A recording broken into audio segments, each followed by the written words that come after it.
ਤੁਹਾਨੂੰ ਵੀ ਕਾਕਾ ਜੀ ਕਹਿੰਦੇ ਸੀ? ਮੈਨੂੰ ਕਹਿੰਦੇ ਸੀ ਕਾਕਾ, ਪਿਆਰ ਨਾਲ ਜਦੋਂ ਕਹਿੰਦੇ ਸੀ। ਕਹਿੰਦੇ ਮੈਨੂੰ ਕੋਈ ਬੰਦਾ ਨਾ ਮਹੀਨੇ ਕੁ ਲਈ ਵੀ ਜਾਣ ਲਵੇ ਤਾਂ ਉਹ ਕਹਿਣ ਲੱਗ ਪੈਂਦਾ ਜੀ ਬਾਲ ਸਾਹਿਬ ਮੈਨੂੰ ਫਲਾਣੇ ਥਾਂ ਤੋਂ ਟਿਕਟ ਦਿਓ, ਮੈਨੂੰ ਉੱਥੋਂ ਲੜਾਓ ਜੀ, ਮੈਨੂੰ ਚੇਅਰਮੈਨ ਬਣਾਓ ਜੀ, ਮੈਨੂੰ ਆਹ ਕਰੋ ਜੀ, ਮੈਨੂੰ ਕਹਿੰਦੇ ਤੁਹਾਡੇ ਮਨ 'ਚ ਕਦੇ ਕੋਈ ਇਲੈਕਸ਼ਨ ਲੜਨ ਦਾ, ਮਿਨਿਸਟਰ ਬਣਨ ਦਾ ਜਾਂ ਕੋਈ ਹੋਰ ਇੱਦਾਂ ਵੱਡੇ ਅਹੁਦੇ ਲੈਣ ਦਾ ਕੋਈ ਕਦੇ ਨਹੀਂ ਆਇਆ? ਇੱਕ ਵਾਰੀ ਤਾਂ ਬਾਲ ਸਾਹਿਬ ਦਾ ਪਬਲਿਕਲੀ ਦੁਨੀਆ ਦੇ ਸਾਹਮਣੇ ਅੱਖਾਂ 'ਚ ਪਾਣੀ ਆ ਗਿਆ ਸੀ। ਕਦੋਂ? ਦੱਸਦਾ। ਅਤੇ ਇੱਕ ਵਾਰੀ ਮੇਰੇ ਨਾਲ ਨਿੱਜੀ ਤੌਰ 'ਤੇ ਮੈਂ ਹੁੰਦਾ 2 ਵਾਰੀ ਇੱਦਾਂ ਹੱਥ ਉਹਨਾਂ ਨੇ ਇੱਦਾਂ ਰੱਖਿਆ ਹੋਇਆ ਸੀਗਾ ਅਤੇ ਇੱਦਾਂ ਕਰ ਰਹੇ ਸੀਗੇ ਕਿ ਉਹਨਾਂ ਦਾ ਸਟਾਈਲ ਜਿਹਾ ਵੀ ਸੀ ਇੱਦਾਂ ਦਾ, ਜਾਂ ਉਹ ਇੱਦਾਂ ਕਰਨ ਲੱਗ ਪੈਂਦੇ ਸੀਗੇ। ਤਾਂ ਮੈਂ ਥੋੜ੍ਹਾ ਨੇੜੇ ਜਾ ਕੇ ਦੇਖਿਆ ਤਾਂ ਉਹਨਾਂ ਦੀਆਂ ਅੱਖਾਂ 'ਚ ਪਾਣੀ ਸੀਗਾ। ਹੀ ਵਾਜ਼ ਐਕਚੁਅਲੀ ਕ੍ਰਾਈੰਗ। ਜਦੋਂ ਬਾਹਰ ਬੈਠੇ ਸੀ ਨਾ ਤਾਂ ਮੇਰੇ ਦਿਮਾਗ 'ਚ ਆ ਰਿਹਾ ਵੀ ਜੇ ਪਰਮਾਤਮਾ ਕਰੇ ਸਰਕਾਰ ਆਵੇ ਤਾਂ ਇਸ ਮੁੰਡੇ ਨੂੰ ਮੈਂ ਕਿਸੇ ਚੰਗੇ ਥਾਂ 'ਤੇ ਅਹੁਦੇ 'ਤੇ ਲਾਊਂਗਾ। ਇੱਦਾਂ ਕਈ ਵਾਰੀ ਨਾ ਤੁਹਾਡੀ ਪਰਸਨਲ ਲਾਈਕਿੰਗ ਹੋ ਜਾਂਦੀ। ਤੁਸੀਂ ਆਏ ਨਾ ਕਹੋ, ਇੱਕ ਤਾਂ ਮੇਰੇ ਪੱਗ ਨੀਲੀ ਬੰਨੀ ਆ, ਦੂਜੀ ਗੱਲ ਸਾਰੇ ਵਿਰੋਧੀ ਵੇਂਦੇ ਹੋਣਗੇ। ਨਹੀਂ ਉਹ ਮੈਂ ਤਾਂ ਦੇਖੋ ਗੱਲ ਸੁਣੋ, ਬਾਦਲ ਸਾਹਿਬ ਤੁਹਾਡੇ ਨਾਲ ਸਲਾਹ ਕਰਦੇ ਸੀ ਹਰ ਗੱਲ ਦੇ ਉੱਤੇ, ਤੁਸੀਂ ਕਿਹਦੇ ਨਾਲ ਸਲਾਹ ਕੀਤੀ? ਮੈਂ ਤੁਹਾਨੂੰ ਦੱਸਦਾ ਨਾ, ਮੈਂ ਸੁਖਬੀਰ ਜੀ ਬੜੇ ਲੱਕੀ ਹੋ। ਕਹਿੰਦੇ ਮੈਂ ਕਿਹਦਾ ਲੱਕੀ? ਮੈਂ ਕਿਹਾ ਉਹ ਫਰਾਂਸ 'ਚ ਐਡੇ ਵੱਡੇ ਦੰਗੇ ਹੋ ਗਏ ਆ ਤੇ ਬਾਦਲਾਂ ਦਾ ਨਾਂ ਤੱਕ ਨਹੀਂ ਆਇਆ ਵਿੱਚ। ਕਹਿੰਦੇ ਮਤਲਬ? ਮੈਂ ਕਿਹਾ ਨਾਂ ਉਹ ਤਾਂ ਆਇਆ ਤੇ ਨਾਂ ਹੜ੍ਹਾਂ ਵਿੱਚ ਤੁਹਾਡਾ ਕੋਈ ਨਾਂ ਆਇਆ ਅਜੇ ਤੱਕ, ਇਹ ਬਾਦਲਾਂ ਨਹੀਂ ਕਰਵਾਏ ਹੈ ਨਾ। ਕਹਿੰਦੇ ਯਾਰ ਇਹ ਕਿਸੇ ਹੋਰ ਨੂੰ ਨਾ ਕਿਉਂ? ਮੈਂ ਕਿਹਾ ਕਿਉਂ? ਕਹਿੰਦੇ ਯਾਰ ਹੜ੍ਹਾਂ ਦਾ ਤਾਂ ਮੇਰੇ ਨਾਲ ਲੱਗੇ ਜਾਣਾ ਕਿਉਂ, ਮੇਰਾ ਨਾਂ ਹੀ ਬਾਦਲ ਹੈ। ਪਹਿਲੀ ਵਾਰੀ ਮੈਂ ਜਦੋਂ ਬਤੌਰ ਮੁੱਖ ਮੰਤਰੀ ਦੇ ਐਡਵਾਈਜ਼ਰ ਦੇ ਤੌਰ 'ਤੇ ਆਇਆ ਤਾਂ ਮੈਂ ਬਾਦਲ ਸਾਹਿਬ ਨਾਲ ਨਹੀਂ ਆਇਆ, ਮੈਂ ਬਰਨਾਲਾ ਸਾਹਿਬ ਨਾਲ ਆਈ ਸੀ। ਤੁਸੀਂ ਮੈਨੂੰ ਪਤਾ? ਬਰਨਾਲਾ ਸਾਹਿਬ ਨਾਲ ਆਇਆ। ਬਰਨਾਲਾ ਸਾਹਿਬ ਨੇ ਮੈਨੂੰ ਯਾਦ ਹੈ ਕਿ ਕੈਬਨਿਟ ਮੀਟਿੰਗ 'ਚ ਕੈਪਟਨ ਅਮਰਿੰਦਰ ਸਿੰਘ ਨੂੰ ਕਿਹਾ ਵੀ ਤੁਸੀਂ ਕਪਤਾਨ ਦੇ ਤੌਰ 'ਤੇ ਗਏ ਸੀ ਅਤੇ ਜਰਨੈਲ ਬਣ ਕੇ ਵਾਪਸ ਆਏ। ਮੇਰੇ ਲੱਖ ਵਿਰੋਧ ਹੈ ਕੈਪਟਨ ਅਮਰਿੰਦਰ ਸਿੰਘ ਹੋਣਾ ਨਾਲ, ਲੇਕਿਨ ਇੱਕ ਗੱਲ 'ਤੇ ਆ ਕੇ ਮੈਂ ਭੁੱਲ ਜਾਂਦਾ ਹੁੰਦਾ ਕਿ ਜਦੋਂ ਕੰਦੂ ਖੇੜਾ ਦੀ ਨਿਊਮਰੇਸ਼ਨ ਹੋਈ ਸੀ ਉਦੋਂ ਕੈਪਟਨ ਅਮਰਿੰਦਰ ਸਿੰਘ ਨੇ ਕੰਦੂ ਖੇੜਾ ਨੂੰ ਬਚਾਉਣ ਲਈ ਜੋ ਦਿਨ ਰਾਤ ਉੱਥੇ ਮਿਹਨਤ ਕੀਤੀ, ਮੈਂ ਜ਼ਿੰਦਗੀ 'ਚ ਇਹਨਾਂ ਨੂੰ ਨਾ ਕਦੇ ਪਹਿਲਾਂ ਕਰਦੇ ਦੇਖਿਆ ਨਾ ਕਦੇ ਬਾਅਦ 'ਚ ਕਰਦੇ ਦੇਖਿਆ। ਤੁਹਾਡੇ 'ਤੇ ਵੀ ਇਲਜ਼ਾਮ ਲਾਉਂਦੇ ਆ, ਕਹਿੰਦੇ ਸਲਾਹਕਾਰ ਮਾੜੇ ਸੀ। 93 ਵਾਲੀ ਸਰਕਾਰ ਤੋਂ ਪਹਿਲਾਂ ਤੁਸੀਂ ਕਮਿਟ ਕੀਤਾ ਸੀਗਾ ਜਿਹੜੇ ਪੀਪਲਜ਼ ਕਮਿਸ਼ਨ ਬਣੂਗਾ, ਹੈ ਨਾ? ਤੁਸੀਂ ਬਾਅਦ 'ਚ ਬਾਦਲ ਸਾਹਿਬ ਨੂੰ ਰਿਮਾਈਂਡ ਨਹੀਂ ਕਰਾਇਆ? ਜਦੋਂ ਮੈਂ ਤੁਰ ਪਿਆ ਜੀ ਤਾਂ ਫਿਰ ਉਹਨਾਂ ਨੇ ਪਿੱਛੋਂ ਆਵਾਜ਼ ਮਾਰੀ, ਕਹਿੰਦੇ ਬੈਂਸ ਸਾਹਿਬ। ਹਾਂਜੀ। ਕਹਿੰਦੇ ਰੁਕ ਜਾਂਦੇ ਜੀ ਥੋੜ੍ਹੀ ਦੇਰ, ਸਵਰਗਵਾਸ ਹੋਇਆ ਉਹ। ਅਤੇ ਮੇਰੇ ਮਨ 'ਚ ਵੀ ਬਿਲਕੁਲ ਇਹੀ ਉਹਨਾਂ ਨੂੰ ਦੇਖ ਕੇ ਖਿਆਲ ਆ ਰਿਹਾ ਸੀ ਵੀ ਮੈਂ ਕੁਛ ਦੇਰ ਕਿ ਥੋੜ੍ਹੀ ਦੇਰ ਰੁਕ ਜਾਂਦੇ।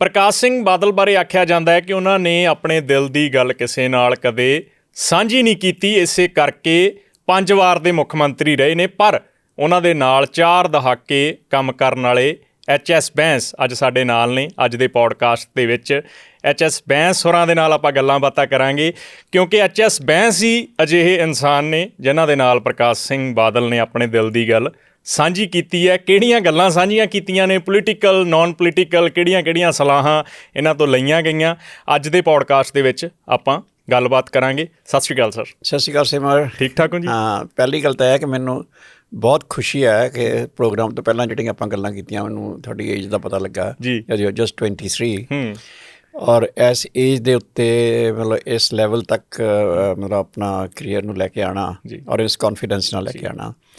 ਬਿਕੋਜ਼ ਮੈਂ ਥੋੜ੍ਹਾ ਕਿਉਂਕਿ ਮੈਂ basically I have been a teacher in the university and colleges, ਤਾਂ ਮੈਂ ਤੁਹਾਨੂੰ ਇੱਕ ਬੱਚੇ ਦੇ ਤਰ੍ਹਾਂ ਵੀ ਦੇਖਦਾ, ਸਟੂਡੈਂਟ ਦੀ ਤਰ੍ਹਾਂ। ਤਾਂ ਮੈਨੂੰ ਬੜੀ ਖੁਸ਼ੀ ਹੋਈ ਕਿ ਅੱਜ ਕੱਲ੍ਹ ਜਿਹੜੀ ਯੂਥ ਹੈ ਔਰ ਖ਼ਾਸ ਤੌਰ 'ਤੇ ਪੰਜਾਬ ਦੀ ਯੂਥ ਜਿਹਦੇ ਬਾਰੇ ਬੜੀਆਂ ਭਰਮ ਜਿਹੇ ਫੈਲਾਏ ਜਾਂਦੇ ਆ, ਉਹ ਤੁਹਾਡੇ ਵਰਗੇ ਬੱਚੇ ਜਿਹੜੇ ਆ ਇੰਨੀ ਕੰਸਟਰਕਟਿਵ ਅਪਰੋਚ ਵਾਲੇ ਔਰ ਇਸ ਏਜ 'ਤੇ ਇੰਨਾ ਗ੍ਰਾਸਪ ਰੱਖਦੇ ਆ ਦੁਨੀਆ ਦੇ ਉੱਤੇ, ਲਾਈਫ ਦੇ ਉੱਤੇ।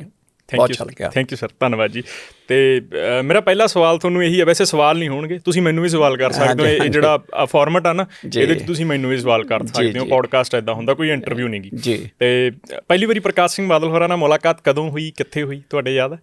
ਐਕਚੁਅਲੀ ਜੇ ਬਿਲਕੁਲ ਪਹਿਲਾਂ ਗਿਣਾ ਤਾਂ ਫਿਰ ਤਾਂ ਬਹੁਤ ਸਾਲ ਹੋ ਗਏ, ਕਿਉਂਕਿ ਮੈਂ ਸਟੂਡੈਂਟ ਹੁੰਦਾ ਸੀਗਾ ਖਾਲਸਾ ਕਾਲਜ, ਸ਼੍ਰੀ ਗੁਰੂ ਗੋਬਿੰਦ ਸਿੰਘ ਖਾਲਸਾ ਕਾਲਜ ਮਾਲਪੁਰ ਜੀ। ਤਾਂ ਮੈਂ ਆਪਣੇ ਜਿਹੜੇ ਐਨੂਅਲ ਐਗਜ਼ਾਮਸ ਹੁੰਦੇ ਆ ਉਹਨਾਂ ਵਿੱਚ ਟੋਪ ਕੀਤਾ 2-3 ਵਾਰੀ। ਤਾਂ ਇੱਕ ਵਾਰੀ ਨੋਰਮਲੀ ਤਾਂ ਸਾਡੇ ਉਦੋਂ ਮਿਨਿਸਟਰ ਸਾਹਿਬ ਹੁੰਦੇ ਸੀਗੇ ਸਰਦਾਰ ਆਤਮਾ ਸਿੰਘ ਜੀ, ਤਾਂ ਉਹ ਇੱਕ ਵਾਰੀ ਆਏ ਤਾਂ ਪ੍ਰਾਈਜ਼ ਡਿਸਟਰੀਬਿਊਸ਼ਨ 'ਤੇ। ਆਤਮਾ ਸਿੰਘ ਜਿਹੜੇ ਸੁਲਤਾਨਪੁਰ ਤੋਂ? ਹਾਂਜੀ ਬੀਬੀ ਭਿੰਦਰਜੀਤ ਕੌਰ ਹੋਣਾ ਜੀ, ਉਹਨਾਂ 'ਤੇ ਬੁੱਕ ਵੀ ਲਿਖੀ ਉਹਨੇ ਪਿੱਛੇ ਜੀ, ਹਰਮਿੰਦਰ ਖਾਲਸਾ ਜੀ ਨੇ। ਹਾਂ। ਲੇਕਿਨ ਇੱਕ ਵਾਰੀ ਇੱਦਾਂ ਹੋਇਆ ਕਿ ਸਾਡੇ ਪ੍ਰਿੰਸੀਪਲ ਸਾਹਿਬ ਨੇ ਉਦੋਂ ਕਿਹਾ ਕਿ ਮੁੱਖ ਮੰਤਰੀ ਸਾਹਿਬ ਜਿਹੜੇ ਉਸਲੇ ਬਾਲ ਸਾਹਿਬ ਸੀਗੇ ਕਿ ਕੋਈ 70 ਦੀ ਗੱਲ ਹੈ, 77 ਦੀ ਗੱਲ ਆਈ ਸੀ, ਨਹੀਂ 70 ਦੀ ਪਹਿਲੀ ਵਾਰੀ ਜਦੋਂ ਬਣੇ, 67 'ਚ ਜਦੋਂ 69 'ਚ ਬਣੇ ਸੀ, 69 ਜਦੋਂ ਪਹਿਲੀ ਵਾਰੀ ਬਣੇ ਨਾ, ਉਦੋਂ ਦੀ ਗੱਲ ਹੈ ਜੀ, ਕਿ ਉਹ ਕੁਛ ਬੱਚਿਆਂ ਨੂੰ ਅਲੱਗ-ਅਲੱਗ ਖਾਲਸਾ ਕਾਲਜਸ ਤੋਂ ਜੀ ਲੈ ਕੇ ਉਹ ਦੇਖਣਾ ਚਾਹੁੰਦੇ ਨੇ ਕਿ ਮਤਲਬ ਅੱਜ ਕੱਲ੍ਹ ਦੀ ਯੂਥ ਜਿਹੜੀ ਹੈ ਉਹ ਕਿੱਧਰ ਨੂੰ ਜਾ ਰਹੀ ਹੈ। ਅਤੇ ਮੈਨੂੰ ਪਹਿਲਾਂ ਤਾਂ ਹੈਰਾਨੀ ਹੋਈ ਕਿ ਕਿਉਂਕਿ ਪੋਲੀਟੀਸ਼ੀਅਨਸ ਬਾਰੇ ਮੇਰਾ ਵਿਊ ਤੁਹਾਨੂੰ ਦੱਸਿਆ ਉਹ ਇਸ ਤਰ੍ਹਾਂ ਸੀਗਾ ਵੀ ਇਹ ਤਾਂ ਮਤਲਬ ਠੀਕ ਨਹੀਂ ਹੁੰਦੇ ਬੰਦੇ, ਜਿਹੜਾ ਅਜੀਬ ਜਿਹੇ ਬੰਦੇ, ਮਤਲਬ ਇੱਦਾਂ ਥੋੜ੍ਹੀ ਅਵਰਸ਼ਨ ਸੀਗੀ।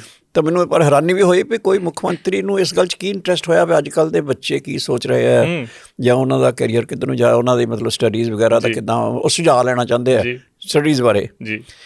ਤੋ ਸਾਨੂੰ ਲੈ ਕੇ ਗਏ ਸਾਡੇ ਕਾਲਜ ਦੇ ਪ੍ਰੋਫੈਸਰ ਸਾਹਿਬ ਲੁਧਿਆਣੇ, ਅਤੇ ਉਹ ਲੁਧਿਆਣੇ ਮੇਰੀ ਇਹਨਾਂ ਨਾਲ ਪਹਿਲੀ ਵਾਰੀ ਮੁਲਾਕਾਤ ਹੋਈ ਔਰ ਮੈਂ ਬੜਾ ਹੈਰਾਨ ਹੋਇਆ। ਮੈਨੂੰ ਅਜੇ ਵੀ ਯਾਦ ਹੈ ਕਿ ਬਾਲ ਸਾਹਿਬ ਨੂੰ ਤਾਂ ਯਾਦ ਨਹੀਂ ਸੀਗਾ ਕਿ ਮੈਂ, ਉਹਨਾਂ ਨੂੰ ਇੰਨਾ ਤਾਂ ਯਾਦ ਸੀ ਵੀ ਗੱਲ ਹੋਈ, ਲੇਕਿਨ ਉਹਨਾਂ ਨੂੰ ਇਹ ਯਾਦ ਨਹੀਂ ਸੀ ਕਿ ਮੈਂ ਸਟੂਡੈਂਟ ਵੀ ਸੀਗਾ, ਮਤਲਬ ਉਹਨਾਂ ਵਿੱਚ ਮੈਂ ਵੀ ਸੀਗਾ ਜੀ।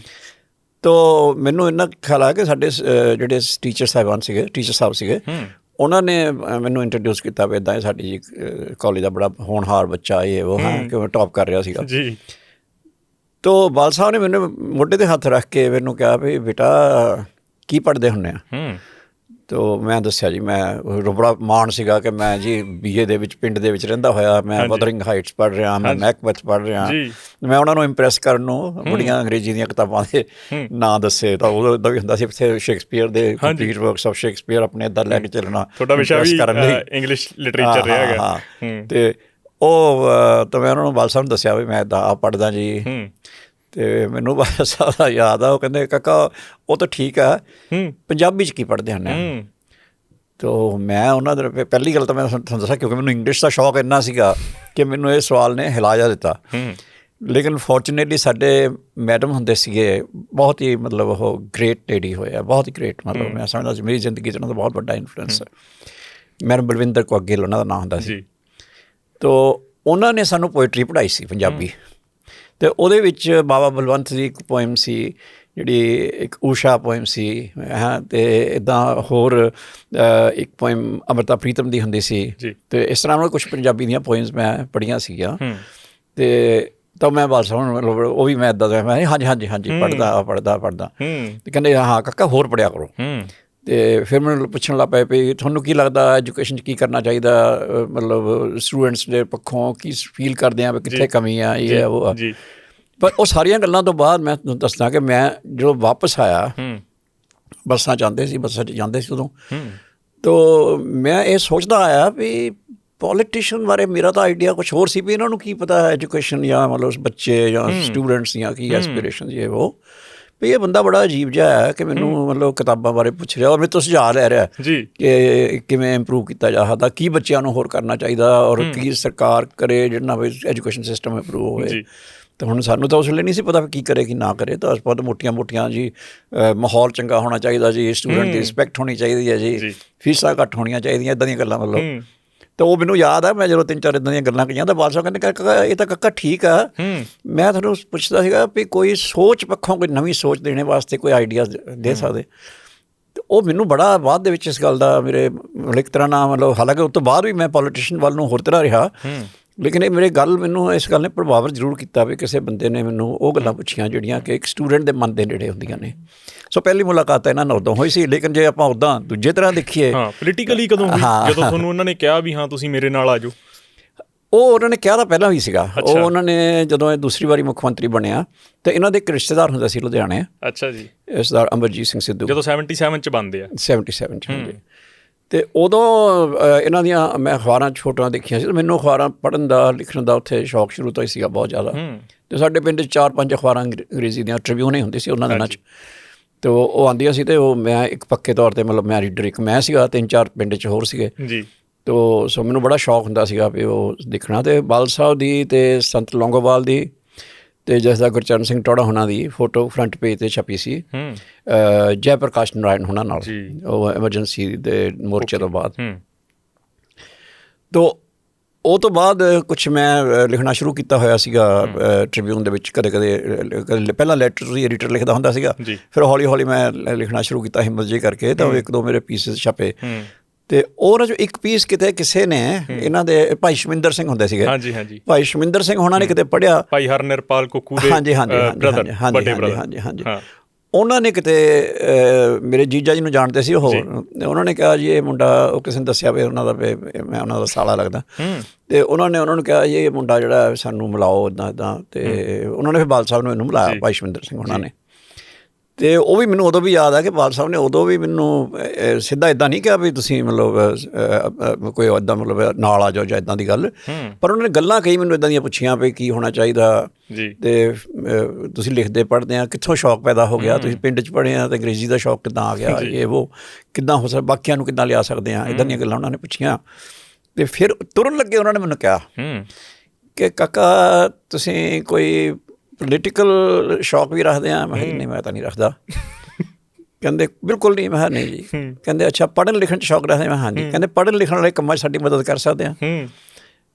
ਮੈਨੂੰ ਪਤਾ ਨਹੀਂ ਸੀ ਕੀ ਕਰ ਸਕਦਾ ਹੈ ਨਾ, ਤਾਂ ਮੈਂ ਉੱਦਾਂ ਕਹਿ ਤਾ, ਮੈਂ ਕਿਹਾ ਜੀ ਤੁਸੀਂ ਦੱਸ ਦਿਓ ਮੈਨੂੰ, ਫਿਰ ਆਪਾਂ ਦੇਖ ਲਾਂਗੇ ਜੀ, ਮਤਲਬ ਜੋ ਮੈਂ ਕਰ ਸਕਦਾ ਹੋਇਆ ਕਰ ਦਾਂਗਾ। ਉਹ ਮੁੱਖ ਮੰਤਰੀ ਕਹਿ ਰਹੇ ਸੀ ਉਹ ਤੁਹਾਨੂੰ? ਹਾਂ ਮੁੱਖ ਮੰਤਰੀ, ਹਾਂਜੀ।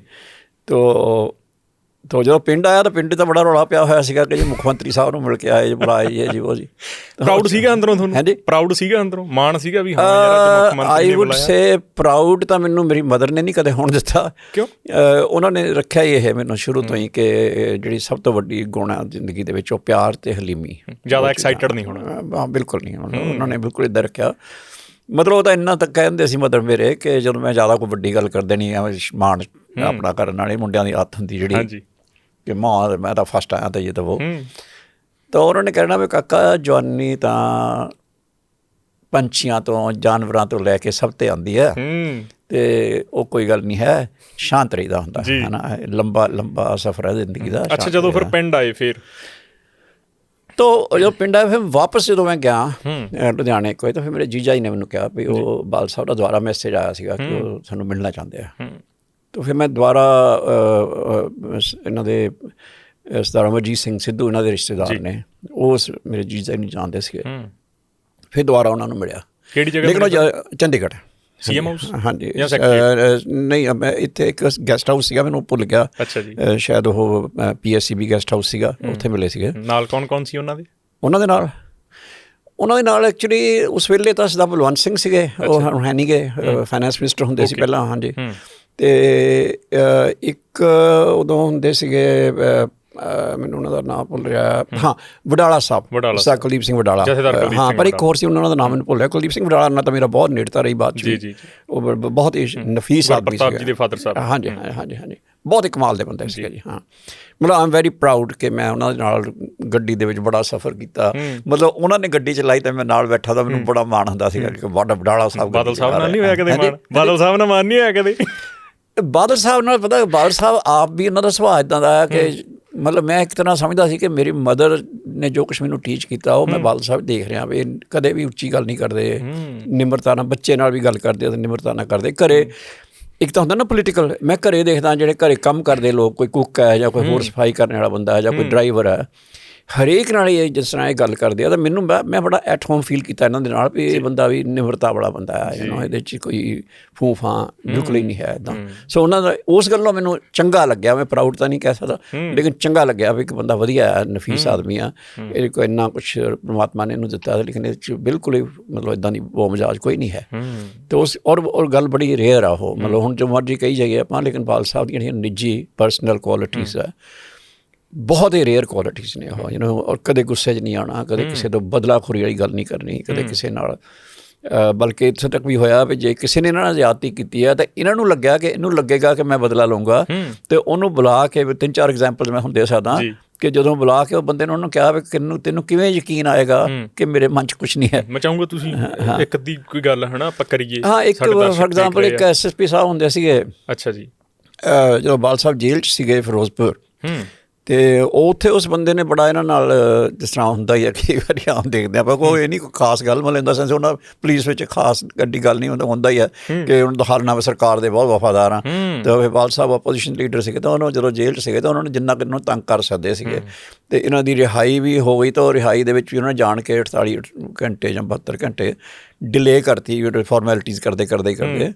ਤੇ ਉਸੇ ਤਰ੍ਹਾਂ ਇਹਨਾਂ ਦੀ ਕਲੈਕਸ਼ਨ ਦੇ ਵਿੱਚ ਵੀ ਉਸ ਬੰਦੇ ਨੇ ਉਸ ਵੇਲੇ ਉਹ ਸੀਗਾ, ਮੈਨੂੰ ਹੁਣ ਉਹਦਾ ਨਾਮ ਨਹੀਂ ਯਾਦ ਆ ਰਿਹਾ, ਤਾਂ ਉਹ ਫਿਰ ਬਾਅਦ ਦੇ ਜਦੋਂ ਬਾਲ ਸਾਹਿਬ ਮੁੱਖ ਮੰਤਰੀ ਬਣੇ 97 'ਚ, ਹਾਂਜੀ, ਤਾਂ ਮੇਰੀ ਹਾਜ਼ਰੀ ਦੀ ਗੱਲ ਹੈ ਕਿ ਬਾਲ ਸਾਹਿਬ ਨੇ ਸਪੈਸ਼ਲੀ ਮੈਸੇਜ ਲਾਇਆ DGP ਦੇ ਥਰੂ ਕਿ ਉਹ SSP ਸਾਹਿਬ ਨੂੰ ਬੁਲਾਓ। ਅਤੇ ਉਹ ਜਦੋਂ ਆਏ ਨੈਕਸਟ ਡੇ ਅਤੇ ਫਿਰ ਮੈਨੂੰ ਯਾਦ ਆ ਕਿ ਉਹ ਬਹੁਤ ਜ਼ਿਆਦਾ ਉਹ ਮੈਨੂੰ ਦੇਖ ਰਿਹਾ ਸੀਗਾ ਵੀ ਬੰਦਾ ਗਿਲਟੀ ਜਿਹਾ ਫੀਲ ਕਰ ਰਿਹਾ ਲੱਗਦਾ, ਸੌਰੀ ਸਰ ਕਰੀ ਜਾ ਰਿਹਾ ਸੀ ਬਾਰ-ਬਾਰ। ਹਾਂਜੀ, ਅਤੇ ਬਾਲ ਸਾਹਿਬ ਉਹਨਾਂ ਨੂੰ ਕਹਿੰਦੇ ਸਰਦਾਰ ਸਾਹਿਬ ਸ਼ਾਂਤੀ ਨਾਲ ਬੈਠ ਜਾਓ, ਪਿਆਰ ਨਾਲ ਗੱਲ ਕਰਦੇ ਹਾਂ ਆਪਾਂ, ਸੌਰੀ ਨਾ ਕਰੋ। ਅਤੇ ਉਹ ਜਦੋਂ ਬੈਠੇ ਤਾਂ ਉਹਨਾਂ ਨੇ ਕਿਹਾ ਜੀ ਦੇਖੋ ਮੇਰੀ ਮਜਬੂਰੀ ਸੀ। ਉਹ ਕਹਿੰਦੇ ਬਾਲ ਸਾਹਿਬ ਕਹਿੰਦੇ ਕਾਕਾ ਕਿਹੜੀ ਮਜਬੂਰੀ ਦੀ ਗੱਲ ਕਰਦੇ ਆ, ਮੈਂ ਸਮਝਦਾ ਤੁਸੀਂ ਅਫਸਰ ਦੇ ਤੌਰ ਦੇ ਉੱਤੇ ਤੁਹਾਡੇ ਫਰਜ਼ ਹੁੰਦੇ ਆ, ਉਹ ਹੁੰਦਾ ਸਾਰਾ, ਮੈਂ ਤਾਂ ਤੁਹਾਨੂੰ ਜੀ ਕਹਿੰਦੇ ਤਾਂ ਬੁਲਾਇਆ ਕਿ ਮੈਨੂੰ ਪਤਾ ਸੀ ਕਿ ਮੈਂ ਤੁਹਾਨੂੰ ਲੱਖ ਕਹਿ ਦਾਂ ਕਿ ਮੇਰੇ ਮਨ 'ਚ ਕੋਈ ਗੱਲ ਨਹੀਂ, ਤੁਹਾਨੂੰ ਯਕੀਨ ਨਹੀਂ ਆਉਣਾ ਅਤੇ ਤੁਸੀਂ ਐਵੇਂ ਹੀ ਸੋਚੀ ਜਾਓਗੇ ਹੁਣ ਮੁੱਖ ਮੰਤਰੀ ਬਣ ਕੇ ਪਤਾ ਨਹੀਂ ਕੀ ਕਰੇਂਗੇ। ਤਾਂ ਇਸ ਕਰਕੇ ਮੈਂ ਤੁਹਾਨੂੰ ਇਹ ਕਹਿੰਦਾ ਕਿ ਤੁਹਾਨੂੰ ਕਿਵੇਂ ਯਕੀਨ ਆਏਗਾ ਕਿ ਮੇਰੇ ਮਨ 'ਚ ਉਸ ਗੱਲ ਦਾ ਕੋਈ ਨਹੀਂ ਹੈ। ਤਾਂ ਉਹ ਕਹਿੰਦਾ ਜੀ ਨਹੀਂ ਮੈਂ ਬਾਲ ਸਾਹਿਬ ਕੁਛ ਨਹੀਂ ਚਾਹੁੰਦਾ ਜੀ, ਬਸ ਤੁਸੀਂ ਇੰਨਾ ਸਮਝ ਲਓ ਮੈਂ ਤਾਂ ਮੇਰੀ ਮਜਬੂਰੀ ਸੀ। ਬਾਲ ਸਾਹਿਬ ਕਹਿੰਦੇ ਮੈਂ ਸਰਦਾਰ ਜੀ ਤੁਹਾਨੂੰ ਇਸ ਕਰਕੇ ਬੁਲਾਇਆ ਹੈਗਾ ਕਿ ਮੈਨੂੰ ਪਤਾ ਹੈ ਕਿ ਤੁਹਾਨੂੰ ਯਕੀਨ ਨਹੀਂ ਆਉਣਾ, ਤੁਸੀਂ ਮੈਨੂੰ ਇਹ ਦੱਸੋ ਮੈਂ ਤੁਹਾਨੂੰ ਪੋਸਟਿੰਗ ਕਿੱਥੇ ਦੇਵਾਂ। ਉਹ ਬੰਦੇ ਨੂੰ ਸੁੱਝ ਨਹੀਂ ਸੀ ਰਿਹਾ ਅਤੇ ਉਹਨਾਂ ਦੇ ਨਾਲ PC ਡੋਗਰਾ ਹੁੰਦੇ ਸੀ ਉਦੋਂ DGP, ਤਾਂ ਉਹਨਾਂ ਨੇ ਕਿਹਾ ਜੀ ਵੀ ਵੈਸੇ ਮੈਨੂੰ ਪਤਾ ਆ ਕਿ ਇਹਨਾਂ ਦਾ ਸ਼ੌਕ ਉੱਥੇ ਲੱਗਣ 'ਚ ਆ, ਫਿਰੋਜ਼ਪੁਰ ਲੱਗਣ 'ਚ ਹੀ ਆ। ਹਾਂ, ਅਤੇ ਬਾਲ ਸਾਹਿਬ ਨੇ ਉਹਨਾਂ ਨੂੰ ਕਿਹਾ, ਕਹਿੰਦੇ ਡੋਗਰਾ ਸਾਹਿਬ ਇਹਨਾਂ ਨੂੰ ਉੱਥੇ ਪੋਸਟ ਕਰ ਦਿਓ ਅਤੇ ਉਹਨਾਂ ਨੂੰ ਉੱਥੇ ਪੋਸਟਿੰਗ ਕਰਤੀ ਗਈ। ਅਤੇ ਉਹ ਬੰਦਾ ਬਾਅਦ ਦੇ ਵਿੱਚ ਮੇਰੇ ਕੋਲ ਆ ਕੇ ਉਸ ਬੰਦੇ ਨੇ ਕਿਹਾ ਯਾਰ ਮੈਂ ਸੱਚੀ ਬਹੁਤ ਜ਼ਿਆਦਾ ਗਿਲਟੀ ਫੀਲ ਕਰਦਾ ਵੀ ਹੁਣ ਤੋਂ ਆਹ ਕਰਤਾ ਇਹਨਾਂ ਨੇ, ਮੈਂ ਹੋਰ ਵੀ ਗਿਲਟੀ ਫੀਲ, ਮਤਲਬ ਇਹ ਜਿਹੜੀਆਂ ਕੁਆਲਿਟੀਜ਼ ਆ ਨਾ, ਔਰ ਇਹ ਵੀ ਨਹੀਂ ਕਿ ਕਦੇ ਬਾਲ ਸਾਹਿਬ ਇਹਦੇ ਬਾਰੇ ਗੱਲ ਕਰਨ ਜਾਂ ਉਸ ਬੰਦੇ ਨੂੰ ਕਹਿਣ ਜਾਂ ਮੈਨੂੰ ਕਹਿਣ ਵੀ ਦੇਖੋ ਜੀ ਮੈਂ ਤਾਂ ਇੱਦਾਂ ਹੈ ਨਾ, ਨੈਵਰ, ਮਤਲਬ he did it and forgot it. ਤਾਂ ਇੱਦਾਂ ਦੀਆਂ ਕੁਆਲਿਟੀਜ਼ ਜਿਹੜੀਆਂ ਨੇ ਉਹ ਬਾਲ ਸਾਹਿਬ ਦੀਆਂ ਮੈਨੂੰ ਪਿਆਰੀਆਂ ਲੱਗਦੀਆਂ ਸੀ ਬਹੁਤ ਜ਼ਿਆਦਾ। ਜਿਵੇਂ ਤੁਸੀਂ ਕਿਹਾ ਪਹਿਲੀ ਮੁਲਾਕਾਤ ਹੋਈ, ਫਾਈਨਾਂਸ ਮਿਨਿਸਟਰ ਵੀ ਨਾਲ ਸੀ ਉਦੋਂ, ਹੈ ਨਾ, ਤਾਂ ਫਿਰ ਜਿਹੜੀ ਡੀਲ ਹੋਈ, ਫਸਟ ਡੀਲ ਕਦੋਂ ਹੋਈ ਤੁਹਾਡੀ? ਜਿਵੇਂ ਹੁਣ ਆਪਾਂ ਟੇਬਲ ਟਾਕ, ਆਪਾਂ ਵੀ ਟੇਬਲ ਟਾਕ ਕਰ ਰਹੇ ਹਾਂ। ਹੋਈ, ਮੈਂ ਤੁਹਾਨੂੰ ਇੱਕ ਬਹੁਤ ਇੰਟਰਸਟਿੰਗ ਗੱਲ ਦੱਸਦਾ। ਹਾਂਜੀ, ਕਿ ਪਹਿਲੀ ਵਾਰੀ ਮੈਂ ਜਦੋਂ ਬਤੌਰ ਮੁੱਖ ਮੰਤਰੀ ਦੇ ਐਡਵਾਈਜ਼ਰ ਦੇ ਤੌਰ 'ਤੇ ਆਇਆ ਤਾਂ ਮੈਂ ਬਾਲ ਸਾਹਿਬ ਨਾਲ ਨਹੀਂ ਆਇਆ, ਮੈਂ ਬਰਨਾਲਾ ਸਾਹਿਬ ਨਾਲ ਆਇਆ ਸੀ। ਤੁਸੀਂ ਮੈਨੂੰ ਪਤਾ, ਬਰਨਾਲਾ ਸਾਹਿਬ ਨਾਲ ਆਇਆ। ਉਹ ਕਹਾਣੀ ਬੜੀ ਪਿਆਰੀ ਹੈ। ਹਾਂਜੀ, ਕਿ ਮੈਂ ਬਾਲ ਸਾਹਿਬ ਦੇ ਨੇੜੇ ਸੀਗਾ ਅਤੇ ਬਾਲ ਸਾਹਿਬ ਦੇ ਨਾਲ ਚੱਲ ਰਿਹਾ ਸੀਗਾ, ਅਤੇ ਹਾਲਾਂਕਿ ਮੈਂ ਮਤਲਬ ਫਾਰਮਲੀ ਪਾਰਟੀ ਜਾਂ ਇੱਦਾਂ ਨਹੀਂ ਸੀਗਾ ਨਾਲ, ਇੱਦਾਂ ਨਹੀਂ ਸੀਗਾ, ਲੇਕਿਨ ਉੱਦਾਂ ਮਤਲਬ ਐਜ਼ ਏ ਪਰਸਨ ਮੈਂ ਇਹਨਾਂ ਨੂੰ ਐਡਮਾਇਰ ਕਰਦਾ ਸੀਗਾ ਅਤੇ ਨਾਲ ਇਹਨਾਂ ਦੀ ਕਿਤੇ ਵੀ ਤੋਂ ਹੋ ਸਕੇ ਮਦਦ ਕਰ ਦਿੰਦਾ ਸੀਗਾ ਲਿਖਣ ਪੜ੍ਹਨ ਦੇ ਵਿੱਚ। ਜੀ, ਪਰ ਬਣਦੀ ਤਾਂ ਹੈ ਨਹੀਂ ਸੀ ਬਰਨਾਲਾ ਸਾਹਿਬ, ਮੈਂ ਉਹੀ ਦੱਸਣ ਲੱਗਾ, ਇਹੀ ਤਾਂ ਇੰਟਰਸਟਿੰਗ ਗੱਲ ਹੈ ਕਿ ਇਹ ਗੱਲ ਮੈਂ ਸਮਝਦਾ ਬਹੁਤ ਜ਼ਰੂਰੀ ਹੈ ਦੱਸਣੀ ਜੀ, ਕਿ ਜਦੋਂ ਪੰਜਾਬ ਅਕੋਰਡ ਹੋਇਆ, ਸੰਤ ਲੌਂਗੋਵਾਲ ਤਿਰਜੀਵ, ਹਾਂ ਲੌਂਗੋਵਾਲ ਅਕੋਰਡ ਹੋਇਆ ਜਿਹੜਾ, ਬਾਦਲ ਸਾਹਿਬ ਉਦੋਂ ਹੀ ਵਿਰੋਧਤਾ ਕਰ ਰਹੇ ਸੀਗੇ ਕਿ ਉਹ ਕਹਿ ਰਹੇ ਸੀ ਕਿ ਮੇਨ ਦੋ ਗੱਲਾਂ ਸੀ ਇਹਨਾਂ ਦੀਆਂ। ਇਹ ਕਹਿੰਦੇ ਸੀ ਕਿ ਪਾਣੀਆਂ ਦੇ ਉੱਤੇ ਜਿਹੜਾ ਹੈਗਾ SYL ਵਾਲੀ ਗੱਲ ਜਿਹੜੀ ਹੈ ਵੀ ਇਹ ਗਲਤ ਹੈ, ਸਮਝੌਤਾ ਨਹੀਂ ਹੋ ਸਕਦਾ। ਹਾਂ, ਦੂਸਰਾ ਬਾਲ ਸਾਹਿਬ ਇਹ ਕਹਿੰਦੇ ਸੀ ਕਿ ਆਪਾਂ ਨੂੰ ਘੱਟੋ ਘੱਟ ਇੱਕ ਮੰਗ ਮਨਵਾ ਲੈਣੀ ਚਾਹੀਦੀ ਸੀ, ਬਾਕੀਆਂ ਬਾਰੇ ਅਕੋਰਡ ਕਰਨਾ ਚਾਹੀਦਾ ਸੀਗਾ, ਚਾਹੇ ਆਪਾਂ ਪਾਣੀ ਵਾਲੀ ਗੱਲ ਮਨਾ ਲੈਂਦੇ, ਚਾਹੇ ਚੰਡੀਗੜ੍ਹ ਵਾਲੀ ਗੱਲ ਮਨਾ ਲੈਂਦੇ, ਕਿ ਇਸ ਵੇਲੇ ਸੈਂਟਰ ਡਿਫੈਂਸਿਵ 'ਤੇ ਸੀਗਾ, ਉਹਨਾਂ ਤੋਂ ਬੜੀ ਵੱਡੀ ਬਲੰਡਰ ਹੋ ਚੁੱਕੀ ਸੀਗੀ ਆਪਰੇਸ਼ਨ ਬਲੂ ਸਟਾਰ ਦੇ ਜਿਹੜਾ ਫੌਜੀ ਹਮਲਾ ਹਰਮੰਦਰ ਸਾਹਿਬ 'ਤੇ ਕੀਤਾ ਗਿਆ ਸੀ, ਦਰਬਾਰ ਸਾਹਿਬ 'ਤੇ, ਉਹ ਬਹੁਤ ਵੱਡੀ ਬਲੰਡਰ ਸੀ। ਬਾਲ ਸਾਹਿਬ ਨੂੰ ਇਹ ਸੀਗਾ ਵੀ ਇਸ ਵੇਲੇ ਸਰਕਾਰ ਜਿਹੜੀ ਹੈ ਉਹ ਦੁਨੀਆ ਦੇ ਸਾਹਮਣੇ ਅੱਖਾਂ ਝੁਕਾਈ ਚੁੱਕੀਆਂ ਹੋਈਆਂ ਉਹਦੀਆਂ, ਇਹ ਮੌਕਾ ਆ ਕਿ ਆਪਾਂ ਸਿੱਖਾਂ ਦੀ ਕੋਈ ਗੱਲ, ਪੰਜਾਬ ਦੀ ਸਿੱਖਾਂ ਦੀ ਗੱਲ ਮਨਾ ਲਈਏ ਜੀ। ਤੋ ਬਾਲ ਸਾਹਿਬ ਨੇ ਉਹ ਸਟੇਜ 'ਤੇ ਵੀ ਮੈਨੂੰ ਯਾਦ ਆ ਇਹ ਗੱਲ ਕਹੀ ਸੀ ਵੀ ਆਪਾਂ ਨੂੰ ਘੱਟੋ ਘੱਟ ਇੱਕ ਅੱਧੀ ਮੰਗ ਤਾਂ ਮਨਵਾ ਕੇ ਅਨਾਊਂਸ ਕਰਵਾਉਣ ਤੋਂ ਬਾਅਦ ਅਕੋਰਡ ਕਰਨਾ ਚਾਹੀਦਾ ਸੀ। ਪਹਿਲਾਂ ਉਹ ਅਨਾਊਂਸ ਕਰਦੇ ਵੀ ਆਹ ਮੰਗ ਮੰਨ ਲਈ, ਉਹਨੂੰ ਇੰਪਲੀਮੈਂਟ ਕਰਦੇ, ਉਸ ਤੋਂ ਬਾਅਦ ਆਪਾਂ ਅਕੋਰਡ ਕਰਦੇ। ਅਤੇ ਦੂਜਾ ਇਹਨਾਂ ਦੀ ਇਹ ਸੀਗਾ ਕਿ ਜਿਹੜਾ ਮੇਨ ਵਜ੍ਹਾ ਸੀ ਇਹਨਾਂ ਦੀ ਅਪੋਜ਼ ਕਰਨ ਦੀ, ਉਹ ਇਹ ਸੀ ਵੀ ਜਿਸ ਤਰ੍ਹਾਂ ਆਪਾਂ ਇਹ ਅਕੋਰਡ ਕੀਤਾ ਹੈਗਾ, ਆਪਾਂ ਕਮਿਊਨਿਟੀ ਨੂੰ ਨਾਲ ਨਹੀਂ ਲਿਆ ਜੀ, ਆਪਾਂ ਕੋਈ ਮਾਹੌਲ ਇੱਦਾਂ ਲੋਕਾਂ ਦੇ ਵਿਊ ਨਹੀਂ ਲਿਆ, ਕੁਛ ਵੀ ਲੋਕੀ ਇਹਦੇ ਹੱਥ ਹੈ ਵੀ ਕਿ ਨਹੀਂ ਹੈ। ਤਾਂ ਉਹ ਜਿਹੜੀ ਅਨੰਦਪੁਰ ਸਾਹਿਬ ਇਹਨਾਂ ਨੇ ਸਪੀਚ ਦਿੱਤੀ, ਉਹ 'ਚ ਸਾਰੀਆਂ ਗੱਲਾਂ ਇਹਨਾਂ ਨੇ ਕਹੀਆਂ ਵੀ ਜੀ, ਪਰ ਜਿਹੜੀ ਹੁਣ ਅਸਲੀ ਗੱਲ 'ਤੇ ਮੈਂ ਆਵਾਂ, ਅਤੇ ਉਹ ਕਲੀਅਰ ਹੋ ਗਿਆ ਉਸ ਵੇਲੇ ਕਿ ਸੰਤ ਲੌਂਗੋਵਾਲ ਜੀ ਦੇ ਜਾਣ ਤੋਂ ਬਾਅਦ ਕਿ ਪ੍ਰਧਾਨ ਸਾਹਿਬ ਜਿਹੜੇ ਨੇ ਉਹ ਸਰਦਾਰ ਸੁਰਜੀਤ ਸਿੰਘ ਬਰਨਾਲਾ ਬਣ ਗਏ। ਹੁਣ ਇਹ 'ਚ ਇੱਕ ਗੱਲ ਮੈਂ ਦੱਸਣੀ ਭੁੱਲ ਗਿਆ ਕਿ ਜਦੋਂ ਇਹ ਦੋਨੋਂ ਜੇਲ੍ਹ 'ਚ ਸੀਗੇ ਪਚਮੜੀ ਆਪਰੇਸ਼ਨ ਬਲੂ ਸਟਾਰ ਤੋਂ ਬਾਅਦ, ਤਾਂ ਬਰਨਾਲਾ ਸਾਹਿਬ ਇਹਨੂੰ ਉੱਥੇ ਚਿੱਠੀਆਂ ਲਿਖਦੇ ਹੁੰਦੇ ਸੀ ਜੇਲ੍ਹ 'ਚੋਂ ਮੈਨੂੰ, ਤੁਹਾਨੂੰ? ਹਾਂਜੀ ਹਾਂਜੀ। ਤਾਂ ਹਾਲਾਂਕਿ ਮੈਂ ਮਿਲਿਆ ਨਹੀਂ ਸੀ ਕਦੇ ਉਹਨਾਂ ਨੂੰ, ਮੈਂ ਉਹਨਾਂ ਨੂੰ ਸ਼ਕਲ ਤੋਂ ਵੀ ਵਾਕਫ ਨਹੀਂ ਸੀਗਾ ਬਰਨਾਲਾ ਸਾਹਿਬ। ਕੀ ਆਉਂਦੇ ਸੀ ਚਿੱਠੀਆਂ 'ਚ? ਉਹ ਚਿੱਠੀ ਮੈਂ ਲੈਟਰ, ਮੇਰੇ ਆਰਟੀਕਲ ਛਪਦੇ ਹੁੰਦੇ ਸੀਗੇ ਟ੍ਰਿਬਿਊਨ ਜਾਂ ਹਿੰਦੁਸਤਾਨ ਟਾਈਮਜ਼ ਦੇ ਵਿੱਚ ਉਹਨਾਂ ਸਮਿਆਂ 'ਚ। ਉਹਨਾਂ ਬਾਰੇ ਉਹ ਲਿਖਦੇ ਹੁੰਦੇ ਸੀਗੇ ਕਿ ਮਤਲਬ ਇਹ ਬਿਲਕੁਲ, ਮਤਲਬ ਜੋ ਵੀ ਉਹਦੇ ਤਾਰੀਫ ਕਰਦੇ ਹੁੰਦੇ ਸੀ, ਅਤੇ ਨਾਲ ਉਹ ਵੀ ਕਹਿੰਦੇ ਸੀ ਵੀ ਇੱਦਾਂ ਦੇ ਜਿਹੜੇ ਆਰਟੀਕਲਸ ਆ ਉਹ ਹੋਰ ਕੌਮ ਬਾਰੇ, ਸਿੱਖ ਕੌਮ ਬਾਰੇ, ਇਹ ਨੈਸ਼ਨਲ ਅਖਬਾਰਾਂ ਵਿੱਚ ਵੀ ਛਪਣੇ ਚਾਹੀਦੇ ਆ, ਵੱਡੀਆਂ ਅਖਬਾਰਾਂ 'ਚ। ਤਾਂ ਹਿੰਦੁਸਤਾਨ ਟਾਈਮ ਤਾਂ ਛਪ ਹੀ ਰਿਹਾ ਸੀ। ਹਿੰਦੁਸਤਾਨ ਟਾਈਮ ਤਾਂ ਉਦੋਂ ਦਿੱਲੀ ਤੋਂ ਹੀ ਛਪਦੀ ਸੀ, ਚੰਡੀਗੜ੍ਹ ਨਹੀਂ ਹੁੰਦੀ ਜੀ। ਤੋ ਉਹ ਜਦੋਂ ਬਰਨਾਲਾ ਸਾਹਿਬ ਬਾਹਰ ਆਏ ਅਤੇ ਬਰਨਾਲਾ ਸਾਹਿਬ ਦਾ ਲੁਧਿਆਣਾ DC ਦੇ ਥਰੂ ਮੈਨੂੰ ਮੈਸੇਜ ਆਇਆ ਕਿ ਉਹ ਵੀ ਮਿਲਣਾ ਚਾਹੁੰਦੇ ਆ। ਅਤੇ ਚਲੋ ਮੈਂ ਸੋਚਿਆ ਵੀ ਚਲੋ ਬਾਦਲ ਸਾਹਿਬ ਅਤੇ ਬਰਨਾਲਾ ਸਾਹਿਬ ਉਦੋਂ ਇੱਦਾਂ ਹੀ ਲੱਗਦਾ ਸੀ ਸਾਰੇ ਇੱਕੋ ਪਾਰਟੀ ਇਕੱਠੇ, ਵੀ ਲੱਗਦਾ ਸੀ ਵੀ ਦੋਨੋਂ ਇੱਕੋ ਤਰ੍ਹਾਂ ਦੇ ਬੰਦੇ ਆ, ਪੜ੍ਹੇ ਲਿਖੇ, ਸਿਆਣੇ, ਸੂਝਵਾਨ, ਨਿਮਰਤਾ ਵਾਲੇ, ਦੋਨੋਂ ਨਿਮਰਤਾ ਵਾਲੇ ਸੀਗੇ। ਉਹ ਵੀ ਬਹੁਤ ਨਿਮਰਤਾ ਵਾਲੇ ਸੀ ਬਰਨਾਲਾ ਸਾਹਿਬ ਵੀ। ਤੋ ਚਲੋ ਜਦੋਂ ਉਹਨਾਂ ਨੂੰ ਮਿਲਿਆ ਅਤੇ ਸਾਰੀ ਗੱਲ ਹੋਈ ਤਾਂ ਮੈਂ ਆ ਕੇ ਬਾਦਲ ਸਾਹਿਬ ਨੂੰ ਦੱਸਿਆ ਵੀ ਜੀ ਉਹ ਬਰਨਾਲਾ ਸਾਹਿਬ ਪ੍ਰਧਾਨ ਬਣ ਗਏ ਸੀ ਉਦੋਂ ਅਕਾਲੀ ਦਲ ਦੇ, ਅਤੇ ਇਹ ਵੀ ਲਗਭਗ ਕਲੀਅਰ ਹੋ ਚੁੱਕਾ ਸੀਗਾ ਵੀ ਅਗਲੇ ਮੁੱਖ ਮੰਤਰੀ ਹੁਣ ਜੇ ਅਕਾਲੀ ਸਰਕਾਰ ਬਣਦੀ ਹੈ ਤਾਂ ਬਰਨਾਲਾ ਸਾਹਿਬ ਹੋਣਗੇ। ਤਾਂ ਮੈਂ ਬਾਦਲ ਸਾਹਿਬ ਨੂੰ ਆ ਕੇ ਦੱਸਿਆ ਜੀ ਮੈਨੂੰ ਇੱਦਾਂ ਬਰਨਾਲਾ ਸਾਹਿਬ ਨੇ ਬੁਲਾਇਆ ਸੀਗਾ, ਅਤੇ ਬਾਦਲ ਸਾਹਿਬ ਬੜੇ ਸਮਾਈਲ ਜੀ, ਖੁਸ਼ ਹੋ ਕੇ ਮੈਨੂੰ ਕਹਿੰਦੇ ਅੱਜ ਬੜੀ ਅੱਛੀ ਗੱਲ ਹੋਈ ਜੀ, ਕਹਿੰਦੇ ਤਾਂ ਮਤਲਬ ਮੈਨੂੰ ਯਾਦ ਆ, ਮੈਨੂੰ ਕਹਿੰਦੇ ਨਹੀਂ ਜੀ ਤੁਸੀਂ ਯੂ ਡਿਜ਼ਰਵ ਇਟ, ਹੈ ਨਾ।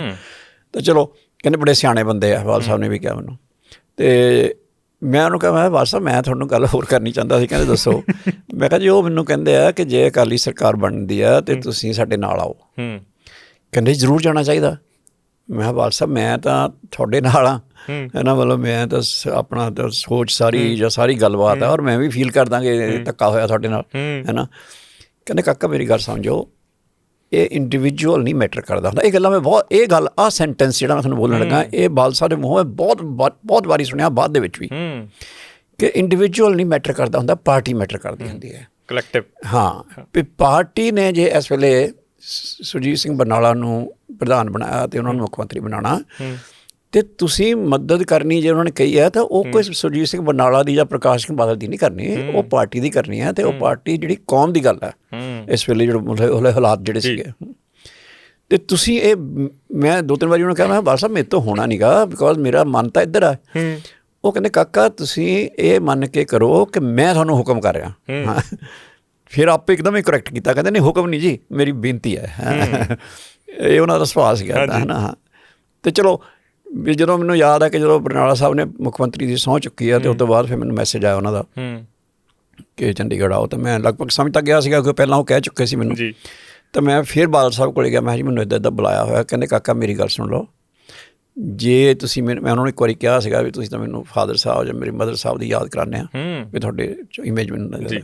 ਕਹਿੰਦੇ ਜੇ ਤੁਸੀਂ ਸੱਚੀ ਮੇਰਾ ਉਹਨਾਂ ਸਤਿਕਾਰ ਕਰਦੇ ਆ ਤਾਂ ਤੁਸੀਂ ਉਹਨਾਂ ਦੇ ਨਾਲ ਜਾਓ। ਅਤੇ ਕਹਿੰਦੇ ਮੈਂ ਪਾਰਟੀ ਦੇ ਅੰਦਰ ਹੀ ਹਾਂ, ਮੈਂ ਅਸੀਂ ਇਕੱਠੇ ਹੀ ਹਾਂ। ਇੱਥੇ ਮੇਰਾ ਇੱਕ ਸਵਾਲ ਹੈ, ਜਿਵੇਂ ਤੁਸੀਂ ਕਿਹਾ ਕਿ ਵੀ ਧਰਮ ਸੰਕਟ ਵਾਲੀ ਸਥਿਤੀ ਪੈਦਾ ਹੋ ਗਈ ਸੀ ਤੁਹਾਡੇ ਲਈ, ਹੈ ਨਾ, ਤੁਸੀਂ ਨਾਲ ਉਹਨਾਂ ਦੇ ਸੀਗੇ ਅਤੇ ਤੁਹਾਨੂੰ ਸੱਦਿਆ ਸੀਗਾ ਬਰਨਾਲਾ ਸਾਹਿਬ ਨੇ ਕਿ ਤੁਸੀਂ ਮੇਰੇ ਨਾਲ ਆਓ, ਜੇ ਸਰਕਾਰ ਆਉਂਦੀ ਆਪਾਂ ਇਕੱਠੇ ਕੰਮ ਕਰਾਂਗੇ। ਤਾਂ ਮੈਨੂੰ ਲੱਗਦਾ ਵੀ ਹਾਂ ਧਰਮ ਸੰਕਟ ਵਾਲੀ ਸਥਿਤੀ ਤਾਂ ਬਣ ਗਈ ਹੋਊਗੀ। ਪਰ ਇੱਕ ਗੱਲ ਇੱਥੇ ਹੋਰ ਇੰਟਰਸਟਿੰਗ ਹੈ ਵੀ ਬਾਦਲ ਸਾਹਿਬ ਤੁਹਾਡੇ ਨਾਲ ਸਲਾਹ ਕਰਦੇ ਸੀ ਹਰ ਗੱਲ ਦੇ ਉੱਤੇ, ਤੁਸੀਂ ਕਿਹਦੇ ਨਾਲ ਸਲਾਹ ਕੀਤੀ? ਮੈਂ ਤੁਹਾਨੂੰ ਦੱਸਦਾ ਨਾ, ਪਹਿਲਾਂ ਤਾਂ ਤੁਹਾਨੂੰ ਇਹ ਦੱਸਾਂ ਵੀ ਇਹ ਧਰਮ ਸੰਕਟ ਦੂਰ ਕਿਵੇਂ ਹੋਇਆ। ਕਿ ਜਦੋਂ ਮੈਂ ਬਰਨਾਲਾ ਸਾਹਿਬ ਨੂੰ ਮਿਲਿਆ ਤਾਂ ਮੈਂ ਬਰਨਾਲਾ ਸਾਹਿਬ ਨੂੰ ਕਿਹਾ, ਮੈਂ ਜੀ ਬਰਨਾਲਾ ਸਾਹਿਬ ਤੁਹਾਨੂੰ ਸ਼ਾਇਦ ਪਤਾ ਨਾ ਹੋਵੇ, ਮੇਰੇ ਬਾਦਲ ਸਾਹਿਬ ਨਾਲ ਬਹੁਤ ਨੇੜਤਾ ਦੇ ਰਿਸ਼ਤੇ ਆ, ਅਤੇ ਮਤਲਬ ਮੈਂ ਉਹਨਾਂ ਨੂੰ ਇੱਦਾਂ ਐਡਮਾਇਰ ਵੀ ਬਹੁਤ ਕਰਦਾ। ਅਤੇ ਇਸ ਤਰ੍ਹਾਂ ਵੀ ਮੈਂ ਕੱਲ੍ਹ ਨੂੰ ਤੁਹਾਨੂੰ ਕੋਈ ਹੋਰ ਬੰਦਾ ਕਹੇਗਾ, ਹੈ ਨਾ, ਵੀ ਜੀ ਤੁਹਾਡੇ ਆਪਸ ਵਿੱਚ ਹੀ ਇਸ ਵੇਲੇ ਹੈ ਪਾਰਟੀ ਸੇਮ ਆ, ਲੇਕਿਨ ਥੋੜ੍ਹਾ ਜਿਹਾ ਇੱਦਾਂ ਲੱਗ ਰਿਹਾ। ਅਤੇ ਬਰਨਾਲਾ ਸਾਹਿਬ ਮੈਨੂੰ ਕਹਿੰਦੇ ਬੈਂਸ ਸਾਹਿਬ, ਮੈਨੂੰ ਹਮੇਸ਼ਾ ਉਹਨਾਂ ਨੇ ਬੈਂਸ ਸਾਹਿਬ ਕਹਿ ਕੇ ਹੀ ਬੁਲਾਇਆ ਹੈ। ਅਤੇ ਕਹਿੰਦੇ ਬੈਂਸ ਸਾਹਿਬ ਬਾਦਲ ਸਾਹਿਬ ਦੇ ਨਾਲ ਦਾ ਲੀਡਰ ਨਾ ਕੋਈ ਸਾਡੇ 'ਚੋਂ ਹੈ, ਨਾ ਕੋਈ ਬਣ ਸਕਦਾ। ਪਰ ਇਸ ਵੇਲੇ ਜਿਹੜੀ ਡਿਊਟੀ ਲਾਈ ਗਈ ਹੈ ਅਕੋਰਡ ਕਰਕੇ, ਉਹ ਮੇਰੀ ਲਾਈ ਗਈ ਕਿਉਂਕਿ ਅਕੋਰਡ ਮੈਂ ਕੀਤਾ ਹੈਗਾ, ਅਤੇ ਮੈਂ ਅਤੇ ਲੌਂਗੋਵਾਲ ਸਾਹਿਬ ਨੇ, ਇਸ ਕਰਕੇ ਮੇਰੀ ਡਿਊਟੀ ਲਾਈ ਗਈ ਹੈ। ਅਸੀਂ ਕਿਸੇ ਵੀ ਤਰ੍ਹਾਂ ਨਾਲ ਬਾਦਲ ਸਾਹਿਬ ਦੇ ਸਤਿਕਾਰ ਦੇ ਖਿਲਾਫ ਬਿਲਕੁਲ ਨਹੀਂ ਗਏ। ਅਤੇ ਤੁਸੀਂ ਬਿਲਕੁਲ ਇੱਦਾਂ ਫੀਲ ਨਾ ਕਰੋ, ਅਤੇ ਤੁਸੀਂ ਬਿਲਕੁਲ ਤੁਸੀਂ ਮਹਿਸੂਸ ਇਹੀ ਕਰੋਗੇ ਕਿ ਆਪਾਂ ਇੱਕੋ ਪਾਰਟੀ 'ਚ ਹੈਗੇ। ਤਾਂ ਮੈਂ ਤੁਹਾਨੂੰ ਗੱਲ ਜਿਹੜੀ ਖਾਸ ਦੱਸਣੀ ਚਾਹੁੰਦਾ ਕਿ ਦੁਨੀਆ 'ਚ ਬੜੇ ਰੌਲੇ ਪਏ ਕਿ ਜੀ ਬਾਦਲ ਸਾਹਿਬ ਅਤੇ ਬਰਨਾਲਾ ਸਾਹਿਬ ਦੇ ਆਪਸ ਇੱਟ ਕੁੱਤੇ ਦਾ, ਪਾਰਟੀ ਛੱਡ ਵੀ ਗਏ ਬਾਦਲ ਸਾਹਿਬ ਇੱਕ ਵਾਰੀ ਜਦੋਂ ਉਹ ਹਰਿਮੰਦਰ ਸਾਹਿਬ ਪੁਲਿਸ ਐਂਟਰ ਕੀਤੀ ਹੈ, ਬਲੈਕ ਥੰਡਰ ਹੁੰਦਾ। ਹਾਂ, ਅਤੇ ਬਹੁਤ ਮਤਲਬ ਹੋਇਆ ਵੀ ਜੀ ਇੱਕ ਦੂਜੇ ਦੇ ਖਿਲਾਫ ਨੇ ਜੀ, ਇਹ ਨੇ ਜੀ, ਉਹ ਨੇ ਜੀ। ਪਰ ਮੈਂ ਤੁਹਾਨੂੰ ਦੱਸਾਂ, ਮੈਂ ਪੂਰੀ ਜ਼ਿੰਦਗੀ ਦਾ ਹੁਣ ਮੈਂ ਦੱਸਦਾ ਨਿਚੋੜ, ਇਹ ਲੀਡਰਾਂ ਦਾ ਇੱਕ ਮਤਲਬ ਇੱਕ ਸਟੇਚਰ ਵੀ ਹੁੰਦਾ। ਕਦੇ ਵੀ ਮੈਂ ਬਰਨਾਲਾ ਸਾਹਿਬ ਦੇ ਮੂੰਹ ਤੋਂ ਸਟੇਜ 'ਤੇ ਬੋਲ ਦਿੰਦੇ ਸੀ ਉਹ, ਲੇਕਿਨ ਮੈਂ ਨਿੱਜੀ ਤੌਰ 'ਤੇ ਕਦੇ ਵੀ ਬਾਦਲ ਸਾਹਿਬ ਦੀ ਸ਼ਾਨ ਦੇ ਖਿਲਾਫ ਇੱਕ ਅੱਖਰ ਵੀ ਨਹੀਂ ਸੁਣਿਆ ਉਹਨਾਂ ਤੋਂ। ਬਲਕਿ ਜੇ ਮੇਰੀ ਪ੍ਰੈਜ਼ੈਂਸ ਕੋਈ ਹੋਰ ਬੰਦਾ ਬਾਦਲ ਸਾਹਿਬ ਦੇ ਖਿਲਾਫ ਬੋਲਦਾ ਸੀ ਤਾਂ ਬਰਨਾਲਾ ਸਾਹਿਬ ਰੋਕ ਦਿੰਦੇ ਹੁੰਦੇ। ਕੀ ਪਤਾ ਤੁਹਾਨੂੰ ਨਾ ਕਹਿੰਦੇ, ਤੁਹਾਡੇ ਸਾਹਮਣੇ ਨਾ ਕਹਿੰਦੇ, ਹੁਣ ਵੀ ਇਹਦਾ ਐਡਮਾਇਰ ਹੀ ਉਹਨਾਂ ਨੂੰ ਕਰਦੇ ਆ। ਮੈਂ ਇਹੀ ਕਹਿ ਰਿਹਾ ਕਿ ਮੇਰੇ ਸਾਹਮਣੇ ਨਹੀਂ ਸੀ ਹੋਣ ਦਿੰਦੇ। ਇਹਦੇ ਸੇਮ ਟਾਈਮ ਬਾਦਲ ਸਾਹਿਬ ਦੇ ਨਾਲ ਮੈਂ ਇੱਕ ਵਾਰੀ ਜਦੋਂ ਉਹਨਾਂ ਨੂੰ ਕਿਹਾ ਵੀ ਇੱਦਾਂ ਦਾ ਬਰਨਾਲਾ ਸਾਹਿਬ ਦਾ ਇੱਦਾਂ ਤਾਂ ਮੈਨੂੰ ਬਾਅਦ ਦੇ ਵਿੱਚ ਉਹਨਾਂ ਨੇ ਕਈ ਵਾਰੀ ਮੈਨੂੰ ਗੱਲ ਕਹੀ ਬਾਦਲ ਸਾਹਿਬ ਨੇ ਵੀ ਜੀ ਉਹ ਦੇਖੋ ਪੋਲੀਟਿਕਸ ਕਈ ਗਲਤੀਆਂ ਹੋ ਜਾਂਦੀਆਂ। ਹਾਂਜੀ। ਤੇ ਬਰਨਾਲਾ ਸਾਹਿਬ ਤੋਂ ਗਲਤੀ ਬਹੁਤ ਵੱਡੀ ਹੋ ਗਈ ਜਿਹੜੀ ਉਹ ਹਰਮੰਦਰ ਸਾਹਿਬ ਤੁਹਾਡੇ ਨਾਲ ਸਲਾਹ ਨਹੀਂ ਕੀਤੀ ਉਹਦੇ ਬਾਰੇ? ਉਸ ਵੇਲੇ ਤਾਂ ਮੈਂ ਯੰਗ ਹੀ ਬਹੁਤ ਸੀ, ਮੇਰੇ ਨਾਲ ਸਲਾਹ ਤਾਂ ਕੀ ਕਰਨੀ ਸੀ ਉਸ ਵੇਲੇ। ਮੈਂ ਦੱਸਣ ਲੱਗਾ ਨਾ ਉਹ ਬਹੁਤ ਰਿਸ਼ਤਾ ਡਿਫਰੈਂਟ ਸੀਗਾ ਉਸ ਵੇਲੇ। ਮੈਂ ਤੁਹਾਡੀ ਉਮਰ ਦਾ ਤਾਂ ਸੀਗਾ, ਤੁਹਾਡੇ ਤੋਂ ਥੋੜ੍ਹਾ ਜਿਹਾ ਵੱਡਾ ਸਮਝ ਲਓ। ਅਤੇ ਉਹ ਉਸ ਵੇਲੇ ਤਾਂ ਇੰਨਾ ਹੁੰਦਾ ਸੀ ਵੀ ਅਖਬਾਰਾਂ ਦੇ ਵਿੱਚ ਐਡੀਟੋਰੀਅਲ ਵਗੈਰਾ ਜਾਂ ਆਰਟੀਕਲਸ ਵਗੈਰਾ ਜਿਹੜਾ ਉਹਨਾਂ ਨੂੰ ਥੋੜ੍ਹਾ ਜਿਹਾ ਮਤਲਬ ਇਨ ਦਾ ਸੈਂਸ ਕਿ ਆਪਣੀ ਗੱਲ ਪਹੁੰਚਾਉਣ ਤੱਕ। ਪਰ ਫਿਰ ਵੀ ਪਰਸੈਪਸ਼ਨ ਇੱਕ ਗਲਤ ਬਣਨੀ ਸੀ ਅਖਬਾਰਾਂ 'ਚ ਜਾਂ ਸਿੱਖਾਂ 'ਚ ਜਾਂ ਪੰਜਾਬ 'ਚ। ਤੁਹਾਡੇ ਨਾਲ ਗੱਲ ਨਹੀਂ ਹੋਈ ਕੋਈ? ਮੈਂ ਦੱਸਣ ਲੱਗਾ ਨਾ ਪੋਲੀਟੀਕਲ ਐਡਵਾਈਸ ਉਸ ਵੇਲੇ ਨਾ ਤਾਂ ਮੈਨੂੰ ਉਹਨਾਂ ਨੇ ਇਸ ਤਰ੍ਹਾਂ ਸੀਗਾ ਕਿ ਮੈਨੂੰ ਪੋਲੀਟੀਕਲ ਐਡਵਾਈਜ਼ਰ ਤਾਂ ਮੈਂ ਸੀਗਾ ਨਹੀਂ, ਮੈਂ ਸੀਗਾ ਉਹਨਾਂ ਦਾ ਮੀਡੀਆ ਐਡਵਾਈਜ਼ਰ। ਅਤੇ ਨਾ ਹੀ ਮੈਨੂੰ ਆਪਣੇ ਆਪ 'ਤੇ ਲੱਗਦਾ ਸੀ ਕਿ ਮੈਂ ਐਡੀ ਵੱਡੀ ਗੱਲ 'ਤੇ ਕੋਈ ਇਹਨਾਂ ਨੂੰ ਸਲਾਹ ਦੇ ਸਕਦਾ। ਲੇਕਿਨ ਇੰਨਾ ਮੈਨੂੰ ਯਾਦ ਹੈ ਕਿ ਜਿਸ ਦਿਨ ਇਹ ਗੱਲ ਹੋਈ ਹੈ ਅਤੇ ਮੈਂ ਆਪਣੇ ਆਫਿਸ 'ਚ ਬੈਠਾ ਸੀ ਅਤੇ ਮੇਰੇ ਨਾਲ ਸਾਡੇ ਹੈੱਡ ਆਫ ਦਾ ਡਿਪਾਰਟਮੈਂਟ ਪਹਿਲਾਂ ਹੁੰਦੇ ਸੀ ਯੂਨੀਵਰਸਿਟੀ ਦੇ ਵਿੱਚ ਮੇਰੇ ਨਾਲ ਡਾਕਟਰ SS ਦਸਾਂਝ, ਅੱਜ ਕੱਲ੍ਹ ਦੁਨੀਆ 'ਚ ਨਹੀਂ ਨੇ ਲੇਕਿਨ ਮੇਰੇ ਇੱਕ ਤਰ੍ਹਾਂ ਗੁਰੂ ਸਮਾਨ ਮੇਰੇ ਹੈਗੇ ਜੀ। ਤਾਂ ਉਹਨਾਂ ਨੇ ਮੈਨੂੰ ਦਫ਼ਤਰ 'ਚ ਕਿਹਾ ਵੀ ਆਹ ਜਿਹੜਾ ਤੁਸੀਂ ਸਵਾਲ ਕੀਤਾ ਕਿ ਬਰਨਾਲਾ ਸਾਹਿਬ ਨੇ ਹੁਣ ਨਾਲ ਗੱਲ ਨਹੀਂ ਸੀ ਕੀਤੀ। ਮੈਂ ਕਿਹਾ ਜੀ ਮੈਨੂੰ ਤਾਂ ਬਿਲਕੁਲ ਹੀ ਨਹੀਂ ਪਤਾ ਹੈ, ਤਾਂ ਹੁਣ ਸਾਹਮਣੇ ਖਬਰ ਆਈ ਹੈ, ਮੈਨੂੰ ਤਾਂ ਮਤਲਬ ਤੁਹਾਡੇ ਸਾਹਮਣੇ ਖਬਰ ਆ ਰਹੀ ਹੈ। ਟੈਲੀਪ੍ਰਿੰਟਰ ਹੁੰਦਾ ਸੀਗਾ ਉਹ 'ਤੇ ਖਬਰ ਆਉਂਦੀ ਸੀ ਅਤੇ ਇੱਦਾਂ ਆਈ ਹੈ ਅਤੇ ਉਹ ਮਤਲਬ ਬਿਲਕੁਲ ਹੀ ਨਹੀਂ ਸੀ ਪਤਾ ਹੈਗਾ। ਉਹ ਤਾਂ ਬਲਕਿ ਮੈਂ ਬਾਅਦ 'ਚ ਗੱਲ ਕੀਤੀ ਵੀ ਹੈ ਬਰਨਾਲਾ ਸਾਹਿਬ ਨੇ। ਬਰਨਾਲਾ ਸਾਹਿਬ ਆਪਾਂ ਤਾਂ ਸਟੈਂਡ ਹੀ ਸਾਡਾ ਹੋਰ ਸੀਗਾ ਇਹ। ਤਾਂ ਬਰਨਾਲਾ ਸਾਹਿਬ ਨੇ ਜੋ ਮੈਨੂੰ ਕਿਹਾ ਮੈਂ ਤੁਹਾਨੂੰ ਦੱਸ ਦਿੰਦਾ। ਉਹਨਾਂ ਨੇ ਕਿਹਾ ਵੀ ਕਾਕਾ ਇਸਦਾ ਮਜਬੂਰੀ ਹੋ ਗਈ ਹੈ ਅਤੇ ਜਿਹੜਾ ਹੈਗਾ ਵੀ ਇਹ ਮੈਨੂੰ ਇਹ ਲੱਗਦਾ ਆ ਕਿ ਉਹ ਹੋਈ ਤਾਂ ਗਲਤੀ ਉਹਨਾਂ ਤੋਂ, ਮਤਲਬ ਗਲਤੀ ਤਾਂ ਹੋਈ ਆ। ਮੈਂ ਕਿਹਾ ਮੈਨੂੰ ਇਹ ਲੱਗਦਾ ਆ ਵੀ ਸ਼ਾਇਦ ਉਹਨਾਂ ਨੂੰ ਵੀ ਮਿਸ ਇਨਫੋਰਮੇਸ਼ਨ ਦੇ ਅੰਡਰ ਇਹ ਗੱਲ ਸਾਰੀ ਹੋਈ ਆ, ਲੇਕਿਨ ਮੁੱਖ ਮੰਤਰੀ ਤੌਰ 'ਤੇ ਉਹ ਗੱਲ ਕਹਿ ਨਹੀਂ ਸਕਦੇ ਸੀਗੇ ਕਿ ਆਈ ਹੈਵ ਬਿਨ ਮਿਸ ਇਨਫੋਰਮਡ ਅਤੇ ਮੈਂ ਗਲਤੀ ਨਾ ਕਰ ਗਿਆ ਇਹ ਉਹ ਕਹਿ ਨਹੀਂ ਸਕਦੇ। ਲੇਕਿਨ ਹੋਈ ਗਲਤੀ ਸੀ, ਉਹ 'ਚ ਕੋਈ ਦੋ ਰਾਏ ਨਹੀਂ ਹੈਗੀਆਂ। ਔਰ ਮੇਰੇ ਖਿਆਲ ਉਹਨੇ ਉਸ ਗੱਲ ਨੇ ਉਹਨਾਂ ਦਾ ਪੋਲੀਟੀਕਲ ਕੈਰੀਅਰ ਵੀ ਖਤਮ ਕਰਤਾ ਜਿਹੜੀ ਉਹ ਫੌਜ। ਨਾਰਾਜ਼ਗੀ ਤਾਂ ਦੇਖੋ ਇਨ ਦਾ ਸੈਂਸ ਮੈਂ ਹਰਟ ਹੋਇਆ ਸੀ ਬਹੁਤ ਜ਼ਿਆਦਾ ਬਿਕੋਜ਼ ਉਸੇ ਇਸ਼ੂ 'ਤੇ ਤਾਂ ਮੈਂ ਲਿਖਦਾ ਆ ਰਿਹਾ ਸੀਗਾ ਅਤੇ ਬਲਕਿ ਮੈਨੂੰ ਤਾਂ ਇੱਥੇ ਤੱਕ ਵੀ ਆਇਆ ਸੀਗਾ। ਇੱਕ ਪਾਸੇ ਤਾਂ ਕਾਂਗਰਸ ਦੀ ਸਰਕਾਰ ਸੀ ਜਿਸ ਨੂੰ ਅਕਾਲੀ ਦਲ ਕਹਿ ਰਿਹਾ ਕਿ ਕਾਂਗਰਸ ਨੇ ਹਮਲਾ ਕਰਾਇਆ, ਕਾਂਗਰਸ ਨੇ ਹਮਲਾ ਕਰਾਇਆ। ਬਿਲਕੁਲ। ਦੂਜੇ ਪਾਸੇ ਤੁਹਾਡੀ ਅਕਾਲੀ ਦਲ ਦੀ ਆਪ ਦੀ ਸਰਕਾਰ। ਮੈਂ ਦੱਸ ਰਿਹਾ ਨਾ ਉਸ ਵੇਲੇ ਇਹ ਬਹੁਤ ਵੱਡੀ ਗੱਲ ਮੈਂ ਸਮਝਦਾ ਉਹਨੇ ਹਿਸਟਰੀ ਚੇਂਜ ਕਰਤੀ ਉਸ ਗੱਲ ਨੇ। ਉਹਨੇ ਇੱਦਾਂ ਕਰਤਾ ਕਿ ਉਹ ਤੋਂ ਬਾਅਦ ਬਹੁਤ ਚਿਰ ਸਰਕਾਰ ਚੱਲੀ ਨਹੀਂ। ਅਤੇ ਮੈਨੂੰ ਇੰਨਾ ਯਾਦ ਆ ਕਿ ਜਦੋਂ ਦਸਾਂਝ ਸਾਹਿਬ ਨਾਲ ਮੇਰੀ ਗੱਲ ਹੋਈ, ਮੇਰੇ ਹੈੱਡ ਆਫ ਦਾ ਡਿਪਾਰਟਮੈਂਟ ਹੁੰਦੇ ਸੀਗੇ, ਤਾਂ ਮੈਂ ਹਰਟ ਵੀ ਸੀਗਾ, ਮੇਰੇ ਅੱਖਾਂ ਦੇ ਵਿੱਚ ਵੀ ਪਾਣੀ ਆਇਆ ਹੋਇਆ ਸੀਗਾ। ਅਤੇ ਮੈਂ ਬਰਨਾਲਾ ਸਾਹਿਬ ਕੋਲ ਗਿਆ ਤਾਂ ਮੈਂ ਉਹਨਾਂ ਨੂੰ ਕਿਹਾ ਜੀ ਮੈਂ ਦੇਖੋ ਸੌਰੀ, ਮੈਂ ਬਰਨਾਲਾ ਸਾਹਿਬ ਮੈਂ ਤੁਹਾਡੀ ਇੱਜ਼ਤ ਬਹੁਤ ਕਰਦਾ ਪਰ ਔਖਾ ਹੋ ਜਾਏਗਾ ਇੱਦਾਂ ਹੁਣ ਮੇਰਾ ਤੁਹਾਡੇ ਨਾਲ ਰਹਿਣਾ ਹੈ ਨਾ ਵੀ ਇੱਦਾਂ ਦੇ ਗਲਤ ਹੋ ਗਿਆ। ਅਤੇ ਉਹ ਮੈਂ ਹੁਣ ਤੁਹਾਨੂੰ ਸਾਰੀ ਗੱਲ ਨਹੀਂ ਦੱਸ ਸਕਦਾ ਪਰ ਚਲੋ ਮੈਂ ਜਿੰਨੀ ਦੱਸ ਸਕਦਾ ਉਨੀ ਦੱਸ ਦਿੰਦਾ ਕਿ ਉਹਨਾਂ ਨੇ ਮੈਨੂੰ ਇੱਦਾਂ ਕਿਹਾ ਵੀ ਤੁਸੀਂ ਨਾ ਮੈਨੂੰ ਥੋੜ੍ਹਾ ਟਾਈਮ ਦਿਓ, ਇਹ ਗਲਤੀ ਹੋਈ ਹੈ ਮੇਰੇ ਤੋਂ, ਮੈਂ ਇਹਦੇ ਲਈ ਮਾਫੀ ਮੰਗਾਂਗਾ ਪੂਰੀ ਕੌਮ ਤੋਂ। ਮੰਗੀ ਵੀ ਬਾਅਦ 'ਚ ਉਹਨਾਂ ਨੇ, ਪਰ ਇਹ ਹੁਣ ਤੁਸੀਂ ਇੱਦਾਂ ਨਾ ਕਰਿਓ। ਫਿਰ ਹੁਣ ਮੇਰੇ 'ਤੇ ਮਤਲਬ ਮੈਂ ਪਹਿਲਾਂ ਹੀ ਇਸ ਮੁਸ਼ਕਿਲ 'ਚ ਫਸ ਗਿਆ ਗਲਤੀ ਕਰਕੇ ਵੀ ਤੁਸੀਂ ਮੇਰੇ ਇੰਨੇ ਨੇੜੇ ਗਿਣੇ ਜਾਂਦੇ ਆ, ਮੇਰੀ ਪਰਛਾਵਾਂ ਗਿਣੇ ਜਾਂਦੇ ਆ ਅਤੇ ਤੁਸੀਂ ਇੱਦਾਂ ਕਰੋਗੇ ਤਾਂ ਫਿਰ ਮੈਨੂੰ ਬਹੁਤ ਜ਼ਿਆਦਾ ਹੋਏਗਾ। ਫਿਰ ਮੈਨੂੰ ਜਿਹੜਾ ਮਤਲਬ ਉਹਨਾਂ ਦਾ ਮਤਲਬ ਸੀਗਾ ਵੀ ਤੁਸੀਂ ਇੰਨੇ ਨੇੜੇ ਹੋ ਕੇ ਮੈਨੂੰ ਧੋਖਾ ਜਿਹਾ ਦੇ ਦੋਗੇ ਇਨ ਦਾ ਸੈਂਸ ਕਿ ਦਾ। ਤਾਂ ਮੈਂ ਫਿਰ ਉਹਨੂੰ ਮੈਂ ਇੰਨੀ ਗੱਲ ਕਹੀ ਆ ਜੀ, ਮੈਂ ਗੱਲ ਸੁਣੋ, ਜੇ ਤੁਸੀਂ ਮੈਨੂੰ ਇਹ ਯਕੀਨ ਦਵਾ ਦਿਓ ਕਿ ਤੁਸੀਂ ਇਸ ਗੱਲ ਲਈ ਅਪੋਲੋਜਾਈਜ਼ ਕਰੋਗੇ ਤਾਂ ਫਿਰ ਗੱਲ ਹੋਰ ਹੈ ਨਾ। ਕਹਿੰਦੇ ਜੀ ਤੁਸੀਂ ਮੈਨੂੰ ਇਹ ਦੱਸੋ ਤੁਹਾਡੇ ਹਿਸਾਬ ਦੇ ਨਾਲ ਮੈਨੂੰ ਕੀ ਕਰਨਾ ਚਾਹੀਦਾ। ਮੈਂ ਕਿਹਾ ਜੀ ਮੇਰੇ ਹਿਸਾਬ ਦੇ ਨਾਲ ਦੇਖੋ ਗਲਤੀ ਤਾਂ ਹੁਣ ਹੋ ਗਈ, ਇਹ ਤਾਂ ਮੈਂ ਨਹੀਂ ਕਹਿ ਸਕਦਾ ਨਾ ਕਰਦੇ, ਉਹ ਤਾਂ ਹੋ ਚੁੱਕੀ ਹੈ, ਲੇਕਿਨ ਜਿੰਨੀ ਛੇਤੀ ਹੋ ਸਕੇ ਤੁਹਾਨੂੰ ਇਹਦੀ ਮਾਫੀ ਮੰਗ ਲੈਣੀ ਚਾਹੀਦੀ ਹੈ। ਔਰ ਉਹ ਤੋਂ ਬਹੁਤ ਛੇਤੀ ਫਿਰ ਉਹਨਾਂ ਨੂੰ ਅਕਾਲ ਤਖ਼ਤ 'ਤੇ ਤਲਬ ਕੀਤਾ ਗਿਆ ਸੀ। ਪ੍ਰਕਾਸ਼ ਸਿੰਘ ਬਾਦਲ ਨਾਲ ਗੱਲ ਕੀਤੀ ਇਸ ਬਾਰੇ? ਨਹੀਂ, ਉਦੋਂ ਨਹੀਂ, ਮੈਨੂੰ ਆਪ ਨੂੰ ਨਹੀਂ ਪਤਾ ਸੀਗਾ ਅਤੇ ਉਸ ਵੇਲੇ ਤਾਂ ਬਾਅਦ 'ਚ ਪਤਾ ਲੱਗਿਆ। ਨਹੀਂ, ਬਾਅਦ 'ਚ ਵੀ ਤੁਹਾਡੀ ਗੱਲਬਾਤ ਰਾਤ ਬਾਅਦ 'ਚ ਨੈਚੁਰਲੀ ਬਾਦਲ ਸਾਹਿਬ ਨਾਲ ਵੀ ਗੱਲ ਹੋਈ ਹੈ ਤਾਂ ਬਾਦਲ ਸਾਹਿਬ ਆਪ ਕਿਉਂਕਿ ਬਾਦਲ ਸਾਹਿਬ ਨੇ ਇਸੇ ਇਸ਼ੂ 'ਤੇ ਤਾਂ ਛੱਡੀ ਸੀ ਗੱਲ ਪਾਰਟੀ ਨੂੰ। ਅਤੇ ਲੇਕਿਨ ਮੈਂ ਜਦੋਂ ਉਹਨਾਂ ਨੂੰ ਦੱਸਿਆ ਕੀ ਕਰਦੇ ਸੀ ਉਦੋਂ, ਹਾਂਜੀ ਉਹ ਉਦੋਂ ਕੀ ਕਿਹਾ ਕਰਦੇ ਸੀ ਬਾਦਲ ਸਾਹਿਬ ਤਾਂ ਇਹੀ ਕਹਿੰਦੇ ਸੀਗੇ ਵੀ ਜਿਹੜੀ ਗਲਤੀ ਕਾਂਗਰਸ ਨੇ ਕੀਤੀ ਸੀਗੀ ਉਹ ਅਕਾਲੀ ਸਰਕਾਰ ਨੇ ਕਿਉਂ ਕੀਤੀ ਹੈ ਨਾ, ਕਿ ਉਹਨਾਂ ਨੇ ਫੌਜ ਭੇਜੀ ਸੀ ਅਤੇ ਅਕਾਲ ਤਖ਼ਤ ਸਾਹਿਬ ਦੇ 'ਤੇ ਹਮਲਾ ਕੀਤਾ ਸੀ। ਇਹਨਾਂ ਨੇ ਪੁਲਿਸ ਚਲੋ ਠੀਕ ਹੈ ਮੰਨ ਲਿਆ ਵੀ ਉਹ ਜਿਹੜਾ ਫਰਕ ਸੀਗਾ ਇਨ ਦਾ ਸੈਂਸ ਉੱਥੇ ਕੋਈ ਡੈਮੇਜ ਜਾਂ ਕੋਈ ਇੱਦਾਂ ਦੀ ਗੱਲ ਨਹੀਂ ਸੀ ਹੋਈ, ਲੇਕਿਨ still the symbolic act of sending the police in was against Akali culture. ਇਹ ਗੱਲ ਸੀਗੀ।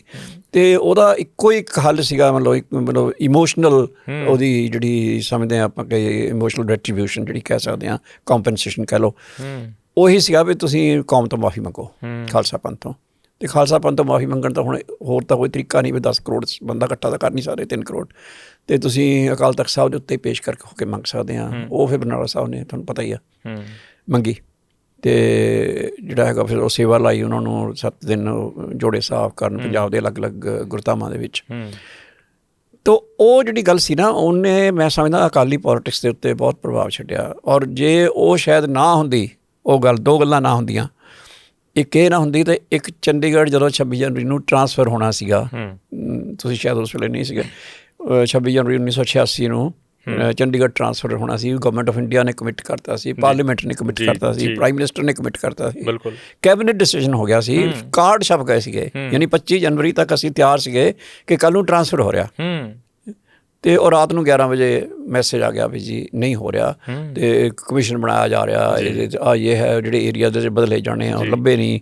ਹਿੰਦੀ ਸਪੀਕਿੰਗ ਏਰੀਆ ਪੰਜਾਬ 'ਚ ਲੱਭਾ ਕੋਈ ਨਾ, ਕਿਉਂਕਿ ਉਹ ਸ਼ਰਤ ਇਹ ਸੀਗੀ ਵੀ ਚੰਡੀਗੜ੍ਹ ਦੇ ਬਦਲੇ 'ਚ ਕੁਛ ਹਿੰਦੀ ਸਪੀਕਿੰਗ ਏਰੀਆਜ਼ ਹਰਿਆਣੇ ਨੂੰ ਜਾਣਗੇ, ਮੰਨ ਲਿਆ ਜਾਣਗੇ, ਲੇਕਿਨ ਜਾਣਗੇ ਤਾਂ ਨਾ ਜੇ ਹਿੰਦੀ ਸਪੀਕਿੰਗ ਏਰੀਆ ਹੋਣਗੇ। ਅਤੇ ਉਹ ਸ਼ਰਤ ਇਹ ਸੀਗੀ ਕਿ ਕੰਟੀਗੁਇਟੀ ਐਂਡ ਲਿੰਗੁਇਸਟਿਕ ਅਫਿਨਿਟੀ, ਜਾਣੀ ਕਿ ਉੱਥੇ ਦੀ ਬੋਲੀ ਹਿੰਦੀ ਹੋਵੇ ਔਰ ਉਹ ਬਾਰਡਰ ਦੇ ਨਾਲ ਲੱਗਦਾ ਹੋਵੇ, ਮਤਲਬ ਕਿ ਹਰਿਆਣੇ ਦੇ ਨਾਲ ਲੱਗਦਾ ਹੋਵੇ। ਅਤੇ ਇੱਦਾਂ ਦਾ ਕੋਈ ਪਿੰਡ ਲੱਭਾ ਨਾ। ਇੱਕ ਪਿੰਡ ਜਿਹੜਾ ਸੀਗਾ ਕੰਦੂ ਖੇੜਾ, ਉਹਦੇ ਬਾਰੇ ਇੱਕ ਰੌਲਾ ਸੀਗਾ ਵੀ ਇਹ ਹਿੰਦੀ ਸਪੀਕਿੰਗ ਆ ਕਿ ਪੰਜਾਬੀ ਸਪੀਕਿੰਗ ਆ, ਅਤੇ ਉਹਦੇ 'ਤੇ ਫਿਰ ਇਨਿਊਮਰੇਸ਼ਨ ਕੀਤੀ ਗਈ ਕਮਿਸ਼ਨ ਵੱਲੋਂ ਕਿ ਕਹਿ ਲਓ ਨਾਰਾ ਵੀ ਦਿੱਤਾ ਜਾਂਦਾ ਸੀ, ਕੰਦੂ ਖੇੜਾ ਕਰੂ ਨਵੇੜਾ, ਪੰਜਾਬੀ ਟਰੂਨ ਦੀ ਹੈਡਲਾਈਨ ਸੀਗੀ।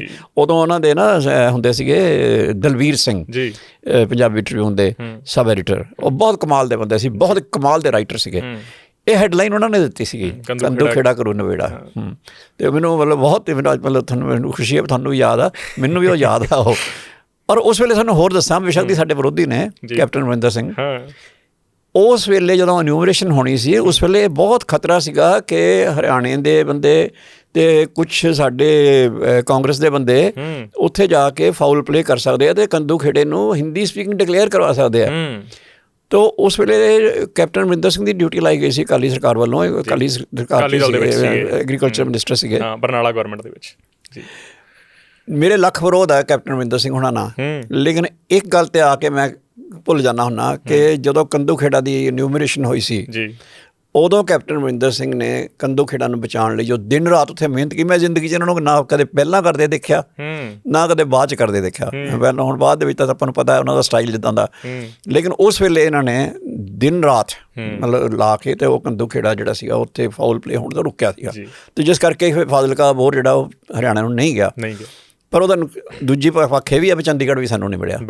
ਲੇਕਿਨ ਜਿਹੜਾ ਮੈਨੂੰ ਇੰਨਾ ਵੀ ਯਾਦ ਆ ਵੀ ਜਦੋਂ ਨੈਕਸਟ ਡੇ ਜਦੋਂ ਹੋਈ ਹੈ, ਉਹ ਤੋਂ ਬਾਅਦ ਕੈਬਨਿਟ ਮੀਟਿੰਗ ਹੋਈ ਹੈ, ਅਤੇ ਕੈਬਨਿਟ ਮੀਟਿੰਗ 'ਚ ਬਰਨਾਲਾ ਸਾਹਿਬ ਨੇ, ਮੈਨੂੰ ਯਾਦ ਆ ਕਿ ਕੈਬਨਿਟ ਮੀਟਿੰਗ 'ਚ ਕੈਪਟਨ ਅਮਰਿੰਦਰ ਸਿੰਘ ਨੂੰ ਕਿਹਾ ਵੀ ਤੁਸੀਂ ਅਮਰਿੰਦਰ ਸਿੰਘ ਜੀ ਤੁਸੀਂ ਕਪਤਾਨ ਦੇ ਤੌਰ 'ਤੇ ਗਏ ਸੀ ਅਤੇ ਜਰਨੈਲ ਬਣ ਕੇ ਵਾਪਸ ਆਏ। ਅਤੇ ਮੈਨੂੰ ਉਹ ਮਤਲਬ ਉਹਨਾਂ ਦਾ ਸੈਂਟੈਂਸ ਬੜਾ ਅੱਛਾ ਲੱਗਾ ਸੀਗਾ, ਬਿਕੋਜ਼ ਉਸ ਵੇਲੇ ਮੀਟਿੰਗ ਦੇ ਵਿੱਚ ਸੀਗੇ। ਹਾਂ, ਕੈਬਨਿਟ ਮੀਟਿੰਗ ਤਾਂ ਮੈਂ ਅਟੈਂਡ ਕਰਦਾ ਹੀ ਸੀ ਸਾਰੀਆਂ। ਅਤੇ ਉਹ ਇੱਦਾਂ ਕਈ ਯਾਦਾਂ ਇੱਦਾਂ ਦੀਆਂ ਜਿਹੜੀਆਂ ਬੜੇ ਪੰਜਾਬ ਦੇ ਇਤਿਹਾਸ ਦੇ ਨਾਲ ਜੁੜੀਆਂ ਹੋਈਆਂ ਨੇ। ਉਹ ਕੈਪਟਨ ਸਾਹਿਬ ਨੇ ਬੜਾ ਉਸ ਵੇਲੇ ਉਸ ਵਨ ਟਾਈਮ ਜੋ ਉਹਨਾਂ ਨੇ ਕੈਪਟਨ ਸਾਹਿਬ ਨੇ ਕੀਤਾ ਸੀਗਾ, ਉਹ ਮੈਨੂੰ ਕਈ ਵਾਰੀ ਹੋਰ ਕਿਸੇ ਗੱਲ 'ਤੇ ਮੈਂ ਉਹਨਾਂ ਨਾਲ ਬਹੁਤਾ ਸਹਿਮਤ ਨਹੀਂ ਗਾ, ਲੇਕਿਨ ਉਹ ਇਕੱਲੀ ਗੱਲ ਕਰਕੇ ਮੈਂ ਉਹਨਾਂ ਨੂੰ ਐਡਮਾਇਰ ਜ਼ਰੂਰ ਕਰਦਾ। ਜੀ ਜੀ, ਜਿਵੇਂ ਆਪਾਂ ਗੱਲ ਕਰ ਰਹੇ ਸੀਗੇ ਕਿ ਬਲੈਕ ਥੰਡਰ ਹੁੰਦਾ ਜਦੋਂ, ਤਾਂ ਉਦੋਂ ਤੁਸੀਂ ਕਿਹਾ ਕਿ ਮਾਫੀ ਮੰਗਣੀ ਚਾਹੀਦੀ ਹੈ ਮੁੱਖ ਮੰਤਰੀ ਸਾਹਿਬ ਤੁਹਾਨੂੰ, ਸੁਰਜੀਤ ਸਿੰਘ ਬਰਨਾਲਾ ਜੀ ਨੂੰ। ਸੇਮ ਟਾਈਮ 2015 ਦੀ ਆਪਾਂ ਗੱਲ ਕਰ ਲਈਏ, 2015 'ਚ ਬੇਅਦਬੀ ਹੁੰਦੀ ਹੈ, ਗੋਲੀ ਕਾਂਡ ਹੁੰਦਾ, ਸੁਮੇਧ ਸੈਣੀ DGP ਹੁੰਦੇ ਆ, ਹੋਮ ਮਿਨਿਸਟਰ ਹੁੰਦੇ ਆ ਸੁਖਬੀਰ ਸਿੰਘ ਬਾਦਲ, ਅਤੇ CM ਦੇ ਸਲਾਹਕਾਰ ਫਿਰ ਹੁੰਦੇ ਹੋ ਤੁਸੀਂ। ਇੱਕ ਉਹ ਟਾਈਮ, ਇੱਕ ਇਹ ਟਾਈਮ, 85 ਤੋਂ 86 ਵਾਲੀ ਸਰਕਾਰ, 12 ਤੋਂ 17 ਵਾਲੀ ਸਰਕਾਰ, ਦੋਵਾਂ ਸਮਿਆਂ ਦੇ ਤੁਸੀਂ ਮੁੱਖ ਮੰਤਰੀ ਦੇ ਸਲਾਹਕਾਰ ਸੀ। ਤੁਹਾਨੂੰ ਲੱਗਦਾ ਵੀ ਇੱਕੋ ਸਿਚੁਏਸ਼ਨ ਜ਼ਿੰਦਗੀ 'ਚ ਦੋ ਵਾਰ? ਨਹੀਂ, ਬਿਲਕੁਲ ਅਲੱਗ ਸੀ। ਥੋੜ੍ਹਾ ਜਿਹਾ ਫਰਕ ਸੀ, ਜ਼ਿਆਦਾ ਫਰਕ ਨਹੀਂ? ਬਹੁਤ ਜ਼ਿਆਦਾ, ਜ਼ਮੀਨ ਅਸਮਾਨ ਦਾ ਫਰਕ। ਜਿਹੜਾ ਤਾਂ ਤੁਸੀਂ ਪਹਿਲੀ ਗੱਲ ਕਰ ਰਹੇ ਹੋ ਬਰਨਾਲਾ ਸਾਹਿਬ ਦੇ ਟਾਈਮ ਦੀ, that was a government decision to send the police in, deliberate decision, ਕੋਈ ਐਕਸੀਡੈਂਟ ਨਹੀਂ ਸੀਗਾ। ਇਹ ਨਹੀਂ ਸੀਗਾ ਵੀ ਉੱਥੇ ਕੋਈ ਅਚਾਨਕ ਸਿਚੁਏਸ਼ਨ ਡਿਵੈਲਪ ਹੋ ਗਈ ਹੈ ਅਤੇ ਜਿਸ ਕਰਕੇ ਪੁਲਿਸ ਨੇ ਐਕਟ ਕਰ ਰਿਹਾ। ਉਹ that was a deliberate decision of the government. ਜਿਹੜੇ 2015 ਦੀ ਗੱਲ ਕਰ ਰਹੇ ਹਾਂ, ਇਹ ਸਥਿਤੀ ਹੀ ਬਿਲਕੁਲ ਅਲੱਗ ਹੈ। ਇਹ ਇਸ ਤਰ੍ਹਾਂ ਆ ਕਿ ਉੱਥੇ ਜਿਹੜੀ ਸੰਗਤ ਇਕੱਠੀ ਹੋਈ ਸੀਗੀ, ਉੱਥੇ ਜੋ ਪੁਲਿਸ ਦੀ ਹੈਂਡਲਿੰਗ ਹੈ, ਜਿਹੜੀ ਕਿ ਉਦਣ ਵੀ ਮੈਂ ਗਲਤ ਕਹਿੰਦਾ ਸੀ, ਅੱਜ ਵੀ ਮੈਂ ਗਲਤ ਕਹਿਣਾ। ਉਦਣ ਵੀ ਸਰਦਾਰ ਪ੍ਰਕਾਸ਼ ਸਿੰਘ ਬਾਦਲ ਨੇ ਉਹਨੂੰ ਗਲਤ ਕਿਹਾ ਸੀਗਾ, ਮੈਂ ਸਬੂਤ ਦੇਣਾ ਵੀ ਗਲਤ ਕਿਹਾ ਸੀ ਕਿ ਨਹੀਂ ਕਿਹਾ ਸੀ, ਔਰ ਅੱਜ ਵੀ ਆਖਰੀ ਦਮ ਤੱਕ ਉਹਨੂੰ ਗਲਤ ਕਹਿੰਦੇ ਗਏ ਉਹ। ਔਰ ਕਿਸੇ ਟਾਈਮ 'ਤੇ ਵੀ ਬਾਦਲ ਸਾਹਿਬ ਨੇ ਉਸ ਐਕਸ਼ਨ ਨੂੰ ਡਿਫੈਂਡ ਨਹੀਂ ਕੀਤਾ। ਮੈਂ ਤਾਂ ਸਬੂਤ ਦਊਂਗਾ ਨਹੀਂ ਕੀਤਾ। ਇਹ ਨਹੀਂ ਕਿ ਮੈਨੂੰ ਕਿਹਾ ਉਹਨਾਂ ਨੇ ਤਾਂ ਤੁਸੀਂ ਮੰਨ ਜਾਓ। ਕੀ ਸਬੂਤ ਹੈ ਕਿ ਬਾਦਲ ਸਾਹਿਬ ਨੇ ਉਸ ਐਕਸ਼ਨ ਨੂੰ ਬਿਲਕੁਲ ਮਾਫ ਨਹੀਂ ਸੀ ਕੀਤਾ, ਜਿਹੜੀ ਉਹ 2 ਬੱਚਿਆਂ ਦੀ ਸ਼ਹਾਦਤ ਹੋਈ ਸੀ। ਸਬੂਤ ਇਹ ਹੈ ਕਿ ਪੰਜਾਬ ਦੇ ਵਿੱਚ ਹਜ਼ਾਰਾਂ ਬੱਚੇ ਮਾਰੇ ਗਏ, ਆਪਾਂ ਜਾਣਦੇ ਹਾਂ। ਜਸਵੰਤ ਸਿੰਘ ਖਾਲੜਾ ਸਾਹਿਬ ਦਾ ਨਾਮ ਵੀ ਆਪਾਂ ਜਾਣਦੇ ਹਾਂ। ਬਿਲਕੁਲ। ਕਿੰਨੇ ਬੱਚਿਆਂ ਦੀਆਂ ਲਾਸ਼ਾਂ ਤੱਕ ਨਹੀਂ ਲੱਭੀਆਂ, ਆਪਾਂ ਇਹ ਵੀ ਜਾਣਦੇ ਹਾਂ। ਕੀ ਕੁਛ ਨਹੀਂ ਹੋਇਆ ਪੰਜਾਬ ਵਿੱਚ, ਅਨਹੋਣੀ ਕਿਹੜੀ ਨਹੀਂ ਹੋਈ, ਆਪਾਂ ਸਭ ਜਾਣਦੇ ਹਾਂ। ਲੇਕਿਨ ਕਦੇ ਕਿਸੇ ਸਰਕਾਰ ਨੇ ਕਿਸੇ SHO ਤੱਕ ਦੇ ਉੱਤੇ ਐਕਸ਼ਨ ਨਹੀਂ ਸੀ ਲਿਆ। ਯਾਨੀ ਹੋਰ ਤਾਂ ਵੱਡੇ ਤਾਂ ਛੱਡੇ ਦਿਓ, SHO ਤੱਕ ਨੂੰ ਕਦੇ ਸੈਕ ਨਹੀਂ ਸੀ ਕੀਤਾ ਗਿਆ। ਲੇਕਿਨ ਜਦੋਂ ਉਹ, ਇਹ ਤਾਂ ਹਜ਼ਾਰਾਂ ਦੀ ਗੱਲ ਕਰ ਰਿਹਾ ਨਾ ਮੈਂ, ਉੱਥੇ 2 ਸਿੰਘ ਸ਼ਹੀਦ ਹੋਏ ਸੀਗੇ, ਜਿਹੜਾ ਜਿਸ ਆਪਾਂ 2015 ਦੀ ਗੱਲ ਕਰ ਰਹੇ ਹਾਂ।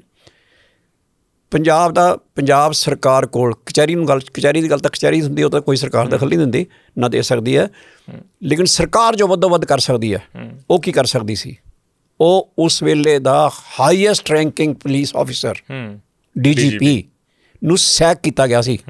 ਸੈਕ, ਟਰਾਂਸਫਰ ਨਹੀਂ, ਸੈਕ ਕੀਤਾ ਗਿਆ ਸੀ। ਉਹਨੂੰ ਬਰਖਾਸਤ ਕੀਤਾ ਗਿਆ ਸੀ ਇਸੇ ਗੱਲ ਦੇ ਉੱਤੇ ਕਿ 2 ਬੱਚਿਆਂ ਦੀ ਸ਼ਹਾਦਤ ਹੋਈ ਹੈ, ਗਲਤ ਹੋਈ ਹੈ। ਹੋਮ ਮਿਨਿਸਟਰ ਨੂੰ ਕਿਉਂ ਨਹੀਂ ਕੀਤਾ? ਮੈਂ ਦੱਸਣ ਲੱਗਾ ਨਾ ਤੁਹਾਨੂੰ। ਹੋਮ ਮਿਨਿਸਟਰ ਤਾਂ ਬਾਦਲ ਸਾਹਿਬ ਖੁਦ ਸੀਗੇ, ਜਾਂ ਸੁਖਬੀਰ ਸਿੰਘ ਬਾਦਲ ਖੁਦ ਸੀਗੇ। ਤਾਂ ਸੁਖਬੀਰ ਸਿੰਘ ਬਾਦਲ ਨੇ ਜਦੋਂ ਕੀ ਕਰਨਾ ਹੁੰਦਾ ਕਿਸੇ ਮਿਨਿਸਟਰ ਨੇ, ਜਾਂ ਤਾਂ ਉਹ ਰਿਸਪੋਂਸੀਬਿਲਿਟੀ ਦੱਸੇ ਵੀ ਇਹਦੀ ਹੈ, ਜੇ ਉਹ ਨਹੀਂ ਦੱਸਦਾ ਫਿਰ ਉਹਨੂੰ ਚਾਹੀਦਾ ਅਸਤੀਫਾ ਦੇਵੇ ਉਹ। ਜਦ ਇੱਕ ਡਿਕਲੇਅਰ ਕਰਤਾ ਵੀ ਇਹ ਪੁਲਿਸ ਦੀ ਮਿਸਹੈਂਡਲਿੰਗ ਹੈ and we on the responsibility, ਔਰ ਇਸ DGP ਦੇ ਅੰਡਰ ਹੋਇਆ, ਅਸੀਂ ਇਸ DGP ਨੂੰ ਬਰਖਾਸਤ ਕਰ ਰਹੇ ਹਾਂ। ਮੈਂ ਦੱਸ ਰਿਹਾ ਨਹੀਂ, ਤੁਸੀਂ ਇਹੀ ਕਰ ਸਕਦੇ ਹੋ। ਤੁਸੀਂ ਹੁਣ ਦੱਸੋ ਨਾ, ਕਿਤੇ ਵੀ ਕੋਈ ਕ੍ਰਾਈਮ ਹੁੰਦਾ, ਹੁਣ ਫਲੱਡਸ ਆਏ ਹੋਏ, ਚਲੋ ਕ੍ਰਾਈਮ ਵੀ ਨਹੀਂ, ਫਲੱਡਸ ਨੈਚੁਰਲ ਕਲੈਮਿਟੀ ਹੈ, ਮੁੱਖ ਮੰਤਰੀ ਸਾਹਿਬ ਕੀ ਕਰ ਰਹੇ? ਅਸਤੀਫਾ ਦੇ ਰਹੇ। ਮੁੱਖ ਮੰਤਰੀ ਤਾਂ ਕਹਿ ਰਿਹਾ ਮੈਂ ਗਾਰੇ 'ਚ, ਮੈਂ ਦੱਸਣ ਲੱਗਾ ਨਾ, ਕਹਿੰਦੇ ਮੈਂ ਗਾਰੇ 'ਚ ਫਿਰਦਾ, ਪਹਿਲਾਂ ਵਾਲਾ ਕੋਈ ਗਾਰੇ 'ਚ ਨਹੀਂ ਫਿਰਿਆ। ਨਹੀਂ, ਗਾਰੇ 'ਚ ਤਾਂ ਮੈਂ ਖਿਆਲ ਤੁਸੀਂ ਬਾਦਲ ਸਾਹਿਬ ਦੀਆਂ ਪੁਰਾਣੀਆਂ ਵੀਡੀਓਜ਼ ਕੱਢ ਕੇ ਦੇਖ ਲਓ, ਜਦੋਂ ਸੇਮ ਦੇ ਵਿੱਚ ਆਪਣੀ ਪੈਂਟ ਦੀਆਂ ਪਹੁੰਚੇ ਉੱਪਰ ਕਰਕੇ ਪਿੰਡਾਂ ਦੇ ਵਿੱਚ ਘੁੰਮਦੇ ਫਿਰਦੇ ਸੀਗੇ, ਔਰ ਕੋਈ ਕੈਮਰਾ ਨਹੀਂ ਸੀ ਲਿਜਾਣ ਦਿੰਦੇ। ਜਿਹੜੀਆਂ ਫੋਟੋਆਂ ਹੈ ਵੀ ਥੋੜ੍ਹੀਆਂ ਜਿਹੀਆਂ ਨਾ, ਉਹ ਟ੍ਰਿਬਿਊਨ ਅਖਬਾਰ ਦੀਆਂ ਲਈਆਂ ਹੋਈਆਂ ਨੇ। ਮੈਨੂੰ ਸਪੈਸ਼ਲ ਇੰਸਟਰਕਸ਼ਨ ਸੀਗੀਆਂ ਬਾਦਲ ਸਾਹਿਬ ਦੀਆਂ ਵੀ ਜਿਹੜੇ ਮੈਂ ਇੱਦਾਂ ਦੇ ਕੰਮ ਕਰਦਾ ਹਾਂ, ਤੁਸੀਂ ਕੋਈ ਕੈਮਰਾ ਵਗੈਰਾ ਲੈ ਕੇ ਨਹੀਂ ਲੋਕਾਂ ਨੂੰ ਦਿਖਾਲਣਾ ਵੀ ਜੀ ਆਹ ਬਾਦਲ ਸਾਹਿਬ ਕਰ ਰਹੇ ਜਾਂ ਉਹ ਕਰ ਰਹੇ ਆ। ਮੈਂ ਤੁਹਾਨੂੰ ਇਹਦੇ ਬਾਰੇ ਤੁਹਾਨੂੰ ਹੋਰ ਦੱਸਾਂਗਾ ਬਾਦਲ ਸਾਹਿਬ ਦਾ ਮੀਡੀਆ ਵੱਲ ਨੂੰ ਅਪਰੋਚ ਕੀ ਸੀ। ਪਰ ਜਿਹੜੀ ਤੁਸੀਂ ਗੱਲ ਕਰ ਰਹੇ ਹੋ ਨਾ ਕਿ ਭਗਵੰਤ ਮਾਨ ਹੁਣੀ ਕਰ ਰਹੇ ਨੇ, ਪਹੁੰਚੇ ਪੈਰ ਗਿੱਲੇ ਕਰ ਰਹੇ ਨੇ, ਗੰਦੇ ਕਰ ਰਹੇ ਨੇ, ਜੋ ਵੀ, ਪਰ ਜਿਹੜੀ ਜਿੱਥੇ ਉਹ ਜਾ ਰਹੇ ਨੇ ਉੱਥੇ ਲੋਕ ਕੀ ਕਹਿ ਰਹੇ ਨੇ ਵੀ ਸਾਨੂੰ ਕੋਈ ਰਾਹਤ ਨਹੀਂ ਮਿਲੀ। ਅਤੇ ਫਿਰ 2 ਹੀ ਤਰੀਕੇ ਨੇ ਨਾ ਭਗਵੰਤ ਸਿੰਘ ਮਾਨ ਹੋਣਾ ਕੋਲੇ, ਕਿ ਜਾਂ ਤਾਂ ਜਿਹੜੇ ਆਫਿਸਰ ਕੰਸਰਨਡ ਨੇ ਉਹਨਾਂ 'ਤੇ ਐਕਸ਼ਨ ਲੈਣ, ਅਤੇ ਕਿਉਂ ਨਹੀਂ ਰਾਹਤ ਪਹੁੰਚ ਰਹੀ, ਜਾਂ ਫਿਰ ਉਹਨੂੰ ਓਨ ਕਰਕੇ ਅਸਤੀਫਾ ਦੇ ਦੇਣ। ਸਰਕਾਰ ਕਹਿ ਰਹੀ ਹੈ ਅਸੀਂ 33.5 ਕਰੋੜ ਰੁਪਇਆ ਜਾਰੀ ਕਰਤਾ।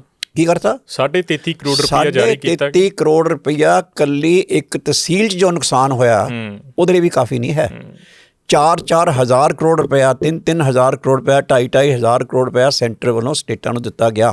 218 ਕਰੋੜ। ਮੈਂ ਦੱਸਣ ਲੱਗਾ ਨਾ, ਪੰਜਾਬ ਦੇ ਮੁੱਖ ਮੰਤਰੀ ਸਾਹਿਬ, ਚਲੋ ਮੈਂ ਦੇਖੋ ਸਿਆਸੀ ਨਹੀਂ ਆਪਾਂ ਗੱਲ ਕਰਦੇ, ਮੈਂ ਕਿਸੇ ਦੇ ਖਿਲਾਫ ਨਹੀਂ ਇੱਥੇ ਬੋਲਦਾ, ਚੰਗਾ ਨਹੀਂ ਲੱਗਣਾ, ਵੀ ਆਪਾਂ ਨਿੱਜੀ ਗੱਲਬਾਤ ਕਰ ਰਹੇ ਹਾਂ। ਉਹ ਜਾਣਨ, ਉਹ ਦੱਸਣ ਕਿਉਂ ਨਹੀਂ ਹੋਇਆ। ਲੇਕਿਨ ਕੀ ਤੁਹਾਨੂੰ ਲੱਗਦਾ ਕਿ ਬਾਦਲ ਸਾਹਿਬ ਦੇ ਟਾਈਮ 'ਤੇ ਕਦੇ ਇੱਦਾਂ ਹੋਇਆ ਸੀਗਾ ਕਿ ਜੇ ਇੱਦਾਂ ਸਾਨੂੰ ਸੈਂਟਰ ਤੋਂ ਕੁਝ ਨਹੀਂ ਮਿਲਦਾ ਸੀ ਤਾਂ ਬਾਦਲ ਸਾਹਿਬ ਜਾ ਕੇ ਪ੍ਰਾਈਮ ਮਿਨਿਸਟਰ ਦੇ ਘਰੇ ਨਹੀਂ ਬਹਿ ਜਾਂਦੇ ਸੀਗੇ? ਚਾਹੇ ਡਾਕਟਰ ਮਨਮੋਹਨ ਸਿੰਘ ਸੀਗੇ। ਤੁਹਾਡੀ ਤਾਂ ਸੈਂਟਰ ਆਪਦੀ ਸੀ ਨਾ। ਨਹੀਂ, ਸਾਡੇ ਕਾਂਗਰਸ ਦੀ ਸਰਕਾਰ ਸੀ। ਡਾਕਟਰ ਮਨਮੋਹਨ ਸਿੰਘ ਸੀਗੇ, IK ਗੁਜਰਾਲ ਸੀਗੇ, ਵਾਜਪਾਈ ਸਾਹਿਬ ਸੀਗੇ, 3 ਅਲੱਗ-ਅਲੱਗ ਚੀਫ ਪ੍ਰਾਈਮ ਮਿਨਿਸਟਰ ਹੋਏ। ਡਾਕਟਰ ਮਨਮੋਹਨ ਸਿੰਘ ਹੋਣਾ ਦੇ ਵੀ ਦਫ਼ਤਰ 'ਚ ਜਾ ਕੇ ਬੈਠ ਜਾਂਦੇ ਸੀ, ਔਰ ਸੈਕਟਰੀ ਤੱਕ ਬਾਦਲ ਸਾਹਿਬ ਆਪ ਮਿਲ ਲੈਂਦੇ ਸੀਗੇ। ਜੇ ਪ੍ਰਾਈਮ ਮਿਨਿਸਟਰ ਸਾਹਿਬ ਅਜੇ ਨਹੀਂ ਪਹੁੰਚੇ ਤਾਂ ਬਾਦਲ ਸਾਹਿਬ ਉਹਨਾਂ ਦੇ ਪ੍ਰਾਈਵੇਟ ਸੈਕਟਰੀ ਨਾਲ ਜਾ ਕੇ ਬੈਠ ਜਾਂਦੇ ਸੀ ਵੀ ਕਾਕਾ ਇੱਦਾਂ। ਮੈਨੂੰ ਪਤਾ ਕੀ ਕਹਿੰਦੇ ਹੁੰਦੇ ਸੀ ਬਾਦਲ ਸਾਹਿਬ, ਕਹਿੰਦੇ ਕਾਕਾ ਕੰਮ ਤਾਂ ਇਹਨਾਂ ਬੰਦਿਆਂ ਨੇ ਕਰਨੇ ਅਖੀਰ ਦੇ ਵਿੱਚ। ਤੁਹਾਨੂੰ ਵੀ ਕਾਕਾ ਜੀ ਕਹਿੰਦੇ ਸੀ? ਮੈਨੂੰ ਕਹਿੰਦੇ ਸੀ ਕਾਕਾ, ਪਿਆਰ ਨਾਲ ਜਦੋਂ ਕਹਿੰਦੇ ਸੀ। ਉੱਦਾਂ ਵੈਸੇ ਕੀ ਕਾਲ ਕਰਦੇ ਸੀ? ਸਾਹਿਬ ਕਹਿੰਦੇ ਸੀ, ਬੈਂਸ ਸਾਹਿਬ। ਪਰ ਜਦੋਂ ਨਿੱਜੀ ਤੌਰ 'ਤੇ ਪਿਆਰ 'ਚ ਗੱਲ ਕਰਦੇ ਸੀ ਤਾਂ ਕਾਕਾ ਜੀ ਕਹਿੰਦੇ। ਅਤੇ ਉੱਥੇ ਜਾ ਕੇ ਪ੍ਰਾਈਵੇਟ ਸੈਕਟਰੀ ਦੇ ਕਮਰੇ 'ਚ ਬੈਠੇ ਰਹਿੰਦੇ ਸੀ ਅੱਧਾ ਘੰਟਾ, ਕਿ ਵੀ ਜੀ ਉਹ ਸਾਡਾ ਕੰਮ ਜੀ ਸਟੇਟ ਦਾ ਆਇਆ ਹੋਇਆ ਜੀ, ਉਹ ਜੀ ਤੁਸੀਂ ਉਹ ਜ਼ਰੂਰ ਕਰ ਦਿਓ ਜੀ ਇੱਦਾਂ ਜੀ। ਅੱਛਾ, ਅਗਲੇ ਨੇ ਕਹਿਣਾ ਜੀ ਉਹ ਤਾਂ ਪ੍ਰਾਈਮ ਮਿਨਿਸਟਰ ਸਾਹਿਬ ਨੇ ਕਰਨਾ ਜੀ। ਉਹ ਕਾਕਾ ਜੀ ਸਾਨੂੰ ਸਾਰਾ ਪਤਾ ਜੀ, ਇਹ ਤਾਂ ਤੁਹਾਡੇ ਕੋਲ ਨੋਟ ਜਾਣਾ ਪ੍ਰਾਈਮ ਮਿਨਿਸਟਰ ਸਾਹਿਬ ਨੇ ਤਾਂ ਉਹਨੂੰ ਹਾਂ ਕਰਨੀ ਹੈ। ਮਤਲਬ ਅਗਲੇ ਦਾ ਵੀ ਇੰਨਾ ਰਿਕਾਰਡ ਰੱਖਦੇ ਸੀ। ਤੇ ਉੱਥੇ ਜਾ ਕੇ ਕਿੰਨੇ ਘੰਟੇ ਵੇਟ ਕਰਦੇ ਰਹੇ ਆ। ਮੇਰੇ ਕਹਿਣ ਦਾ ਮਤਲਬ ਇਹ ਨਹੀਂ ਹੈ ਮੈਂ ਕੋਈ ਨੁਕਸ ਨਹੀਂ ਕੱਢਣਾ ਚਾਹੁੰਦਾ ਭਗਵੰਤ ਸਿੰਘ ਮਾਨ ਹੋਣਾ ਵਿੱਚ, ਲੇਕਿਨ ਮੈਂ ਕਹਿੰਦਾ ਵੀ ਜੇ ਆਪਾਂ ਇੱਦਾਂ ਕਸੂਰ ਕੱਢਣੇ ਆ ਤਾਂ ਫਿਰ ਤਾਂ ਹਰੇਕ ਮੁੱਖ ਮੰਤਰੀ ਨੂੰ ਹਰੇਕ ਗਲਤੀ ਤੇ ਮਾਫੀ ਅਸਤੀਫਾ ਦੇ ਦੇਣਾ ਚਾਹੀਦਾ, ਠੀਕ ਹੈ ਨਾ। ਉਸ ਵੇਲੇ ਜੋ ਹੋ ਸਕਦਾ ਸੀ ਮੁੱਖ ਮੰਤਰੀ ਵੱਲੋਂ ਵੱਧੋ ਵੱਧ ਉਹ ਇਹ ਹੋ ਸਕਦਾ ਸੀਗਾ ਵੀ ਸੰਬੰਧਿਤ ਅਧਿਕਾਰੀਆਂ ਦੇ ਖਿਲਾਫ ਐਕਸ਼ਨ ਲਿਆ ਜਾਏ, ਠੀਕ ਹੈ। ਔਰ ਬੜਾ ਰੌਲਾ ਪਾਇਆ ਗਿਆ, ਮੈਂ ਇੱਕ ਗੱਲ ਪੂਰੀ ਕਰਨਾ, ਬੜਾ ਰੌਲਾ ਪਾਇਆ ਗਿਆ ਕਿ ਜੀ ਉਹ ਤਾਂ ਜੀ ਅਣਪਛਾਤੇ ਲੋਕਾਂ ਦੇ ਖਿਲਾਫ FIR ਕਰਤੀ ਜੀ, ਹੈ ਨਾ, ਅਣਪਛਾਤੀ ਪੁਲਿਸ, ਹਾਂ, ਇਹ ਰੌਲਾ ਪਿਆ ਨਾ। ਮੈਂ ਹੁਣ ਇਹਨਾਂ ਨੂੰ ਪੁੱਛਣਾ ਚਾਹੁੰਦਾ, ਮੈਨੂੰ ਕੋਈ ਕੇਸ ਇੱਦਾਂ ਦਾ ਕਰਾਊਡ ਵਾਇਲੈਂਸ ਦਾ ਦਿਖਾ ਦੇਣ, ਜਾਂ ਈਵਨ ਆ ਜਦੋਂ ਇਹਨਾਂ ਨੂੰ ਫੜਿਆ ਹੈਗਾ ਕੀ ਸੀ ਅੰਮ੍ਰਿਤਪਾਲ ਸਿੰਘ ਉਹਨਾਂ ਨੂੰ, ਉਸ ਵੇਲੇ ਦਾ ਦਿਖਾ ਦੇਣ ਪੁਲਿਸ ਦੀ ਜਿਹੜੀ ਰਿਪੋਰਟ ਸੀ ਉਹ ਕੀ ਸੀਗੀ। ਪਹਿਲੀ ਰਿਪੋਰਟ ਹਮੇਸ਼ਾ ਹੀ ਇਹ ਹੁੰਦੀ ਹੈ ਜਦੋਂ ਕਰਾਊਡ ਦੇ ਨਾਲ ਵਾਇਲੈਂਸ, ਤੁਸੀਂ ਕਰਾਊਡ ਨਾਲ ਡੀਲ ਕਰ ਰਹੇ ਹੋ, ਪਹਿਲਾਂ ਇਹੀ ਹੁੰਦਾ ਆ ਵੀ ਇਹ ਕ੍ਰਾਈਮ ਇਹਨਾਂ ਬੰਦਿਆਂ, ਮਤਲਬ ਕੋਈ ਅਨਰੈਕਗਨਾਈਜ਼ਡ ਬੰਦੇ ਜਿਹੜੇ ਕਿ ਟਾਈਮ ਦੇ ਨਾਲ ਇੱਕ ਦਿਨ 24 ਘੰਟੇ 48 ਘੰਟੇ ਦੇ ਵਿੱਚ ਪੁਲਿਸ ਜਿਹੜੀ ਆ ਉਹ ਨੋਮੀਨੇਟ ਕਰਦੀ ਹੈ। ਔਰ ਉਸ ਕੇਸ ਦੇ ਵਿੱਚ 13 ਬੰਦੇ ਨੋਮੀਨੇਟ ਕੀਤੇ ਗਏ ਸੀ, ਜਿਹਦੇ 'ਚ SSP ਵੀ ਸ਼ਾਮਲ ਸੀਗਾ, ਠੀਕ ਹੈ ਨਾ। 13 ਬੰਦਿਆਂ ਦੇ ਖਿਲਾਫ FIR ਕੀਤੀ ਗਈ ਸੀ, ਅਣਪਛਾਤਿਆਂ ਦੇ ਖਿਲਾਫ ਨਹੀਂ, 13 ਬੰਦਿਆਂ ਦੇ ਖਿਲਾਫ ਉਹਨਾਂ ਦੇ ਨਾਂ ਲੈ ਕੇ, ਠੀਕ ਹੈ ਨਾ। ਪਰ ਕਿਉਂਕਿ ਜਿਹੜੀ ਪਹਿਲੀ ਰਿਪੋਰਟ ਉਸ ਲਈ ਲਿਖੀ ਜਾਂਦੀ ਹੁੰਦੀ ਫਟਾਫਟ, ਉਹ 'ਚ ਇਹ ਲਿਖਿਆ ਜਾਂਦਾ ਹੋਵੇ ਵੀ ਕੁਛ ਬੰਦਿਆਂ ਨੇ ਜਾਂ ਕੁਛ ਬੰਦਿਆਂ ਨੇ ਜਿਨ੍ਹਾਂ ਦੀ ਪਛਾਣ ਕੀਤੀ ਜਾਣੀ ਹੈ ਤਾਂ ਉਹਨੂੰ ਅਣਪਛਾਤੇ ਕਹਿ ਲਓ, ਉਹ ਇੱਦਾਂ ਹੀ ਹੁੰਦਾ ਆ, ਉਹ ਪ੍ਰੋਸੀਜਰ ਇਹ ਆ। ਅਤੇ ਉਹ ਤੋਂ ਬਾਅਦ ਜਦੋਂ FIR ਫਾਈਨਲ ਕੀਤੀ ਜਾਂਦੀ ਹੈ, ਇੱਕ ਤਾਂ ਹੁੰਦੀ ਹੈ ਜਦੋਂ DDR ਜਾਂ ਸਮਝ ਲਓ ਪ੍ਰੀਲਿਮਿਨਰੀ ਰਿਪੋਰਟ, ਇੱਕ ਜਦੋਂ ਤੁਸੀਂ ਫਾਈਨਲੀ ਰਿਕਾਰਡ 'ਤੇ ਲਿਆਉਂਦੇ ਆ ਉਦੋਂ ਬੰਦਿਆਂ ਦੇ ਨਾਂ ਦਿੰਦੇ ਆ। ਜੇ ਹਾਂ ਬੰਦਾ ਅਣਪਛਾਤਾ ਹੋਵੇ, ਦੌੜ ਗਿਆ, ਨਹੀਂ ਸਮਝ ਆ ਰਹੀ, ਉਹ ਅਲੱਗ ਗੱਲ ਹੁੰਦੀ ਹੈ। ਲੇਕਿਨ ਪੁਲਿਸ ਤਾਂ ਨਹੀਂ ਦੌੜ ਸਕਦੀ, ਪੁਲਿਸ ਦਾ ਤਾਂ ਪਤਾ ਹੁੰਦਾ ਵੀ ਆਹ ਬੰਦੇ ਉੱਥੇ ਸੀਗੇ, ਆਹ ਡਿਪਲੋਇਡ ਸੀਗੇ, ਇਹਨਾਂ ਬੰਦਿਆਂ ਨੇ ਕੀਤਾ ਹੋਏਗਾ, ਉਹਨਾਂ ਦੇ ਨਾਂ ਲਿਖੇ ਗਏ ਵੀ ਆਹ 13 ਬੰਦੇ ਗਿਲਟੀ ਨੇ। ਪਰ ਬੈਂਸ ਸਾਹਿਬ, ਜਿਵੇਂ ਤੁਸੀਂ ਗੱਲ ਕੀਤੀ ਆ ਹੈ ਨਾ, ਇਹ ਸਿਚੁਏਸ਼ਨਸ ਜਿਹੜੀਆਂ ਬਣੀਆਂ, ਜਿਵੇਂ ਬਰਨਾਲਾ ਸਾਹਿਬ ਦਾ ਜਾਣਾ ਵੀ ਉਹਨਾਂ ਦਾ ਪੋਲੀਟੀਕਲ ਕੈਰੀਅਰ ਖਰਾਬ ਹੋਣਾ, ਪਰ ਦੂਜੇ ਪਾਸੇ ਜੇ ਅਕਾਲੀ ਦਲ 2017 'ਚ ਹਾਰਿਆ, ਇੱਕ ਐਕਸਟ੍ਰੀਮ ਲੈਵਲ ਦੀ ਪਾਵਰ 97 ਵਾਲੀ ਸਰਕਾਰ 'ਚ, ਉਸ ਤੋਂ ਬਾਅਦ 7 ਤੋਂ ਲਗਾਤਾਰ 17 ਤੱਕ 10 ਸਾਲ ਦਾ ਰਾਜ, ਤੁਸੀਂ ਵੀ ਉਹ ਸੱਤਾ ਹੰਢਾਈ ਹੈ, ਤੁਸੀਂ ਉਹ ਸੱਤਾ ਦਾ ਨਿੱਘ ਮਾਣਿਆ। 17 ਤੋਂ ਬਾਅਦ 17 'ਚ ਵੀ ਅਕਾਲੀ ਦਲ ਬਹੁਤ ਪਿੱਛੇ ਚਲਿਆ ਗਿਆ, ਪਛੜ ਗਿਆ, ਹੁਣ ਤਾਂ ਸਿਰਫ 3 ਸੀਟਾਂ 'ਤੇ ਰਹਿ ਗਿਆ, ਚੌਥੀ ਬਸਪਾ ਦੀ। ਦੇਖੋ ਕੀ ਕਾਰਨ ਕੀ ਮੰਨਦੇ ਹੋ? ਕਈ ਲੋਕ ਇਹ ਗੱਲ ਵੀ ਆਉਂਦੇ ਆ, ਆਪਾਂ ਪੋਲੀਟੀਕਲ ਗੱਲਾਂ ਵੀ ਕਰਨੀਆਂ ਸੀ, ਹੈ ਨਾ, ਆਪਾਂ ਨਿੱਜੀ ਵੀ ਕੀਤੀਆਂ, ਆਪਾਂ ਪੋਲੀਟੀਕਲ ਵੀ, ਕਈ ਲੋਕ ਇਹ ਗੱਲ ਵੀ ਕਹਿੰਦੇ ਆ ਕਿ ਸਲਾਹਕਾਰ ਮਾੜੇ ਸੀ, ਕਈ ਤੁਹਾਡੇ 'ਤੇ ਵੀ ਇਲਜ਼ਾਮ ਲਾਉਂਦੇ ਆ, ਕਹਿੰਦੇ ਸਲਾਹਕਾਰ ਮਾੜੇ ਸੀ। ਦੇਖੋ ਜਿਹੜੀ ਤਾਂ ਤੁਸੀਂ ਗੱਲ ਕਰਦੇ ਹੋ ਸਲਾਹਕਾਰਾਂ ਦੀ, ਜਿਹੜੀ ਉੱਥੇ ਸਿਚੁਏਸ਼ਨ ਡਿਵੈਲਪ ਹੋਈ ਸੀ, ਠੀਕ ਹੈ ਨਾ, ਉਸ ਸਿਚੁਏਸ਼ਨ 'ਚ ਕੋਈ ਸਲਾਹ ਕੌਣ ਦੇ ਸਕਦਾ ਸੀਗਾ ਵੀ ਹੁਣ ਆਹ ਹੋਣੇ ਵਾਲਾ ਜੀ, ਹੁਣ ਆਹ ਹੋਣੇ ਵਾਲਾ ਜੀ? ਉਹ ਤਾਂ ਉੱਥੇ ਔਨ ਦਾ ਸਪੌਟ ਜੋ ਹੋਣਾ ਸੀ ਉੱਦਾਂ ਹੀ ਹੋਇਆ ਸੀਗਾ, ਠੀਕ ਹੈ ਨਾ। ਉਹ ਤਾਂ ਕਿਉਂਕਿ ਸਡਨ ਡਿਵੈਲਪਮੈਂਟ ਸੀ, ਕੋਈ ਪਲੈਨਡ ਤਾਂ ਸੀ, ਇਹ ਤਾਂ ਹੈ ਨਹੀਂ ਸੀਗਾ ਵੀ ਜੀ ਪਹਿਲਾਂ ਹੀ ਪਤਾ ਹੈ ਜੀ ਉੱਥੇ ਵਾਇਲੈਂਸ ਹੋਣੀ ਹੈ ਜੀ, ਪਹਿਲਾਂ ਹੀ ਪਤਾ ਜੀ ਉੱਥੇ ਗੋਲੀਆਂ ਚੱਲਣੀਆਂ ਜੀ। ਉਹ ਤਾਂ ਅਚਾਨਕ ਜੋ ਉੱਥੇ ਘਟਨਾ ਹੋਈ ਸੀ, ਜੋ ਉੱਥੇ ਕਲੈਸ਼ ਹੋਈ ਸੀ, ਉਹ ਅਨਪ੍ਰੈਡਿਕਟੇਬਲੀ ਹੋਈ ਸੀਗੀ। ਨਹੀਂ ਤਾਂ ਇੰਨੇ ਦਿਨ ਦਾ ਚੱਲਿਆ ਆ ਰਿਹਾ ਸੀਗਾ, ਪਹਿਲਾਂ ਵੀ ਚੱਲਿਆ ਆ ਰਿਹਾ ਸੀ, ਉਹ ਤੋਂ ਬਾਅਦ ਵੀ ਹੁੰਦੇ ਰਹੇ ਆ, ਕਦੇ ਨਹੀਂ ਹੋਈ, ਉਹ ਤੋਂ ਬਾਅਦ ਵੀ ਪ੍ਰੋਟੈਸਟ ਹੁੰਦੇ ਰਹੇ ਆ, ਕਦੇ ਹੋਈ ਵਾਇਲੈਂਸ। ਉਸ ਦਿਨ ਅਨਪ੍ਰੈਡਿਕਟੇਬਲ ਸਿਚੁਏਸ਼ਨ ਦੀ ਐਡਵਾਈਸ ਉੱਥੇ ਕਿਸੇ ਨੇ ਕੀ ਦੇਣੀ ਸੀ? ਜਿਹੜਾ ਮੌਕੇ 'ਤੇ ਬੰਦਾ ਹੁੰਦਾ ਆ, ਮੌਕੇ 'ਤੇ ਹੁੰਦਾ ਜ਼ਿਆਦਾ ਬੰਦਾ ਹੁੰਦਾ, ਪੁਲਿਸ ਹੁੰਦੀ ਆ ਉੱਥੇ, ਜਾਂ ਜਿਹਨੇ ਆਰਡਰ ਦੇਣੇ ਹੁੰਦੇ ਆ ਉਹ ਹੁੰਦਾ ਇੱਕ ਹੀ ਬੰਦਾ ਆਰਡਰ ਦੇ ਸਕਦਾ। ਮੁੱਖ ਮੰਤਰੀ ਦੇ ਨਹੀਂ ਸਕਦਾ, ਹੋਮ ਮਿਨਿਸਟਰ ਦੇ ਨਹੀਂ ਸਕਦਾ, DGP ਦੇ ਨਹੀਂ ਸਕਦਾ, SSP ਦੇ ਨਹੀਂ ਸਕਦਾ। ਆਰਡਰ ਸਿਰਫ ਇੱਕ ਬੰਦਾ ਹੀ ਦੇ ਸਕਦਾ ਫਾਇਰਿੰਗ ਦੇ, ਉਹ ਹੁੰਦਾ SDM, ਜਾਂ ਜਿਹੜਾ ਵੀ ਡਿਊਟੀ ਮੈਜਿਸਟ੍ਰੇਟ ਉੱਥੇ ਹੋਵੇ, DC ਹੋਵੇ DC, ਜਾਂ ਕੋਈ SDM ਹੋਵੇ, ਜਿਹੜਾ ਵੀ ਡਿਊਟੀ ਮੈਜਿਸਟ੍ਰੇਟ ਹੋਵੇ, ਮਤਲਬ ਉਹਨੇ ਦੇਣਾ ਹੁੰਦਾ। ਉਹ ਉਸ ਬੰਦੇ ਨੇ ਉੱਥੇ ਮੌਕੇ 'ਤੇ ਆਰਡਰ ਦਿੱਤੇ, ਨਾ ਤਾਂ SDM ਸੀ ਉੱਥੇ, ਨਾ DC ਸੀ, ਉਹ ਤਾਂ ਅਜੇ ਵੀ ਰਿਕਾਰਡ 'ਤੇ ਪਏ ਨੇ ਜੀ। ਇਹ ਤਾਂ ਹੁਣ ਇਹ ਆ ਵੀ ਲੋਕਾਂ ਨੂੰ ਦੱਸਿਆ ਗਿਆ, ਮੈਂ ਕਹਿੰਦਾ ਰਿਕਾਰਡ 'ਤੇ ਪਿਆ, ਤਾਂ ਜੇ ਤੁਸੀਂ ਇੱਦਾਂ ਕਰੋ ਨਾ, ਕੇਸ ਹਾਈ ਕੋਰਟ 'ਚ ਪਿਆ ਨਾ, ਦੇਖੋ ਆਹੀ ਤਾਂ ਮਿਸ ਇਨਫੋਰਮੇਸ਼ਨ ਆ ਕਿ ਕੇਸ ਰਿਕਾਰਡ 'ਤੇ ਪਿਆ ਸਾਰਾ ਕੁਛ, ਯੂ ਨੋ। ਲੇਕਿਨ SDM ਦੇ ਸਾਈਨ ਬਾਅਦ 'ਚ ਹੋਏ, ਸਭ ਕੁਝ ਬਾਅਦ ਦੇ ਵਿੱਚ ਹੋਇਆ। ਜਿਹੜਾ ਬੰਦਾ ਵੀ ਇਲਜ਼ਾਮ ਲਾਵੇ, ਯੂ ਨੋ, ਕਹਿੰਦੇ ਹੁੰਦੇ ਐਕਸਟਰਾਆਰਡੀਨਰੀ ਕਲੇਮਸ ਰਿਕੁਆਇਰ ਐਕਸਟਰਾਆਰਡੀਨਰੀ ਐਵੀਡੈਂਸ। ਹੁਣ ਜੇ ਇਹ ਕਹਿਣਾ ਹੋਵੇ ਵੀ ਜੀ ਇਹ ਦਸਤਖਤ ਪਹਿਲਾਂ ਹੋਏ ਜਾਂ ਬਾਅਦ 'ਚ ਹੋਏ, ਤਾਂ ਜਿਹੜਾ ਬੰਦਾ ਵੀ ਇਲਜ਼ਾਮ ਲਾਵੇ ਉਹਨੂੰ ਸਬੂਤ ਵੀ ਦੇਣਾ ਚਾਹੀਦਾ। ਨਹੀਂ ਤਾਂ ਮੈਂ ਕਿਸੇ ਬਾਰੇ ਵੀ ਕਹਿ ਦਾਂਗਾ ਜੀ ਇਹ ਤਾਂ ਉਦੋਂ ਨਹੀਂ ਹੋਇਆ, ਬਾਅਦ 'ਚ ਹੋਇਆ, ਕਿਸੇ ਚੀਜ਼ ਬਾਰੇ ਵੀ ਕੁਛ ਵੀ ਕਿਹਾ ਜਾ ਸਕਦਾ। ਲੇਕਿਨ ਕੁਛ ਕਹਿਣ ਲੱਗੇ ਉਹਦੇ ਦੇਣੇ ਤਾਂ, ਅੱਛਾ ਜਿਸ ਬੰਦੇ ਨੇ ਆਰਡਰ ਕੀਤੇ ਆ ਉਹਦੀ ਜਾਨ ਨੂੰ ਖਤਰਾ, ਉਹ ਫੇਰ ਕਹਿ ਰਿਹਾ ਆਰਡਰ ਮੈਂ ਕੀਤੇ ਆ, ਤਾਂ ਹੁਣ ਤਾਂ ਸਰਕਾਰ ਸਾਡੀ ਨਹੀਂ ਹੈ, ਸਰਕਾਰ 5 ਸਾਲ ਕਾਂਗਰਸ ਦੀ ਰਹਿ ਗਈ, 1.5 ਸਾਲ ਇਹਨਾਂ ਦੀ ਆ ਗਈ, ਉਹ ਬੰਦਾ ਹਜੇ ਵੀ ਕਹਿ ਰਿਹਾ ਆਰਡਰ ਮੈਂ ਕੀਤੇ ਆ, ਉਹਦੀ ਜਾਨ ਨੂੰ ਵੀ ਖਤਰਾ ਇਸ ਕਰਕੇ ਕਿ ਜਿਹੜਾ ਬੰਦਾ ਕਹਿੰਦਾ ਮੈਂ ਆਰਡਰ ਕੀਤੇ ਉਹਦੀ ਜਾਨ ਨੂੰ ਖਤਰਾ ਹੈ ਨਾ, ਪਰ ਉਹ ਫਿਰ ਵੀ ਕਹਿ ਰਿਹਾ ਮੈਂ ਕੀਤੇ ਆ, ਤਾਂ ਉਹ ਫਿਰ ਕਿਸ ਪ੍ਰਭਾਵ 'ਚ ਕਹਿ ਰਿਹਾ? ਸਾਡੀ ਤਾਂ ਹੁਣ ਸਰਕਾਰ ਨਹੀਂ ਹੈ, 5 ਸਾਲ ਪਹਿਲਾਂ ਕਾਂਗਰਸ ਹੀ ਰਹਿ ਗਈ ਹੈ ਨਾ, 2 ਮੁੱਖ ਮੰਤਰੀ ਰਹਿ ਗਏ ਪਹਿਲਾਂ, ਤੀਜਾ ਮੁੱਖ ਮੰਤਰੀ ਸਾਹਿਬ ਹੁਣ ਨੇ, ਤੋ ਹੁਣ ਕਿਹਦੇ ਭਰਾਓ 'ਚ ਬੰਦਾ ਕਹਿ ਰਿਹਾ। ਮੈਂ ਸਭ ਆਪਣੀਆਂ ਗੱਲਾਂ ਮਤਲਬ ਪੋਲੀਟੀਕਲ ਚਲੀਆਂ ਗਈਆਂ ਗੀਆਂ ਤੇ ਇੱਕ ਦੋ ਹੋਰ ਮੈਂ ਪੋਲੀਟੀਕਲ ਗੱਲਾਂ ਕਰੂੰਗਾ, ਫਿਰ ਆਪਾਂ ਫਿਰ ਸੌਫਟ ਵੱਲ ਆਉਂਦੇ ਹਾਂ। ਜਿਵੇਂ ਤੁਸੀਂ ਗੱਲ ਜਸਵੰਤ ਸਿੰਘ ਖਾਲੜਾ ਜੀ ਦੀ ਕੀਤੀ, ਤੁਹਾਡੇ ਯਾਦ ਹੋਊਗਾ 97 ਵਾਲੀ ਸਰਕਾਰ ਤੋਂ ਪਹਿਲਾਂ ਤੁਸੀਂ ਕਮਿਟ ਕੀਤਾ ਸੀਗਾ ਜਿਹੜੇ ਪੀਪਲਸ ਕਮਿਸ਼ਨ ਬਣੂਗਾ, ਹੈ ਨਾ। ਤੁਸੀਂ ਬਾਅਦ 'ਚ ਬਾਦਲ ਸਾਹਿਬ ਨੂੰ ਰਿਮਾਈਂਡ ਨਹੀਂ ਕਰਾਇਆ, ਯਾਦ ਨਹੀਂ ਕਰਾਇਆ, ਜਾਂ ਜਿਵੇਂ ਉਹਨਾਂ ਨੇ ਕਹਿਤਾ ਵੀ ਇਹ ਗੱਲਾਂ ਹੁਣ ਛੱਡ ਦਿਓ, ਪੁਰਾਣੀਆਂ ਹੋ ਗਈਆਂ, ਤੁਸੀਂ ਕਿਹਾ ਨਹੀਂ ਬਣਨਾ ਚਾਹੀਦਾ, ਜਾਂ ਜਥੇਦਾਰ ਜਗਦੇਵ ਸਿੰਘ ਠੁੱਡੀਆਂ ਜਾਂ ਖਾਲੜਾ ਸਾਹਿਬ ਹੋਣ, ਗੁਰਦੇਵ ਸਿੰਘ ਕੌਂਕੇ ਹੋਣ, ਇਹ ਸਾਰੇ ਨਾਮ। ਇੱਕ ਮਿੰਟ ਮੰਨ ਲਓ, ਪਹਿਲਾਂ ਮੈਂ ਜਵਾਬ ਤਾਂ ਦਿੰਦਾ ਇਹਦਾ, ਪਰ ਪਹਿਲਾਂ 1 ਮਿੰਟ ਲਈ ਮੈਂ ਸਪੋਜ਼ ਕਰਦਾ ਜੀ। ਮੰਨ ਲਓ ਕਿ ਬਾਦਲ ਸਾਹਿਬ ਤੋਂ ਹੋਈ ਗਲਤੀ, ਬਾਦਲ ਸਾਹਿਬ ਨੇ ਕੀਤਾ ਗਲਤ 97 ਵਾਲੀ ਸਰਕਾਰ 'ਚ, ਮੈਂ ਕਹਿੰਦਾ ਮੰਨ ਲਓ ਜੀ, ਉਹਦੀ ਸਜ਼ਾ ਮਿਲ ਗਈ ਨਾ। 2 ਵਾਰੀ ਸਰਕਾਰਾਂ ਹਾਰ ਗਏ ਨਾ, ਬਾਦਲ ਸਾਹਿਬ ਖੁਦ ਇਲੈਕਸ਼ਨ ਹਾਰ ਗਏ ਨਾ। ਲੇਕਿਨ ਉਹੀ ਇਨਕੁਆਇਰੀ ਬਾਅਦ 'ਚ 5 ਸਾਲ ਹੋਰ ਸਰਕਾਰ ਵੀ ਰਹੀ ਹੈ, ਉਹ ਤੋਂ ਬਾਅਦ ਕੈਪਟਨ ਸਾਹਿਬ ਦੀ ਸਰਕਾਰ ਵੀ ਰਹੀ ਹੈ 2 ਵਾਰੀ, ਉਹ ਤੋਂ ਬਾਅਦ ਭਗਵੰਤ ਮਾਨ ਹੋਣਾ ਦੀ ਸਰਕਾਰ ਆਈ ਹੋਈ ਹੈ, ਇਹ ਕਰ ਲੈਣ। ਬਟ ਯੂ ਸੈਡ ਨਹੀਂ ਮੈਂ ਤਾਂ ਕਹਾਂ ਫਰਜ਼ ਕਰ ਲਓ ਵੀ ਸਾਡੇ ਤੋਂ 1 ਮਿੰਟ ਮੈਂ ਕਹਿ ਰਿਹਾ ਫਰਜ਼, ਮੈਂ ਪੂਰਾ ਜਵਾਬ ਦਿੰਦਾ ਬਾਅਦ 'ਚ, ਮੈਂ ਪੂਰਾ ਜਵਾਬ ਦਿੰਦਾ ਬਾਅਦ 'ਚ ਕੀ ਹੋਇਆ ਸੀਗਾ। ਲੇਕਿਨ ਮੈਂ ਕਹਿੰਦਾ ਫਰਜ਼ ਕਰ ਲਓ ਵੀ ਸਾਡੀ ਗਲਤੀ ਸੀ ਤੇ ਸਾਨੂੰ ਸਜ਼ਾ ਮਿਲ ਗਈ।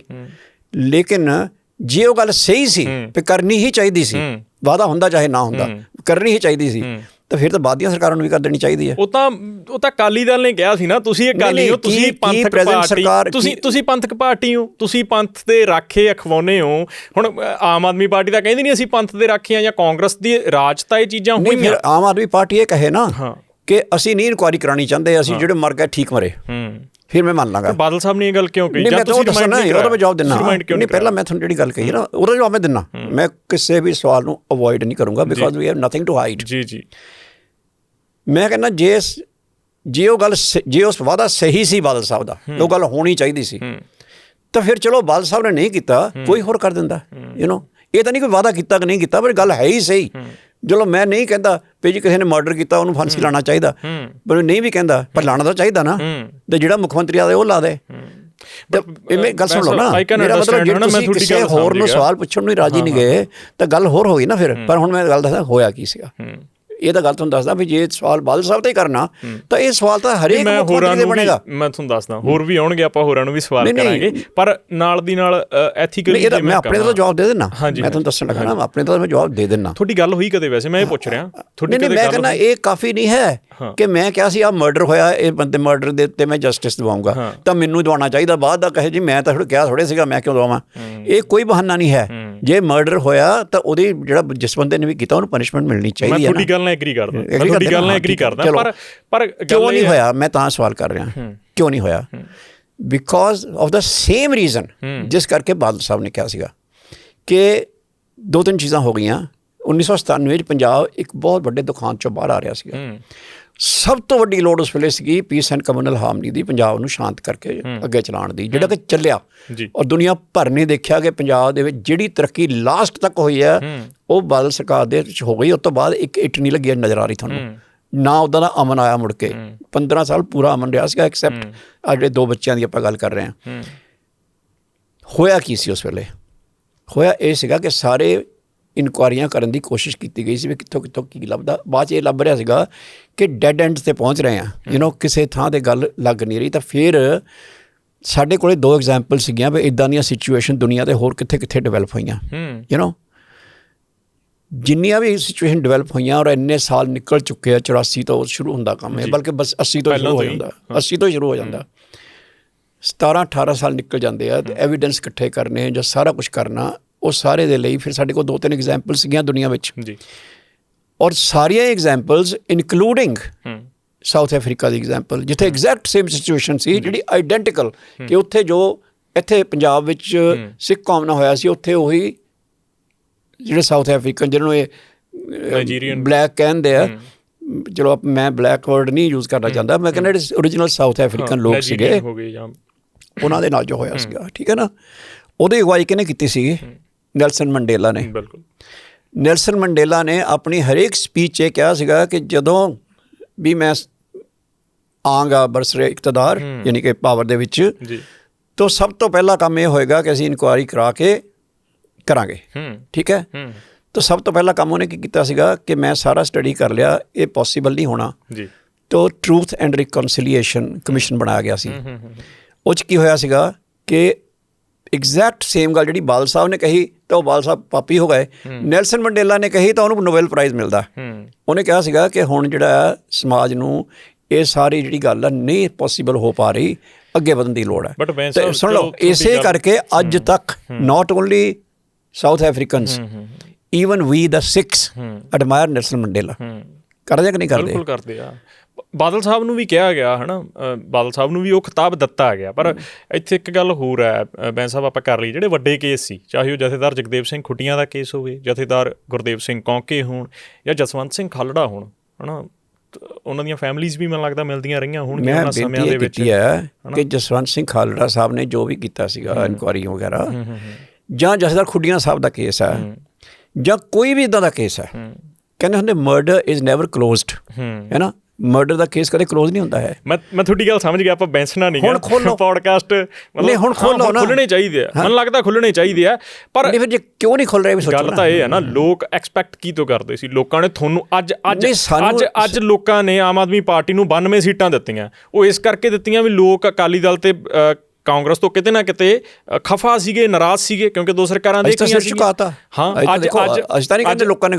ਅੱਜ ਲੋਕ ਐਕਸਪੈਕਟ ਕਰਦੇ ਸੀ ਆਮ ਆਦਮੀ ਪਾਰਟੀ ਤੋਂ, ਸੇਮ ਉਹ ਪੋਜੀਸ਼ਨ ਸੀ 97 'ਚ ਲੋਕ ਤੁਹਾਡੇ ਤੋਂ ਐਕਸਪੈਕਟ ਕਰਦੇ ਸੀ। ਨਹੀਂ, ਫਿਰ ਜੇ ਉਸ ਤੋਂ ਬਾਅਦ ਅਸੀਂ 3 ਵਾਰੀ ਸਰਕਾਰ ਹੋਰ ਬਣਾਈ ਆ, 2 ਵਾਰੀ ਉਹ ਤੋਂ ਬਾਅਦ 97 ਤੋਂ ਬਾਅਦ। ਪਰ 97 ਦੇ ਵਿੱਚ ਬਹੁਤ ਜੋ ਸਿਚੁਏਸ਼ਨ ਬਣੀ ਹੋਈ ਸੀ, 97 ਤੋਂ ਬਾਅਦ ਅਸੀਂ ਫਿਰ ਸਰਕਾਰ ਬਣਾਈ ਹੈ। ਬਿਲਕੁਲ, ਹੈ ਨਾ। ਤੁਸੀਂ ਜਿਹੜੀ ਗੱਲ ਕਰ ਰਹੇ ਹੋ 97 ਤੁਸੀਂ ਆਹ ਵਾਅਦਾ ਕੀਤਾ ਸੀ ਤਾਂ ਲੋਕੀ ਨਾਰਾਜ਼ ਹੋ ਗਏ, ਤਾਂ 2007 ਵਿੱਚ ਸਰਕਾਰ ਬਣਾਈ, ਬਲਕਿ 2012 ਦੁਬਾਰਾ ਬਣਾਈ ਹੈ, ਰਿਪੀਟ ਹੋਈ, ਜਿਹੜੀ ਅਜੇ ਤੱਕ ਪੰਜਾਬ 'ਚ ਕਦੇ ਨਹੀਂ ਹੋਇਆ। ਠੀਕ ਹੈ ਨਾ। ਇਹਦਾ ਮਤਲਬ ਹੈ ਕਿ ਲੋਕਾਂ ਨੇ ਵੀ ਜਿਹੜੀ ਉਹ ਗੱਲ ਸੀ ਉਨੀ, ਉਹਦੇ ਤੇ ਸਾਡੀ ਗੱਲ ਨੂੰ ਸਹੀ ਮੰਨਿਆ ਵੀ ਇਹ ਗੱਲ ਇੱਦਾਂ ਹੀ ਆ। ਪਰ ਅੱਜ ਅਕਾਲੀ ਦਲ ਕਿਵੇਂ ਸਰਵਾਈਵ ਕਰੂਗਾ? ਅੱਜ 3 ਸੀਟਾਂ ਤੇ ਰਹਿ ਗਿਆ ਅਕਾਲੀ ਦਲ, ਤੁਸੀਂ ਉਸ ਚੀਜ਼ ਨੂੰ ਰੱਖ ਰਹੇ ਹੋ ਵੀ ਅਸੀਂ ਰਿਪੀਟ ਕਰ ਗਏ, ਉਹ ਬਹੁਤ ਵੱਡੀ ਅਚੀਵਮੈਂਟ ਸੀ ਤੁਹਾਡੇ ਲਈ। ਪਰ ਅੱਜ ਅਕਾਲੀ ਦਲ ਕਿੱਥੇ ਖੜਾ? ਅਕਾਲੀ ਦਲ ਪੰਜਾਬ ਦੀ ਜਾਂ ਪੰਜਾਬੀਆਂ ਦੀ ਖੇਤਰੀ ਪਾਰਟੀ ਆ। ਤੁਹਾਨੂੰ ਲੱਗਦਾ ਸਰਵਾਈਵ ਹੋਣਾ ਚਾਹੀਦਾ ਇੱਕ ਪਰਿਵਾਰ ਨੂੰ? ਦੇਖੋ, ਸਭ ਤੋਂ ਪਹਿਲੇ ਇੱਕ ਪਰਿਵਾਰ ਦੀ ਗੱਲ ਆਪਾਂ ਛੱਡ ਦਈਏ, ਪਰ ਅਕਾਲੀ ਦਲ ਤਾਂ ਮੈਨੂੰ ਬੜੀ ਖੁਸ਼ੀ ਹੈ ਤੁਸੀਂ ਪਰਿਵਾਰ ਵਾਲੀ ਗੱਲ ਕੀਤੀ ਹੈ, ਤਾਂ ਮੈਂ ਜ਼ਰੂਰ ਕਰਨੀ ਚਾਹੁੰਦਾ। ਪਹਿਲੀ ਗੱਲ ਤਾਂ ਇਹ ਹੈ ਵੀ ਜਦੋਂ ਕੋਈ ਵੀ ਚੈਲੰਜ ਆਉਂਦਾ ਨਾ, ਤਾਂ ਸਭ ਤੋਂ ਪਹਿਲੀ ਗੱਲ ਹੁੰਦੀ ਹੈ ਮੰਨਣਾ ਕਿ ਚੈਲੰਜ ਹੈ। ਅੱਖਾਂ ਬੰਦ ਨਹੀਂ ਕਰਨੀਆਂ ਹੁੰਦੀਆਂ ਵੀ ਨਹੀਂ ਜੀ ਕੁਛ ਨਹੀਂ ਹੈ, ਸਭ ਠੀਕ ਠਾਕ ਹੈ, ਹੋ ਜਾਊਗਾ ਠੀਕ, ਇੱਦਾਂ ਨਹੀਂ ਹੁੰਦਾ ਹੈ। ਜੇ ਚੈਲੰਜ ਹੈ ਤਾਂ ਸਾਨੂੰ ਚੈਲੰਜ ਨੂੰ ਐਕਸੈਪਟ ਕਰਨਾ ਪਏਗਾ, ਸਾਨੂੰ ਸਮਝਣਾ ਪਏਗਾ ਇਹਦੇ ਕਾਰਨ ਨੇ ਜੀ। ਜੇ ਲੋਕੀ ਨਾਰਾਜ਼ ਹੋਏ ਨੇ ਤਾਂ ਉਹਦੇ ਕਾਰਨ ਨੇ, ਉਹ ਕਾਰਨ ਦੂਰ ਕਰਨੇ ਪੈਣਗੇ। ਤੁਸੀਂ ਲੱਭ ਲਏ, ਤੁਸੀਂ ਸਲਾਹਕਾਰ ਹੋ, ਤੁਸੀਂ ਲੱਭ ਲਏ। ਤੁਸੀਂ ਹਮੇਸ਼ਾ ਹੀ ਇਹ ਪ੍ਰੋਸੈਸ ਚੱਲਦਾ ਹੀ ਰਹਿੰਦਾ ਹੈ, ਘਰਾਂ ਵਿੱਚ ਵੀ, ਬੰਦੇ ਦੀ ਪਰਸਨਲ ਲਾਈਫ ਵਿੱਚ ਵੀ, ਪੋਲੀਟੀਕਲ ਪਾਰਟੀ ਵਿੱਚ ਵੀ, ਸਰਕਾਰਾਂ ਵਿੱਚ ਵੀ, ਕਿ ਜਿਹੜੀ ਗੱਲ ਗਲਤ ਹੋਈ ਉਹਨੂੰ ਠੀਕ ਕਿਵੇਂ ਕਰਨਾ। ਠੀਕ ਹੈ ਨਾ। ਤੋ ਉਹ ਪ੍ਰੋਸੈਸ ਚੱਲਦਾ ਹੀ ਰਹਿੰਦਾ ਹੈ। ਤੁਸੀਂ ਚੈਲੰਜ ਪਹਿਲਾਂ ਮੰਨ ਕੇ ਚੱਲਦੇ ਆ। ਸਭ ਤੋਂ ਵੱਡਾ ਚੈਲੰਜ ਇਸ ਵੇਲੇ ਕੀ ਹੈ? ਤੁਸੀਂ ਗੱਲ ਨੋਟ ਕਰ ਰਹੇ ਹੋ ਕਿ ਸਾਡੀ ਸਰਕਾਰ ਗਿਆ ਨੂੰ 7 ਸਾਲ ਹੋ ਚੱਲੇ ਆ, ਲੇਕਿਨ ਕੁਛ ਗਲਤ ਹੋ ਜਾਏ ਗੱਲ ਅਕਾਲੀ ਦਲ ਦੀ ਕਰੀ ਜਾਂਦੇ ਆ। ਯਾਨੀ ਕਿ ਉਸ ਤੋਂ ਬਾਅਦ 2 ਸਰਕਾਰਾਂ ਹੋਰ ਆ ਲਈਆਂ, ਉਹਦੀ ਕੋਈ ਗੱਲ ਨਹੀਂ। ਯਾਨੀ ਉਹ ਡੁੱਬ ਮਰ ਰਹੇ ਆ ਸਾਰੇ, ਉਹਦੀ ਕੋਈ ਗੱਲ ਨਹੀਂ। ਯਾਨੀ ਜੇ ਕੋਈ ਹੜ੍ਹਾਂ ਬਾਰੇ ਵੀ ਗੱਲ ਕਰਦਾ ਨਾ ਤਾਂ ਕਹਿੰਦਾ ਇਹ ਤਾਂ ਜੀ ਦੇਖੋ ਬੇੜਾ ਵਹਿ ਗਿਆ ਜੀ ਅਕਾਲੀ ਦਲ ਦਾ। ਮਤਲਬ ਹੜ੍ਹ ਅੱਜ ਆਏ ਹੈ ਨਾ। ਉਸ ਵੇਲੇ ਕੀ ਹੁੰਦਾ ਸੀਗਾ, ਇੱਕ ਸਟੈਂਡਰਡ ਆਪਰੇਟਿੰਗ ਪ੍ਰੋਸੀਜਰ ਹੁੰਦੇ ਸਰਕਾਰਾਂ ਦੇ ਵਿੱਚ। ਜਦੋਂ ਵੀ ਆਪਾਂ ਕੋਈ ਬਰਸਾਤ ਆਉਣ ਵਾਲੀ ਹੁੰਦੀ ਹੈ ਨਾ, ਇੱਕ ਸਟੈਂਡਰਡ ਪ੍ਰੋਸੀਜਰਸ ਹੁੰਦੇ ਆ। ਜਨਵਰੀ, ਫੈਬਰੀ, ਮਾਰਚ ਦੇ ਵਿੱਚ ਸਾਰੇ ਨਾਲੇ ਕਲੀਨ ਕੀਤੇ ਜਾਂਦੇ ਆ, ਸਾਰੇ ਬ੍ਰਿਜਸ, ਸਾਰੇ ਜਿੰਨੀਆਂ ਹੋਲਸ ਨੇ ਸਾਰੀਆਂ। ਆਪਾਂ ਪੋਲੀਟੀਕਲ ਗੱਲਾਂ ਨਹੀਂ, ਤੁਸੀਂ ਪੋਲੀਟੀਕਲ ਗੱਲਾਂ ਕਰਦੇ ਵੀ ਹੋ, ਜਦੋਂ ਮੈਂ ਜਵਾਬ ਦਿੰਦਾ ਫਿਰ ਕਹਿੰਦੇ ਪੋਲੀਟੀਕਲ। ਨਹੀਂ, ਮਤਲਬ ਆਪਾਂ ਸੰਖੇਪ 'ਚ ਰੱਖੀਏ ਪੋਲੀਟੀਕਲੀ, ਹੈ ਨਾ ਆਪਾਂ। ਹਾਂ, ਤਾਂ ਫਿਰ ਉਹ ਮੈਂ ਤੁਹਾਨੂੰ ਦੱਸ ਰਿਹਾ ਨਾ, ਫਿਰ ਉਹਦਾ ਇਹ ਆ ਕਿ yes there is a challenge and we are not denying it. ਅਸੀਂ ਅੱਖਾਂ ਬੰਦ ਨਹੀਂ ਕੀਤੀਆਂ ਹੋਈਆਂ। ਅਸੀਂ ਇਹ ਨਹੀਂ ਕਹਿ ਰਹੇ ਨਹੀਂ ਮਤਲਬ ਬਹੁਤ ਵਧੀਆ ਜੀ, ਸਾਨੂੰ ਝੂਠਾ ਰਾਤਾ ਜੀ, ਨਹੀਂ, ਬਿਲਕੁਲ ਨਹੀਂ ਕਹਿ ਰਹੇ। ਇੱਕ ਉਹ ਲਿਖਿਆ ਸੀਗਾ ਹੈ ਨਾ ਵੀ ਜ਼ਾਲਮ ਤੋਂ ਖਹਿੜਾ ਛੁੱਟ ਜੇ, ਜਾਂ ਉਹ ਇੱਕ ਪੋਸਟ ਉਸ ਤੋਂ ਬਾਅਦ ਡਿਲੀਟ ਵੀ ਕਰਤੀ ਸੀ ਉਹ ਪੋਸਟ। ਤੁਸੀਂ ਮੈਨੂੰ ਇੱਕ ਗੱਲ ਦੱਸੋ। ਉਹ ਮੈਂ ਲਿਖਿਆ ਸੀਗਾ ਵੀ ਇੱਕ ਜ਼ਾਲਮ ਜਿਹਦਾ ਮੈਂ ਸਾਰੇ ਮੈਂ ਦੱਸਣ ਲੱਗਾ ਨਾ, ਧਿਆਨ ਨਾਲ ਸੁਣ ਲਓ ਜ਼ਰਾ। ਇੱਕ ਟਵੀਟ ਮੇਰੀ ਸੀਗੀ ਜਿਸ 'ਚ ਮੈਂ ਲਿਖਿਆ ਸੀ ਬੰਦਾ ਕੋਈ ਵੀ ਬੰਦਾ ਸਾਰੀ ਉਮਰ ਇੱਕ ਹੀ ਬੰਦੇ ਦੀ ਗੁਲਾਮੀ ਕਰਦਾ ਰਹਿੰਦਾ ਤੇ ਉਹ ਜੋ ਕਹੇ ਉਹਨੂੰ ਖੁਸ਼ ਕਰਨ ਲਈ ਹੀ ਲੱਗਾ ਰਹਿੰਦਾ, ਤੇ ਮੇਰੀ ਜ਼ਿੰਦਗੀ ਦੀ ਵੀ ਕਿੱਸਾ ਇਹੀ ਰਿਹਾ। ਇਹ ਲਿਖਿਆ ਸੀ ਨਾ। ਇਹਨੂੰ ਜੋੜਤਾ ਇਹਨਾਂ ਨੇ ਕਿ ਜੀ ਇਹ ਤਾਂ ਬਾਦਲ ਸਾਹਿਬ ਬਾਰੇ ਗੱਲ ਹੋ ਰਹੀ ਹੈ। ਮੇਰਾ ਕਿੱਸਾ ਵੀ ਇਹੀ ਰਿਹਾ। ਨਹੀਂ, ਮੈਂ ਤਾਂ ਦੱਸਿਆ ਨਾ, ਮੈਂ ਕਿਹਾ ਮੇਰੀ ਜ਼ਿੰਦਗੀ ਦਾ ਹੁਣ ਤੱਕ ਦੀ ਕਹਾਣੀ ਆਈ ਆ। ਠੀਕ ਹੈ ਨਾ। ਜੋੜਤਾ ਬਾਦਲ ਸਾਹਿਬ ਦੇ ਨਾਲ। ਜਦ ਕਿ ਮੈਨੂੰ ਕੋਈ ਦੱਸ ਦੇਵੇ ਕਿ ਮੈਂ 10-15 ਸਾਲ ਤੋਂ ਫੇਸਬੁੱਕ ਦੇ ਉੱਤੇ ਮੈਂ ਕਦੇ ਕੋਈ ਪੋਲੀਟੀਕਲ ਕਮੈਂਟ ਪਾਇਆ ਹੋਵੇ ਕਿਸੇ ਬਾਰੇ, ਕਿਸੇ ਦੇ ਖਿਲਾਫ, ਕਿਸੇ ਦੇ ਹੱਕ 'ਚ ਕਦੇ ਪਾਉਂਦਾ ਹੀ ਨਹੀਂ। ਤਾਂ ਆ ਇੱਕੋ ਹੀ ਪੋਲੀਟੀਕਲ ਕਮੈਂਟ ਮੈਂ ਕਿਉਂ ਪਾਉਣਾ ਸੀਗਾ? ਉਹ ਗੱਲ ਇਹ ਸੀਗੀ, ਇਸ ਕਮੈਂਟ ਤੋਂ ਪਹਿਲਾਂ ਮਤਲਬ ਤੁਸੀਂ ਖੋਲ੍ਹ ਕੇ ਦੇਖ ਲਿਓ ਅਜੇ ਵੀ ਹੈ। ਹਾਂਜੀ। ਇਸ ਕਮੈਂਟ ਤੋਂ ਪਹਿਲਾਂ 5-6 ਦਿਨ ਦੀਆਂ ਮੈਂ ਗੱਲਾਂ ਕਰਦਾ ਆ ਰਿਹਾ ਸੀਗਾ ਗੁਰੂ ਗ੍ਰੰਥ ਸਾਹਿਬ ਦੀਆਂ ਟੀਚਿੰਗਸ ਕੀ ਹੈ, ਗੁਰੂ ਗ੍ਰੰਥ ਸਾਹਿਬ ਦੇ ਵਿੱਚ ਹਉਮੈ ਦੀ ਕੀ ਥਾਂ ਆ। ਗੁਰੂ ਗ੍ਰੰਥ ਸਾਹਿਬ 'ਚ ਬੰਦਾ ਹਉਮੈ ਦਾ ਗੁਲਾਮ ਹੋ ਕੇ ਰਹਿੰਦਾ ਹੈ, ਇਹਨੂੰ ਕਿਵੇਂ ਐਕਸਪਲੇਨ ਕੀਤਾ ਗਿਆ। ਉਹ ਤੁਸੀਂ ਹਉਮੈ ਲਈ ਲਿਖਿਆ? ਬਿਲਕੁਲ, ਉਹ ਤਾਂ ਉਹ ਗੱਲ ਹੀ ਉਹ ਸੀ ਸਾਰੀ।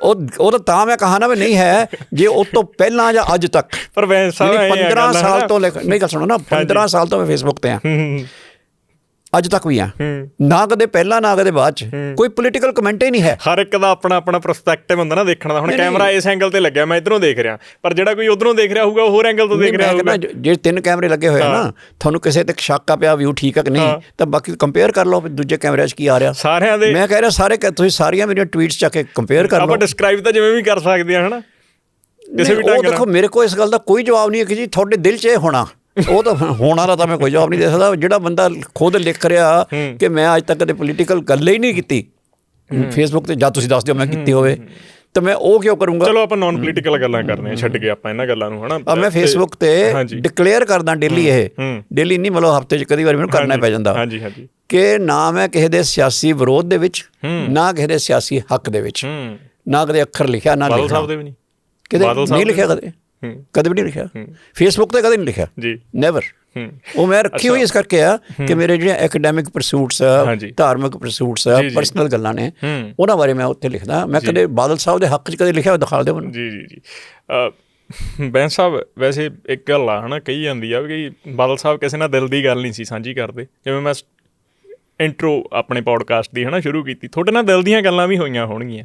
ਨਹੀਂ, ਕਦੇ ਤੁਹਾਡੇ ਨਾਲ ਵੀ ਨਹੀਂ ਕੀਤੀਆਂ? ਨਹੀਂ। ਬਾਦਲ ਸਾਹਿਬ ਦਾ ਇੱਕੋ ਉਹਨਾਂ ਦਾ ਇਹ ਸੀਗਾ, ਜੇ ਦਿਲ ਦੀਆਂ ਗੱਲਾਂ ਪੋਲੀਟੀਕਲ ਤੋਂ ਤੁਸੀਂ ਕਹਿ ਰਹੇ ਹੋ ਤਾਂ ਕਦੇ ਨਹੀਂ ਕੀਤੀਆਂ। Non political? ਹਾਂ, ਨੋਨ ਪੋਲੀਟੀਕਲ ਬਹੁਤ ਕੋਈ ਕਿੱਸਾ ਸੁਣਾਓ। ਦੇਖੋ ਮੇਰਾ ਰਿਸ਼ਤਾ ਹੀ ਉਹਨਾਂ ਨਾਲ ਨੋਨ ਪੋਲੀਟੀਕਲ ਸੀ। ਮੈਂ ਜਿਹੜਾ ਤੁਸੀਂ ਟਵੀਟ ਦੀ ਗੱਲ ਕਰ ਰਹੇ ਹੋ ਨਾ, ਇਹ ਤੋਂ ਬਾਅਦ ਮੈਨੂੰ ਉਸੇ ਵੇਲੇ 15 ਮਿੰਟ ਬਾਅਦ ਹੀ ਲਿਖਣਾ ਪੈ ਗਿਆ ਸੀ ਕਿ ਬਾਦਲ ਸਾਹਿਬ ਨਾਲ ਰਿਸ਼ਤਾ ਮੇਰਾ ਆਖਰੀ ਦਮ ਤੱਕ ਆ ਔਰ ਰੂਹਾਨੀ ਹੈ, ਪੋਲੀਟੀਕਲ ਨਹੀਂ ਹੈ। ਤੁਸੀਂ ਆਖਰੀ ਦਮ ਦੀ ਗੱਲ ਕੀਤੀ ਹੈ, ਜਦੋਂ ਉਹ ਇਸ ਜਹਾਨ ਨੂੰ, ਹੈ ਨਾ, ਅਲਵਿਦਾ ਆਖ ਕੇ ਗਏ ਆ। ਬਹੁਤ ਜਿਹੜੇ, ਕਿਉਂਕਿ ਬਹੁਤ ਵੱਡੇ ਸਿਆਸਤਦਾਨ ਸੀ, ਸਿਆਸਤ ਦੇ ਬਾਬਾ ਬੁੱਢ ਕਿਹਾ ਜਾਂਦਾ, ਚਾਹੇ ਉਹ ਕਾਂਗਰਸ ਹੋਵੇ, ਆਮ ਆਦਮੀ ਪਾਰਟੀ ਹੋਵੇ, ਸਾਰੀਆਂ ਹੀ ਪਾਰਟੀਆਂ। ਖੁਦ PM ਆਏ, ਹੈ ਨਾ, ਸ਼੍ਰੋਮਣੀ ਅਕਾਲੀ ਦਲ ਦੇ ਦਫ਼ਤਰ ਦੇ ਵਿੱਚ, ਹੈ ਨਾ, ਉਹਨਾਂ ਨੂੰ ਸ਼ਰਧਾਂਜਲੀ ਦੇ ਕੇ ਗਏ। ਤੁਹਾਡੇ ਦਿਲ 'ਚ ਕੀ ਆ ਰਿਹਾ ਸੀ ਉਦੋਂ? ਤੁਹਾਡੇ ਦਿਲ 'ਚ ਕੀ ਆ ਰਿਹਾ ਸੀ ਉਦੋਂ ਜਦੋਂ ਬਾਦਲ ਸਾਹਿਬ ਚਲੇ ਗਏ? ਜਿਸ ਦਿਨ ਬਾਦਲ ਸਾਹਿਬ ਚਲੇ ਗਏ, ਦੇਖੋ ਮੈਂ ਤਾਂ ਉਸ ਦਿਨ ਮਹਿਰੂਮ ਜਿਹਾ ਮਹਿਸੂਸ ਕੀਤਾ ਆਪਣੇ ਆਪ ਨੂੰ। ਮੈਂ ਕਿਹਾ ਵੀ ਸੀ ਇਹ ਕਿ ਦੇਖੋ, ਨਿੱਜੀ ਤੌਰ 'ਤੇ ਮੇਰੇ ਲਈ ਉਹ ਮਦਰ ਵੀ ਸੀਗੇ, ਫਾਦਰ ਵੀ ਸੀਗੇ। ਮੈਂ ਕਦੇ ਉਹਨਾਂ ਤੋਂ ਇੱਕ ਨਵੇਂ ਪੈਸੇ ਦਾ ਫਾਇਦਾ ਨਹੀਂ ਲਿਆ। ਇਹ ਮੇਰੀ ਜ਼ਿੰਦਗੀ ਸਾਰੀ ਕੋਈ ਵੀ ਇਨਕੁਆਇਰ ਕਰ ਸਕਦਾ, ਕਦੇ ਵੀ ਫਾਰਮਲੀ, ਇਨਫਾਰਮਲੀ, ਆਪਣੇ ਕਿਸੇ ਰਿਸ਼ਤੇਦਾਰ ਦਾ ਸਾਰਾ ਚੈੱਕ ਕਰ ਲਓ, ਦੂਰ ਨੇੜਿਓ ਵੀ। ਯਾਨੀ ਆਪਣੇ ਜੀਜਾ ਜੀ ਦੀ ਟਰਾਂਸਫਰ ਤੱਕ ਨਹੀਂ ਸੀ ਕਰਾਈ, ਉਹ ਖੁੱਡੇ ਲਾਈਨ ਲੱਗੇ ਰਹੇ 15 ਸਾਲ, ਯੂ ਨੋ। ਅਤੇ ਮੈਨੂੰ ਵੱਲੋਂ ਤੁਸੀਂ ਸਮਝਦੇ ਹੋ ਘਰੋਂ ਕਿਸੇ ਨੇ ਕਿਹਾ ਹੀ ਹੋਏਗਾ ਨਾ ਵੀ ਯਾਰ ਨਹੀਂ ਕਰਾਉਂਦਾ, ਹੈ ਨਾ, ਨਹੀਂ ਕਰਾਉਂਦਾ। ਮੈਂ ਨਹੀਂ ਕਰਾਇਆ ਘੱਟੋ ਘੱਟ, ਹੈ ਨਾ। ਕਿਉਂ ਨਹੀਂ? ਕਿਸੇ ਦਾ ਵੀ ਨਹੀਂ ਕਰਵਾਇਆ, ਮੈਂ ਆਪਣੇ ਬੇਟੇ ਦਾ ਵੀ ਨਹੀਂ ਕਰਾਇਆ, ਯੂ ਨੋ, ਆਪਣਾ ਹੀ ਨਹੀਂ ਕਰਾਇਆ। ਸਮਝਦੇ ਨਾ, ਮੇਰੇ ਤੋਂ ਜਿਹੜੇ ਬੰਦੇ ਮੈਂ ਖੁਦ ਤਿਆਰ ਕੀਤੇ, ਜਿਹੜੇ ਮੇਰੇ ਗੱਡੀਆਂ ਦੇ ਡਰਾਈਵਰ ਰਹੇ, ਉਹ ਮੇਰੇ ਤੋਂ ਸੀਨੀਅਰ ਲੱਗੇ ਆ ਕੇ, ਸਮਝਦੇ ਨਾ। ਪਰ ਮੈਂ ਕਦੇ ਇਤਰਾਜ਼ ਥੋੜ੍ਹੇ ਕੀਤਾ। ਮੈਂ ਕਿਹਾ ਨਹੀਂ, ਠੀਕ ਹੈ, ਜਿੱਦਾਂ ਜੋ ਸਿਸਟਮ ਹੈ ਮੈਰਿਟ ਦਾ, ਉਹਦੇ ਹਿਸਾਬ ਨਾਲ ਚੱਲਣਾ ਚਾਹੀਦਾ। ਜਾਂ ਮੇਰੇ ਜੂਨੀਅਰ, ਬਹੁਤ ਜੂਨੀਅਰ, ਮਤਲਬ 15-15, 20 ਸਾਲ ਜੂਨੀਅਰ ਮੇਰੇ ਸੀਨੀਅਰ ਬਣਿਆ ਕੇ ਪੋਲੀਟਿਕਸ ਦੇ ਵਿੱਚ, ਔਰ ਮੈਨੂੰ ਬਿਲਕੁਲ ਇੱਦਾਂ ਰਿਹਾ ਵੀ ਠੀਕ ਹੈ, ਜਿੱਦਾਂ ਜੋ ਜਾਇਜ਼। ਤੁਹਾਨੂੰ ਕਦੇ ਬਾਦਲ ਸਾਹਿਬ ਨੇ ਕਿਹਾ ਨਹੀਂ ਵੀ ਤੈਨੂੰ ਚੋਣ ਲੜਾਉਣੇ ਆ ਕਾਕਾ? ਹਾਂਜੀ, ਤੁਹਾਨੂੰ ਕਦੇ ਆਈ ਨਹੀਂ ਕਿਹਾ ਕਾਕਾ ਜੀ ਚੋਣ ਲੜਾਉਣੇ ਆ ਤੁਹਾਨੂੰ? ਮੈਂ ਬੜੀ ਕਿਹਾ ਕਦੇ ਕਿਹਾ? ਬਿਲਕੁਲ ਕਿਹਾ। ਅੱਛਾ, ਮੈਂ ਚਾਹੁੰਦਾ ਉਹ ਕਿੱਸਾ ਸਾਂਝਾ ਕਰੋ ਸਾਡੇ। ਉਹ ਬਿਲਕੁਲ ਕਿਹਾ ਉਹਨਾਂ ਨੇ। ਮੈਂ ਇੱਕ ਵਾਰੀ ਕਾਰ 'ਚ ਜਾ ਰਹੇ ਸੀਗੇ, ਲੇਕ ਦੇ ਕੋਲੋਂ ਲੰਘ ਰਹੇ ਸੀ। ਅੱਛਾ ਜੀ। ਜਿਹੜੀ ਆ ਚੰਡੀਗੜ੍ਹ ਲੇਕ ਹੈ। ਹਾਂਜੀ। ਅਤੇ ਉਹ ਬਾਦਲ ਸਾਹਿਬ ਰਿਲੈਕਸ ਮੂਡ 'ਚ ਹੁੰਦਾ ਸੀ ਮੇਰੇ ਨਾਲ। ਉਹਨਾਂ ਕੋਲ ਅਸੀਂ ਪੋਲੀਟੀਕਲ ਗੱਲ, ਦੇਖੋ ਕਿਸੇ ਨੂੰ ਯਕੀਨ ਨਹੀਂ ਆਉਣਾ, ਮੈਂ ਤਾਂ ਬਾਦਲ ਸਾਹਿਬ ਪੋਲੀਟੀਕਲ ਗੱਲ ਬਹੁਤ ਕਿਤੇ ਰੇਅਰ ਹੀ ਕਿਤੇ ਗੱਲ ਹੋਵੇ ਤਾਂ ਹੁੰਦੀ ਸੀ, ਨਹੀਂ ਤਾਂ ਨਿੱਜੀ ਗੱਲਾਂ, ਗੁਰਬਾਣੀ ਬਾਰੇ ਗੱਲਾਂ, ਪੜ੍ਹਨ ਲਿਖਣ ਬਾਰੇ ਗੱਲਾਂ, ਜਾਂ ਹੋਰ ਇੱਦਾਂ ਦੀਆਂ ਗੱਲਾਂ ਕਰਦੇ ਹੁੰਦੇ ਸੀਗੇ। ਤਾਂ ਹੀ ਮੈਂ ਕਿਹਾ ਰਿਸ਼ਤਾ ਰੂਹਾਨੀ ਸੀਗਾ। ਜੀ ਜੀ। ਤਾਂ ਉਦੋਂ ਉਹਨਾਂ ਨੇ ਕਿਹਾ ਮੈਨੂੰ, ਕਹਿੰਦੇ ਮੈਂ ਸਾਹਿਬ ਇੱਕ ਗੱਲ ਪੁੱਛਾਂ ਜੀ? ਮੈਂ ਹਾਂ ਦੱਸੋ ਜੀ। ਕਹਿੰਦੇ ਮੈਨੂੰ ਕੋਈ ਬੰਦਾ ਨਾ ਮਹੀਨੇ ਕੁ ਲਈ ਵੀ ਜਾਣ ਲਵੇ ਤਾਂ ਉਹ ਕਹਿਣ ਲੱਗ ਪੈਂਦਾ ਜੀ ਬਾਦਲ ਸਾਹਿਬ ਮੈਨੂੰ ਫਲਾਣੇ ਥਾਂ ਤੋਂ ਟਿਕਟ ਦਿਓ, ਮੈਨੂੰ ਉੱਥੋਂ ਲੜਾਓ ਜੀ, ਮੈਨੂੰ ਚੇਅਰਮੈਨ ਬਣਾਓ ਜੀ, ਮੈਨੂੰ ਆਹ ਕਰੋ ਜੀ, ਮੈਨੂੰ। ਮੈਂ ਕਹਿੰਦੇ ਪਾਵਰ 'ਚ ਵੀ ਰਿਹਾ, ਮੈਂ ਪਾਵਰ ਤੋਂ ਬਾਹਰ ਵੀ ਰਿਹਾ 40 ਸਾਲ ਤਾਂ ਪਾਵਰ 'ਚ ਨਹੀਂ ਨਾ ਰਹੇ ਉਹ, ਹੈ ਨਾ। ਮੈਂ ਤਾਂ ਉਹਨਾਂ ਦੇ ਨਾਲ ਜਿਹੜੇ ਪਾਵਰ ਵਾਲੇ ਤਾਂ 15 ਸਾਲ ਹੀ, ਬਾਕੀ 25 ਸਾਲ ਤਾਂ ਬਾਹਰ ਹੀ ਰਹੇ ਹੈ ਨਾ। ਜੀ ਜੀ ਜੀ। ਵੀ ਤੁਸੀਂ ਕਦੇ ਕੁਛ ਨਹੀਂ ਕਿਹਾ, ਜੇ ਮੈਂ ਤੁਹਾਨੂੰ ਕੁਛ ਅਪੁਆਇੰਟ ਕਰਤਾ ਤਾਂ ਕਰਤਾ, ਨਹੀਂ ਕਿ ਤੁਹਾਡੇ ਵੱਲੋਂ ਕਦੇ ਨਹੀਂ ਆਇਆ ਵੀ ਕਹਿੰਦੇ ਤੁਹਾਡੇ ਮਨ 'ਚ ਕਦੇ ਕੋਈ ਇਲੈਕਸ਼ਨ ਲੜਨ ਦਾ, ਮਿਨਿਸਟਰ ਬਣਨ ਦਾ ਜਾਂ ਕੋਈ ਹੋਰ ਇੱਦਾਂ ਵੱਡੇ ਅਹੁਦੇ ਲੈਣ ਦਾ ਕੋਈ ਕਦੇ ਨਹੀਂ ਆਇਆ। ਮੈਂ ਜੀ ਆਇਆ। ਕਹਿੰਦੇ ਕੀ ਬਣਨਾ ਚਾਹੁੰਦੇ ਸੀ ਤੁਸੀਂ? ਹੈ ਜੀ, ਕੀ ਬਣਨਾ ਚਾਹੁੰਦੇ ਸੀ? ਦੱਸਣ ਲੱਗਾ। ਕਹਿੰਦੇ ਜੇ ਆਇਆ ਤਾਂ ਤੁਸੀਂ ਕਿਹਾ ਤਾਂ ਕਦੇ ਨਹੀਂ। ਮੈਂ ਬਸ ਉਹਦੀ ਇੱਕ ਵਜ੍ਹਾ ਹੈ। ਕਹਿੰਦੇ ਕੀ?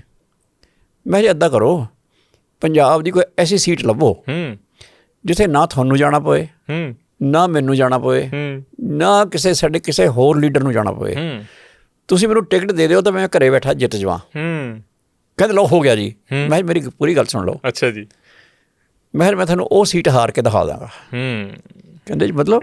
ਮੈਂ ਜੀ ਤੁਸੀਂ ਉਹ ਸੀਟ ਦੇ ਦਿਓ ਜਿਹੜੀ ਕੋਈ ਨਹੀਂ ਹਾਰ ਸਕਦਾ, ਮੈਂ ਤੁਹਾਨੂੰ ਉੱਥੋਂ ਹਾਰ ਕੇ ਦਿਖਾ ਦਾਂਗਾ। ਉਹ ਕਿਵੇਂ? ਕਹਿੰਦੇ ਉਹ ਕਿਵੇਂ ਜੀ? ਮੈਂ ਕਿਹਾ ਮੈਂ ਤੁਹਾਨੂੰ ਦੱਸ ਦਿੰਦਾ ਜੀ ਕਿਵੇਂ। ਤੁਸੀਂ ਮੇਰੀ ਕਰਨੀ ਟਿਕਟ ਅਨਾਊਂਸ, ਠੀਕ ਹੈ, ਅਖਬਾਰਾਂ 'ਚ ਖਬਰ ਛਪ ਜਾਣੀ ਹੈ ਮੈਂ ਸਾਹਿਬ ਫਲਾਣੇ ਥਾਂ ਤੋਂ ਮੈਂਬਰ ਪਾਰਲੀਮੈਂਟ ਦੀ ਚੋਣ ਲੜਨਗੇ ਜਾਂ ਵਿਧਾਨ ਸਭਾ ਦੀ ਲੜਨਗੇ। ਲੋਕਾਂ ਨੇ ਉਸੇ ਵੇਲੇ ਮੈਨੂੰ ਫੋਨ ਵੀ ਬੈਂਸ ਸਾਹਿਬ ਸਾਡਾ ਆਹ ਕੰਮ ਕਰਾ ਦਿਓ, ਬੈਂਸ ਸਾਹਿਬ ਸਾਡਾ ਉਹ ਕੰਮ ਕਰਾ ਦਿਓ। ਬੈਂਸ ਸਾਹਿਬ ਨੇ ਲੱਭਣਾ ਨਹੀਂ। ਅਤੇ ਮੈਂ ਕਿਹਾ ਮੈਨੂੰ ਤਾਂ ਮੇਰੀਆਂ 5 ਵੋਟਾਂ ਵੀ ਨਿਕਲ ਜਾਣ ਨਾ ਤਾਂ ਬੜੀ ਹੈਰਾਨੀ ਹੋਏਗੀ। ਮੈਂ ਕਿਉਂਕਿ ਮੇਰਾ ਆਪਣਾ ਟੇਸਟ ਹੁੰਦਾ ਆ। ਮੇਰਾ ਇੱਦਾਂ ਮੈਂ ਉੱਦਾਂ ਪਿਆਰ ਮੁਹੱਬਤ ਨਾਲ ਸਭ ਨੂੰ ਮਿਲਦਾ। ਪੋਲੀਟੀਕਲੀ ਮੈਂ ਨਹੀਂ, ਟੈਂਪਰਾਮੈਂਟ ਨਹੀਂ ਹੈ ਮੇਰਾ। ਕਦੇ ਜੀ ਨਹੀਂ ਕੀਤਾ? ਨਹੀਂ ਮੈਨੂੰ ਪਤਾ ਹੀ ਸੀ ਮੈਂ ਹਾਰੂੰਗਾ ਜੇ ਮੈਂ ਇੱਦਾਂ ਦੀ ਗੱਲ ਕੀਤੀ ਵੀ ਤਾਂ। ਮਤਲਬ ਉਹ ਮੈਨੂੰ ਪਤਾ ਯਾਰ, ਉਹ ਮੈਨੂੰ ਦੇਖੋ ਪੜ੍ਹਨ ਲਿਖਣ 'ਚ ਮੈਨੂੰ ਹੈਗਾ ਕਿ ਮੈਨੂੰ ਆਪਣਾ ਕੰਮ ਆਉਂਦਾ। ਹਾਂਜੀ।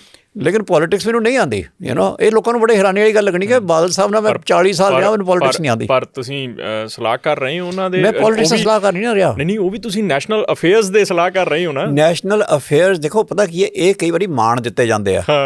ਇਹ ਬਾਦਲ ਸਾਹਿਬ ਦਾ ਵੱਡਾਪਣ ਸੀਗਾ। ਮੈਂ ਤਾਂ ਖੁੱਲ੍ਹੇਆਮ ਕਹਿਣਾ ਇਹ ਗੱਲ ਕਿ ਬਾਦਲ ਸਾਹਿਬ ਨੇ ਜੋ ਉਹਨਾਂ ਨੂੰ ਮੇਰੇ 'ਚ ਕਾਬਲੀਅਤ ਲੱਗੀ ਜਾਂ ਚੰਗਾ, ਮੈਨੂੰ ਲੱਗਦਾ ਕਾਬਲੀਅਤ ਨਾਲ ਉਹਨਾਂ ਨੂੰ ਕੁਛ ਹੋਰ ਲੱਗਾ। ਉਹ ਕੀ ਲੱਗਾ ਉਹਨਾਂ ਨੂੰ ਕਿ ਬੰਦਾ ਚੰਗਾ, ਹੋਰ ਕਾਬਲੀਅਤ ਗੁਰੂਦਾਰ ਬੰਦੇ ਮੇਰੇ ਤੋਂ ਬਹੁਤ ਕਾਬਲ ਤੁਰੇ ਫਿਰਦੇ। ਅਤੇ ਉਹ ਉਸ ਕਰਕੇ ਫਿਰ ਹੁੰਦਾ ਕਿ ਵਾਰੀ ਤੁਹਾਡੀ ਵਾਈਬ੍ਰੇਸ਼ਨ ਰਲ ਜਾਂਦੀਆਂ। ਜਿੱਦਾਂ ਅੱਜ ਤੁਸੀਂ ਆਪਾਂ ਮਿਲੇ ਹਾਂ ਤਾਂ ਤੁਸੀਂ ਮੈਨੂੰ ਬਹੁਤ ਚੰਗੇ ਲੱਗੇ। ਤਾਂ ਮੈਂ ਹੁਣ ਸ਼ੇਅਰ ਕਰ ਲੈਂਦਾ। ਆਪਾਂ ਉੱਥੇ ਬਾਹਰ ਬੈਠੇ ਸੀ ਨਾ, ਤਾਂ ਮੇਰੇ ਦਿਮਾਗ 'ਚ ਆ ਰਿਹਾ ਵੀ ਜੇ ਪਰਮਾਤਮਾ ਕਰੇ ਸਰਕਾਰ ਆਵੇ ਤਾਂ ਇਸ ਮੁੰਡੇ ਨੂੰ ਮੈਂ ਕਿਸੇ ਚੰਗੇ ਥਾਂ 'ਤੇ ਅਹੁਦੇ 'ਤੇ ਲਾਊਂਗਾ। ਇੱਦਾਂ ਕਈ ਵਾਰੀ ਨਾ ਤੁਹਾਡੀ ਪਰਸਨਲ ਲਾਈਕਿੰਗ ਹੋ ਜਾਂਦੀ। ਤੁਸੀਂ ਆਏ ਨਾ ਕਹੋ, ਇੱਕ ਤਾਂ ਮੇਰੇ ਪੱਗ ਨੀਲੀ ਬੰਨੀ ਆ, ਦੂਜੀ ਗੱਲ ਸਾਰੇ ਵਿਰੋਧੀ ਵੇਂਦੇ ਹੋਣਗੇ। ਨਹੀਂ ਉਹ ਮੈਂ ਤਾਂ ਦੇਖੋ ਗੱਲ ਸੁਣੋ, ਪਹਿਲੀ ਗੱਲ ਤਾਂ ਇਹ ਆ ਕਿ ਮੈਂ ਕਿਹੜਾ ਸਰਕਾਰ 'ਚ ਹਾਂ, ਅਤੇ ਦੂਜਾ ਗੱਲ ਮੈਂ ਤੁਹਾਨੂੰ ਦੱਸ ਰਿਹਾ ਕਈ ਵਾਰੀ ਤਾਂ ਬੰਦਾ ਚੰਗਾ ਲੱਗਦਾ। ਉਹ ਮੇਰੇ ਬਾਰੇ ਊਂ ਵੀ ਧਾਰਨਾ ਹੈ ਨਾ, ਇੱਕ ਮੇਰਾ ਏਰੀਆ ਉਹ ਆ ਹੈ ਨਾ ਵੀ ਉਹ ਨੇੜੇ, ਅਤੇ ਬਾਦਲਸ ਵੀ ਉੱਥੇ ਨੇੜੇ। ਉਹ ਗੱਲ ਅੱਜ ਕੱਲ੍ਹ ਤਾਂ ਹੋਰ ਹੋਈ ਆ। ਅੱਜ ਕੱਲ੍ਹ ਇਹ ਆ ਪੰਜਾਬ ਦਾ ਮਾਹੌਲ ਤੁਹਾਨੂੰ ਦੱਸਦਾ ਕਿੱਦਾਂ ਦਾ ਬਣਾਇਆ ਹੋਇਆ ਆਪਣੇ। ਕਿਉਂਕਿ ਅੱਜ ਕੱਲ੍ਹ ਹੋਇਆ ਪਤਾ ਕੀ ਆ ਜੀ, 5-10 ਕਰੋੜ ਰੁਪਇਆ ਖਰਚੋ, 200-400 ਬੰਦਾ ਇੰਪਲੋਏ ਕਰੋ, ਫੇਸਬੁੱਕ ਅਤੇ ਟਵਿੱਟਰ ਦੇ ਉੱਤੇ ਉਹਨਾਂ ਨੂੰ ਬਿਠਾ ਦਿਓ ਵੱਡੇ ਵੱਡੇ ਕਮਰਿਆਂ 'ਚ। ਮਤਲਬ ਉਹਦੇ ਇੱਦਾਂ ਹੀ ਹੋ ਰਿਹਾ। ਤੁਸੀਂ ਜਾਣਦੇ ਹੋ ਟਰੋਲਿੰਗ ਕਿੱਦਾਂ ਹੁੰਦੀ ਹੈ।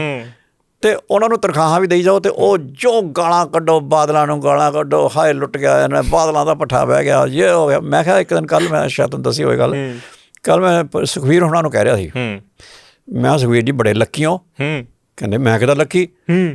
ਮੈਂ ਕਿਹਾ ਉਹ ਫਰਾਂਸ 'ਚ ਐਡੇ ਵੱਡੇ ਦੰਗੇ ਹੋ ਗਏ ਆ ਅਤੇ ਬਾਦਲਾਂ ਦਾ ਨਾਂ ਤੱਕ ਨਹੀਂ ਆਇਆ ਵਿੱਚ। ਕਹਿੰਦੇ ਮਤਲਬ? ਮੈਂ ਕਿਹਾ ਨਾਂ ਉਹ ਤਾਂ ਆਇਆ, ਅਤੇ ਨਾਂ ਹੜ੍ਹਾਂ ਵਿੱਚ ਤੁਹਾਡਾ ਕੋਈ ਨਾਂ ਆਇਆ ਅਜੇ ਤੱਕ, ਇਹ ਬਾਦਲਾਂ ਨਹੀਂ ਕਰਵਾਏ ਹੈ ਨਾ। ਕਹਿੰਦੇ ਯਾਰ ਇਹ ਕਿਸੇ ਹੋਰ ਨੂੰ ਨਾ ਕਿਉਂ? ਮੈਂ ਕਿਹਾ ਕਿਉਂ? ਕਹਿੰਦੇ ਯਾਰ ਹੜ੍ਹਾਂ ਦਾ ਤਾਂ ਮੇਰੇ ਨਾਲ ਲੱਗੇ ਜਾਣਾ ਕਿ ਮੇਰਾ ਨਾਂ ਹੀ ਬਾਦਲ ਹੈ। ਉਹ ਮੇਰਾ ਵੱਲੋਂ ਕਈ ਵਾਰੀ ਧਾਰਨਾ ਇੱਦਾਂ ਦੀਆਂ ਬਣ ਜਾਂਦੀਆਂ। ਮੈਂ ਦੇਖੋ ਪਤਾ ਕਿਸੇ ਨੂੰ ਯਕੀਨ ਨਹੀਂ ਆਉਣਾ, ਕਹਿਣਾ ਜੀ ਐਵੇਂ ਮਾਰਦੇ ਆ ਜੀ, ਸਾਰੀ ਉਮਰ ਨੇ ਇੰਜੋਏ ਕੀਤਾ ਜੀ, ਇਹ ਕੀਤਾ। ਮੈਂ ਕਿੰਨਾ ਕੁ ਇੰਜੋਏ ਕੀਤਾ ਦੁਨੀਆ ਜਾਣਦੀ ਹੈ। ਪਰ ਉਹ ਐਕਸਟਰੀਮ ਲੈਵਲ ਦੀ ਜਿਹੜੀ ਪਾਵਰ ਰਹੀ ਆ, ਇੱਕ ਉਹ ਆਸੇ ਪਾਸੇ ਗਨਮੈਨਸ ਦਾ ਉਹ ਕਲਚਰ, ਲਾਲ ਬੱਤੀਆਂ ਵਾਲੀਆਂ ਗੱਡੀਆਂ, ਇੱਕ ਹੋਰ ਰਿਵਾਜ਼, ਇੱਕ VIP ਕਲਚਰ ਤੇ ਇੱਕ ਦੇਖੋ ਜਿਹੜੇ ਪਾਵਰ ਤੋਂ ਬਾਹਰ ਨਹੀਂ ਮੈਨੂੰ ਮੈਂ ਉਦੋਂ ਵੀ ਬਹੁਤ ਖੁਸ਼ ਸੀਗਾ। ਔਰ ਤੁਸੀਂ ਜੇ ਅੱਜ ਵੀ ਦੇਖਦੇ ਹੋਵੋਗੇ, ਮੈਨੂੰ ਤੁਹਾਨੂੰ ਕੀ ਲੱਗਦਾ ਆ, ਮੈਂ ਜਿੰਨੀ ਖੈਰ ਜਿਹੜੇ ਬੰਦੇ ਮੈਨੂੰ ਜਾਣਦੇ ਆ ਉਹਨਾਂ ਨੂੰ ਪਤਾ ਹੈ ਕਿ ਮੈਂ ਉਦੋਂ ਵੀ ਆਨੰਦ 'ਚ ਸੀਗਾ, ਅੱਜ ਵੀ ਆਨੰਦ 'ਚ ਹਾਂ, ਬਿਕੋਜ਼ ਮੇਰੀ ਅਵਸਥਾ ਹੋਰ ਰਹਿੰਦੀ ਹੈ। ਮੈਂ ਉਸ ਸਥਿਤੀ 'ਚ ਨਹੀਂ ਜੀਂਦਾ ਜਿੱਦਾਂ ਹੁਣ ਤੁਹਾਡੇ ਨਾਲ ਬੈਠਾ ਹਾਂ ਨਾ। ਇਸ ਵੇਲੇ ਵੀ ਮੇਰੇ ਅੰਦਰ ਰੂਹਾਨੀ ਖੁਸ਼ੀ ਹੈ ਇੱਕ। ਇਸ ਵੇਲੇ ਮੈਂ ਇੰਜੋਏ ਕਰ ਰਿਹਾ ਕਿ ਇੱਕ ਬਹੁਤ ਵਧੀਆ ਮੁੰਡਾ 22-23 ਸਾਲ ਦੀ ਉਮਰ ਹੈ, ਇੰਨਾ ਕੰਪੀਟੈਂਟ ਆ, ਇੰਨੀ ਜਿਹਨੂੰ ਤੁਹਾਡੇ ਅੱਖਾਂ 'ਚ ਸਪਾਰਕ ਹੈ। ਮੈਨੂੰ ਇਹ ਮੂਵਮੈਂਟ ਜਿਹੜਾ ਇੰਨਾ ਪਿਆਰਾ ਲੱਗ ਰਿਹਾ ਕਿ ਮੈਨੂੰ ਹੁਣ ਮੈਂ ਬਾਹਰ ਨਿਕਲੂੰਗਾ ਕੀ ਹੋਊਗਾ ਕੀ ਨਹੀਂ ਹੋਊਗਾ, ਮੈਨੂੰ ਉਹਦੇ ਬਾਰੇ ਕੋਈ ਦਿਮਾਗ 'ਚ ਨਹੀਂ ਆਉਂਦਾ। ਬਲਕਿ ਜੇ ਸੱਚੀ ਪੁੱਛੋ ਨਾ, ਮੈਂ ਤਾਂ ਨਹੀਂ ਕਹਿੰਦਾ ਕਿ ਨਹੀਂ ਮੈਨੂੰ ਯਾਰ ਬੁਰਾ ਲੱਗਦਾ ਸੀ ਉਹ ਇੱਦਾਂ ਦੀ ਕੋਈ ਗੱਲ ਨਹੀਂ ਹੈ। ਬੁਰਾ ਕੁਛ ਨਹੀਂ ਲੱਗਿਆ ਨਾ, ਹੁਣ ਬੁਰਾ ਲੱਗ ਰਿਹਾ ਨਾ ਉਦੋਂ ਬੁਰਾ ਲੱਗਿਆ। ਉਦੋਂ ਵੀ ਮੈਂ ਬਹੁਤ ਖੁਸ਼ ਸੀਗਾ ਅਤੇ ਹੁਣ ਵੀ ਮੈਂ ਬਹੁਤ ਖੁਸ਼ ਹਾਂ। ਦੁਖੀ ਕਦੋਂ ਹੋਈਦਾ?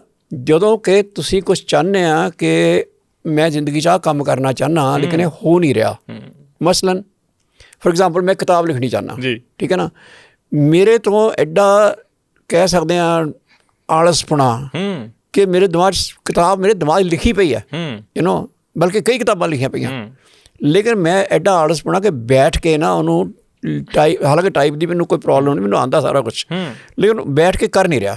ਸੋ ਉਹ ਜਦੋਂ ਮੇਰੇ ਦਿਮਾਗ 'ਚ ਆਉਂਦਾ ਯਾਰ ਮੈਂ ਇੰਨਾ ਕੁਛ ਕਰਨਾ ਚਾਹੁੰਦਾ, ਕਿਉਂ ਨਹੀਂ ਕਰ ਰਿਹਾ, ਉਹਦਾ ਦੁੱਖ ਹੁੰਦਾ। ਤੁਹਾਨੂੰ ਕਦੇ ਐਂ ਨਹੀਂ ਲੱਗਿਆ ਆਟੋਬਾਇਓਗ੍ਰਾਫੀ ਲਿਖਣੀ ਚਾਹੀਦੀ ਆ ਜਾਂ ਬਾਦਲ ਸਾਹਿਬ ਤੇ ਬਾਇਓਗ੍ਰਾਫੀ ਲਿਖਣੀ ਚਾਹੀਦੀ, ਤੁਸੀਂ ਨਾਲ ਰਹੇ ਉਹਨਾਂ ਦੇ ਨਾਲ ਦੇ ਜਿਹੜੇ ਕਿੱਸੇ ਆ ਉਹ ਸਾਂਝੇ ਕਰਨੇ ਚਾਹੀਦੇ ਆ? ਮੇਰੇ ਖਿਆਲ 'ਚ ਇਹ ਗੱਲ ਥੋੜ੍ਹੀ ਸਹੀ ਹੈ। ਮੇਰੀ ਇੱਕ ਇੱਛਾ ਇਹ ਵੀ ਹੈ ਕਿ ਇੱਕ ਕਿਤਾਬ ਪੰਜਾਬ ਬਾਰੇ ਲਿਖੀ ਜਾਵੇ, ਜਿਹੜਾ ਪੰਜਾਬ ਮੈਂ ਦੇਖਿਆ, ਯੂ ਨੋ, ਲੇਕਿਨ ਉਹ ਪੰਜਾਬ ਫਿਰ 1947 ਤੋਂ ਸ਼ੁਰੂ ਨਹੀਂ ਹੁੰਦਾ। ਜਿਹੜਾ ਮੇਰਾ ਪੰਜਾਬ, ਜਿਹੜਾ ਮੈਂ ਜਿਸ ਪੰਜਾਬ ਬਾਰੇ ਮੈਂ ਲਿਖਣਾ ਚਾਹੁੰਦਾ, ਉੱਥੋਂ ਲੈ ਕੇ ਅੱਜ ਤੱਕ, ਉਹ ਫਿਰ ਸ਼ੁਰੂ ਹੁੰਦਾ ਆ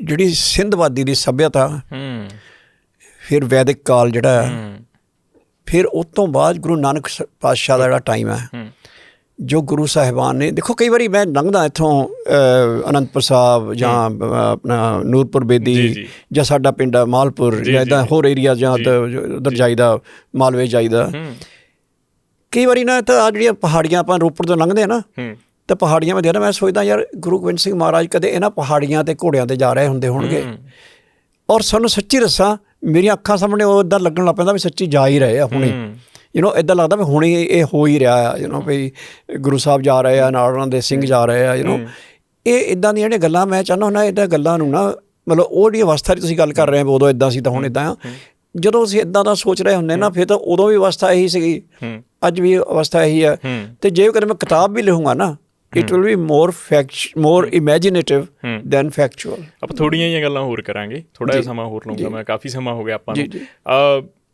ਕੋਈ ਅਜਿਹਾ ਕਿੱਸਾ ਜਿਹੜਾ ਬਾਦਲ ਸਾਹਿਬ ਨੇ ਸਾਂਝਾ ਕੀਤਾ ਹੋਵੇ, ਜਿਵੇਂ ਤੁਸੀਂ ਦੁੱਖ ਦੀ ਗੱਲ ਕੀਤੀ, ਆਪਾਂ ਦੁੱਖ ਦੀ ਗੱਲ ਕੀਤੀ, ਬੰਦਾ ਦੁਖੀ ਉਦੋਂ ਹੁੰਦਾ ਜਦੋਂ ਐਕਸਪੈਕਟੇਸ਼ਨਸ ਹੁੰਦੀਆਂ ਨੇ ਵੀ ਆਹ ਕਰਨਾ ਜ਼ਿੰਦਗੀ 'ਚ, ਐਂ ਕਰਨਾ ਗਾ।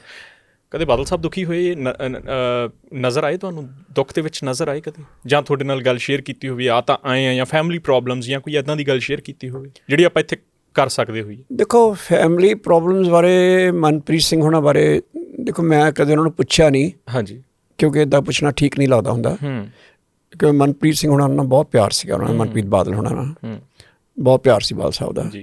ਤਾਂ ਜਦੋਂ ਹੋਈ ਹੈ ਗੱਲ, ਮਨਪ੍ਰੀਤ ਹੋਣੀ ਅਲੱਗ ਗਏ ਆ, ਤਾਂ ਉਦੋਂ ਬਾਦਲ ਸਾਹਿਬ ਦੀ ਜੋ ਮਾਨਸਿਕ ਅਵਸਥਾ ਸੀ, ਉਹ ਮੈਨੂੰ ਪਤਾ ਬਹੁਤ ਹੀ ਮਤਲਬ ਅੰਦਰੋਂ ਹੀ ਵਾਜ਼ ਡੀਪਲੀ ਵੂੰਡਡ ਬਾਈ ਇਟ, ਠੀਕ ਹੈ। ਤਾਂ ਨਿੱਜੀ ਗੱਲ ਕਰੀਏ ਅਤੇ ਲੇਕਿਨ ਜੇ ਆਪਾਂ ਉੱਦਾਂ ਗੱਲ ਕਰਾਂਗੇ ਸਿਆਸੀ ਜੀਵਨ 'ਚ ਮੈਂ ਉਹਨਾਂ ਨੂੰ ਕਦੋਂ ਸਭ ਤੋਂ ਦੁਖੀ ਦੇਖਿਆ, ਆਪਣੀ ਜ਼ਿੰਦਗੀ 'ਚ ਸਿਰਫ 2 ਵਾਰੀ ਉਹਨਾਂ ਨੂੰ ਰੋਂਦੇ ਦੇਖਿਆ, ਤੁਹਾਡੇ ਸਾਹਮਣੇ ਰੋਏ ਐਕਚੁਅਲੀ, ਅੱਖਾਂ 'ਚ ਪਾਣੀ ਦੇਖਿਆ ਉਹਨਾਂ ਦੇ ਮੈਂ। ਬਟ ਇਹ ਗੱਲ ਕਹੀ ਜਾਂਦੀ ਆ ਕਿ ਪ੍ਰਕਾਸ਼ ਸਿੰਘ ਬਾਦਲ ਕਦੇ ਉਹਨਾਂ ਦੀ ਰੋਂਦਿਆਂ ਦੀ ਜਾਂ ਇਸ ਤਰ੍ਹਾਂ ਹੱਸਦਿਆਂ ਦੀ, ਜਾਂ ਕੈਪਟਨ ਸਾਹਿਬ ਦੀ ਵੀ ਈਵਨ ਵੀ ਉਹਨਾਂ ਦੀ ਬਹੁਤ ਜ਼ਿਆਦਾ ਹੱਸਦਿਆਂ ਦੀ, ਕੈਪਟਨ ਸਾਹਿਬ ਦੀ ਤਾਂ ਬਿਲਕੁਲ ਵੀ ਨਹੀਂ, ਕਿਉਂਕਿ ਉਹ ਤਾਂ ਰਜਵਾੜਾ ਸ਼ਾਹੀ। ਦੇਖੋ ਤੁਹਾਨੂੰ ਮੈਂ ਦੱਸਦਾ, ਇੱਕ ਵਾਰੀ ਤਾਂ ਬਾਦਲ ਸਾਹਿਬ ਦਾ ਪਬਲਿਕਲੀ ਦੁਨੀਆ ਦੇ ਸਾਹਮਣੇ ਅੱਖਾਂ 'ਚ ਪਾਣੀ ਆ ਗਿਆ ਸੀ। ਕਦੋਂ? ਦੱਸਦਾ। ਅਤੇ ਇੱਕ ਵਾਰੀ ਮੇਰੇ ਨਾਲ ਨਿੱਜੀ ਤੌਰ 'ਤੇ ਮੈਂ ਹੁੰਦਾ 2 ਵਾਰੀ, ਜਿਹੜਾ ਤਾਂ ਪਬਲਿਕਲੀ ਗੱਲ ਕਰਦਾ, ਉਹ ਜਲੰਧਰ ਇੱਕ ਫੰਕਸ਼ਨ ਸੀਗਾ, ਉੱਥੇ ਮਾਤਾ ਗੁਜਰੀ ਜੀ ਬਾਰੇ ਉਹ ਬੋਲ ਰਹੇ ਸੀਗੇ, ਅਤੇ ਬੋਲਦੇ ਬੋਲਦੇ ਸ਼ੁਰੂ ਤੋਂ ਉਹਨਾਂ ਨੇ ਮਤਲਬ ਇੱਥੋਂ ਸਟਾਰਟ ਕੀਤਾ ਕਿ ਮਾਂ ਦੀ ਜਗ੍ਹਾ ਕੀ ਹੁੰਦੀ ਕਿਸੇ ਜ਼ਿੰਦਗੀ ਦੇ ਵਿੱਚ, ਫਿਰ ਉਹਨੂੰ ਆਪਣੀ ਮਾਂ ਦੀਆਂ ਗੱਲਾਂ ਯਾਦ ਆਈਆਂ, ਉਹ ਕਰਨ ਲੱਗ ਪਏ। ਫਿਰ ਮਾਤਾ ਗੁਜਰੀ ਜੀ ਬਾਰੇ ਅਤੇ ਉਹਨਾਂ ਦਾ ਨਾਲ ਜੋ ਵਾਪਰਿਆ, ਅਤੇ ਜੋ ਫਿਰ ਉਹ ਸਾਰਾ ਜੋ ਕਾਂਡ ਆ, ਤਾਂ ਸਟੇਜ ਦੇ ਉੱਤੇ ਹੀ ਖੜ੍ਹੇ ਹੋਏ, ਉੱਥੇ ਜਲੰਧਰ ਸਟੇਜ ਦੇ ਉੱਤੇ ਖੜ੍ਹੇ ਹੀ ਬਾਦਲ ਸਾਹਿਬ ਦਾ ਗਲਾ ਵੀ ਭਰ ਆਇਆ, ਹੀ ਕੁਡ ਨਾਟ ਸਪੀਕ, ਅਤੇ ਉਹਨਾਂ ਦੀਆਂ ਅੱਖਾਂ 'ਚੋਂ ਅੱਥਰੂ ਵੀ ਆ ਗਏ। ਇਹ ਕੋਈ 98 ਦੀ ਗੱਲ ਹੈ ਇਹ। ਇੱਕ ਤਾਂ ਮੌਕਾ ਇਹ ਸੀਗਾ ਜਦੋਂ ਮੈਂ ਦੇਖਿਆ ਵੀ ਬਾਦਲ ਸਾਹਿਬ ਨੂੰ, ਮੈਂ ਪਹਿਲੀ ਵਾਰੀ ਉਦੋਂ ਦੇਖਿਆ ਸੀਗਾ ਬਾਦਲ ਸਾਹਿਬ ਰੋ ਵੀ ਸਕਦੇ ਆ। ਦੂਜੀ ਵਾਰੀ ਜਦੋਂ ਮੈਂ ਉਹਨਾਂ ਦੀਆਂ ਅੱਖਾਂ 'ਚ ਅੱਥਰੂ ਦੇਖੇ ਆ, ਅਤੇ ਜਦੋਂ ਬੇਅਦਬੀ ਦੀਆਂ ਘਟਨਾਵਾਂ ਤੋਂ ਬਾਅਦ 2 ਬੱਚਿਆਂ ਦੀ ਸ਼ਹਾਦਤ ਹੋਈ ਹੈ, ਉਸ ਤੋਂ ਬਾਅਦ ਜਦੋਂ ਦੂਏ ਤੀਸਰੇ ਦਿਨ ਪਤਾ ਇੱਦਾਂ ਲੱਗਾ ਵੀ ਲੋਕੀ ਇਲਜ਼ਾਮ ਸਾਡੇ 'ਤੇ ਲਾਉਣ ਲੱਗ ਪਿਆ ਜਿਹਨੂੰ, ਤਾਂ ਉਸ ਦਿਨ ਰਾਤ ਨੂੰ ਜਦੋਂ ਸਾਰੇ ਕੰਮ ਕਾਰ ਕਰਕੇ ਕਮਰੇ 'ਚ ਬੈੱਡਰੂਮ 'ਚ ਉੱਪਰ ਗਏ ਆ, ਤਾਂ ਮੈਂ ਉਹਨਾਂ ਤੋਂ ਮਤਲਬ ਉਹ ਪਹਿਲਾਂ ਚਲੇ ਗਏ ਕਮਰੇ 'ਚ, ਮੈਂ 2-3 ਮਿੰਟ ਬਾਅਦ ਗਿਆ ਉਹਨਾਂ ਦੇ ਕੁਛ ਨੈਕਸਟ ਡੇ ਵਾਸਤੇ ਕੁਛ ਪਲੈਨਿੰਗ ਕਰਨੀ ਸੀਗੀ ਜਾਂ ਡਾਕੂਮੈਂਟਸ ਤਿਆਰ ਕਰਨੇ ਸੀਗੇ ਉਹਦੇ ਬਾਰੇ। ਤਾਂ ਮੈਂ ਉਹਨਾਂ ਨੂੰ ਦੇਖਿਆ, ਉਹ ਉਹਨਾਂ ਦੇ ਕਮਰੇ 'ਚ ਨਾ ਇੱਕ ਟੇਬਲ 'ਤੇ ਚੇਅਰ ਪਈ ਆ, ਜਿੱਦਾਂ ਉਹਦੀ ਬੈਕ ਜਿਹੜੀ ਹੈ ਨਾ ਉਹ ਦਰਵਾਜ਼ੇ ਵੱਲ ਨੂੰ ਆ, ਅਤੇ ਜਾਂ ਇੱਧਰੋਂ ਜਾਈਏ ਤਾਂ ਇੱਦਾਂ ਮੁੜਦਾ ਸੀ, ਐਲ ਸ਼ੇਪ ਹੈ ਜੀ। ਅਤੇ ਬਾਲਸਾ ਦੀ ਬੈਕ ਸੀਗੀ ਜਿੱਧਰੋਂ ਮੈਂ ਐਂਟਰ ਕਰ ਰਿਹਾ ਸੀ ਉੱਧਰ ਨੂੰ, ਅਤੇ ਫੇਸ ਸੀਗਾ ਉਹਨਾਂ ਦਾ ਸਾਹਮਣੇ ਸ਼ੀਸ਼ਾ ਉਹ ਬਾਹਰ ਨਜ਼ਰ ਆ ਰਿਹਾ ਸੀ, ਜਿਹੜਾ ਗਲਾਸ ਵਿੰਡੋ ਗਲਾਸ ਕਹਿ ਲਓ। ਚੰਡੀਗੜ੍ਹ ਜਾਂ ਚੰਡੀਗੜ੍ਹ ਸੀਐਮ ਦੀ ਕੋਠੀ। ਅਤੇ ਮੈਂ ਜਦੋਂ ਨੇੜੇ ਪਿੱਛੇ ਖੜ੍ਹ ਕੇ ਮੈਂ ਸੋਚਿਆ ਉਹਨਾਂ ਨੂੰ ਪਤਾ ਨਹੀਂ ਲੱਗਾ ਮੈਂ ਐਂਟਰ ਕਰ ਗਿਆ, ਅਤੇ ਮੈਂ ਹੌਲੀ ਜਿਹੀ ਆਵਾਜ਼ ਕਿਹਾ, ਮੈਂ ਬਾਲ ਸਾਹਿਬ, ਅਤੇ ਉਹਨਾਂ ਨੇ ਨਾ ਪਿੱਛੇ ਮੁੜ ਕੇ ਨਹੀਂ ਦੇਖਿਆ, ਅਤੇ ਮੈਨੂੰ ਬੜਾ ਅਜੀਬ ਜਿਹਾ ਲੱਗਾ ਵੀ ਇੱਦਾਂ ਹੁੰਦਾ ਨਹੀਂ ਅਕਸਰ। ਅਤੇ ਮੈਂ ਥੋੜ੍ਹਾ ਜਿਹਾ ਹੋਰ ਅੱਗੇ ਗਿਆ, ਫਿਰ ਪਹਿਲਾਂ ਤਾਂ ਮੈਨੂੰ ਲੱਗਾ ਕਿ ਸ਼ਾਇਦ ਪਾਠ ਕਰਨ ਲੱਗ ਪਏ ਆ। ਜਦੋਂ ਪਾਠ ਕਰਨ ਲੱਗ ਪੈਣ ਤਾਂ ਫਿਰ ਉਹ ਪਤਾ ਹੁੰਦਾ ਵੀ ਨਹੀਂ ਹੁਣ ਪਰੇ ਹਟ ਜਾਣਾ। ਪਰ ਫਿਰ ਮੈਂ ਦੇਖਿਆ ਪਾਠ ਨਹੀਂ ਕਰ ਰਹੇ, ਇੱਦਾਂ ਹੱਥ ਉਹਨਾਂ ਨੇ ਇੱਦਾਂ ਰੱਖਿਆ ਹੋਇਆ ਸੀਗਾ, ਅਤੇ ਇੱਦਾਂ ਕਰ ਰਹੇ ਸੀਗੇ। ਇਹ ਉਹਨਾਂ ਦਾ ਸਟਾਈਲ ਜਿਹਾ ਵੀ ਸੀ ਇੱਦਾਂ ਦਾ, ਜਾਂ ਉਹ ਇੱਦਾਂ ਕਰਨ ਲੱਗ ਪੈਂਦੇ ਸੀਗੇ। ਤਾਂ ਮੈਂ ਥੋੜ੍ਹਾ ਨੇੜੇ ਜਾ ਕੇ ਦੇਖਿਆ ਤਾਂ ਉਹਨਾਂ ਦੀਆਂ ਅੱਖਾਂ 'ਚ ਪਾਣੀ ਸੀਗਾ, ਹੀ ਵਾਜ਼ ਐਕਚੁਅਲੀ ਕ੍ਰਾਈਂਗ। ਤਾਂ ਇਮੀਡੀਏਟਲੀ ਇਹਨੇ ਮੈਨੂੰ ਸਟਰਾਈਕ ਕੀਤਾ ਵੀ ਕੀ ਗੱਲ ਹੋਈ ਹੈ ਨਾ। ਅਤੇ ਜਿੱਦਾਂ ਮੇਰਾ ਸੀਗਾ ਉਹਨਾਂ ਨਾਲ, ਤਾਂ ਮੈਂ ਉਹਨਾਂ ਦੇ ਇੱਦਾਂ ਬੈਠੇ ਸੀਗੇ, ਤਾਂ ਮੈਂ ਉਹਨਾਂ ਦੇ ਗੋਡੇ ਜਿਹੜੇ ਹੱਥ ਜਿੱਦਾਂ ਹੌਸਲਾ ਜਿਹਾ ਦੇਣ ਨੂੰ ਇੱਦਾਂ ਗੱਲ ਕਰੀਦੀ ਆ, ਅਤੇ ਮੈਂ ਇਸ ਤਰ੍ਹਾਂ ਉਹਨਾਂ ਦੇ ਹੱਥ ਰੱਖਿਆ, ਅਤੇ ਦੈਨ ਉਹਨਾਂ ਨੇ ਇੱਦਾਂ ਬੈਠੇ ਸੀ, ਪਹਿਲਾਂ ਸਾਹਮਣੇ ਦੇਖ ਰਹੇ ਸੀਗੇ, ਅਤੇ ਇੱਕਦਮ ਉਹਨਾਂ ਨੇ ਸਿਰ ਨੀਵਾਂ ਕਰ ਲਿਆ। Then I saw tears flowing down his eyes. ਤਾਂ ਮੈਂ ਸਮਝ ਤਾਂ ਮੈਂ ਗਿਆ ਸੀ ਕੀ ਗੱਲ ਆ, ਪਰ ਮੈਂ ਉੱਦਾਂ ਕਿਹਾ, ਮੈਂ ਬਾਲ ਸਾਹਿਬ ਕੀ ਗੱਲ ਹੋ ਗਈ? ਤਾਂ ਹੀ ਡਿਡ ਨੋਟ ਸਪੀਕ, ਬੋਲੇ ਨਹੀਂ। ਅਤੇ ਫਿਰ ਉਹਨਾਂ ਨੇ ਮੇਰੇ ਵੱਲ ਦੇਖਿਆ, ਫਿਰ ਮੈਨੂੰ ਜਦੋਂ ਮਤਲਬ ਸਮਝ ਲਓ 15-20 ਸਕਿੰਟ ਬਾਅਦ ਮੈਨੂੰ ਉਹਨਾਂ ਨੇ ਕਿਹਾ ਬਹੁਤ ਮਾੜਾ ਹੋ ਗਿਆ ਜੀ, ਕਹਿੰਦੇ। So that is the second time and the last time that I saw him crying. ਜਾਂ ਇੱਕ ਵਾਰੀ ਪਬਲਿਕਲੀ ਇੱਕ ਥਾਂ 'ਤੇ ਜਦੋਂ ਉਹਨਾਂ ਦੇ ਡੈਥ ਹੋਈ ਹੈ, ਉਦੋਂ ਉੱਥੇ ਦੇਖਿਆ ਸੀ ਲੋਕਾਂ ਨੇ ਉਹਨਾਂ ਨੂੰ, ਮਤਲਬ। ਲੇਕਿਨ ਜਿੱਦਾਂ ਮੈਂ ਦੇਖਿਆ ਉਹ ਜਿਹੜਾ ਮੈਂ ਉਹਨਾਂ ਨੂੰ ਪ੍ਰਾਈਵੇਟਲੀ ਇੱਦਾਂ ਬੱਚਿਆਂ ਵਾਂਗੂ ਮਤਲਬ ਇਸ ਤਰ੍ਹਾਂ ਮਤਲਬ ਅਥਰੂ ਉਹਨਾਂ ਦੇ ਥੱਲੇ ਡਿੱਗ ਰਹੇ ਦੇਖੇ ਮੈਂ। ਉਹ ਇਹ ਬੇਅਦਬੀ ਦੀ ਘਟਨਾਵਾਂ ਤੋਂ ਬਾਅਦ ਜਦੋਂ ਬੱਚਿਆਂ ਦੀ ਸ਼ਹਾਦਤ ਹੋਈ ਹੈ, ਤਾਂ ਉੱਥੇ ਬਾਈਬਲ ਕਲਾਂ ਜੀ, ਉਹ ਤੋਂ ਬਾਅਦ ਦੇਖਿਆ।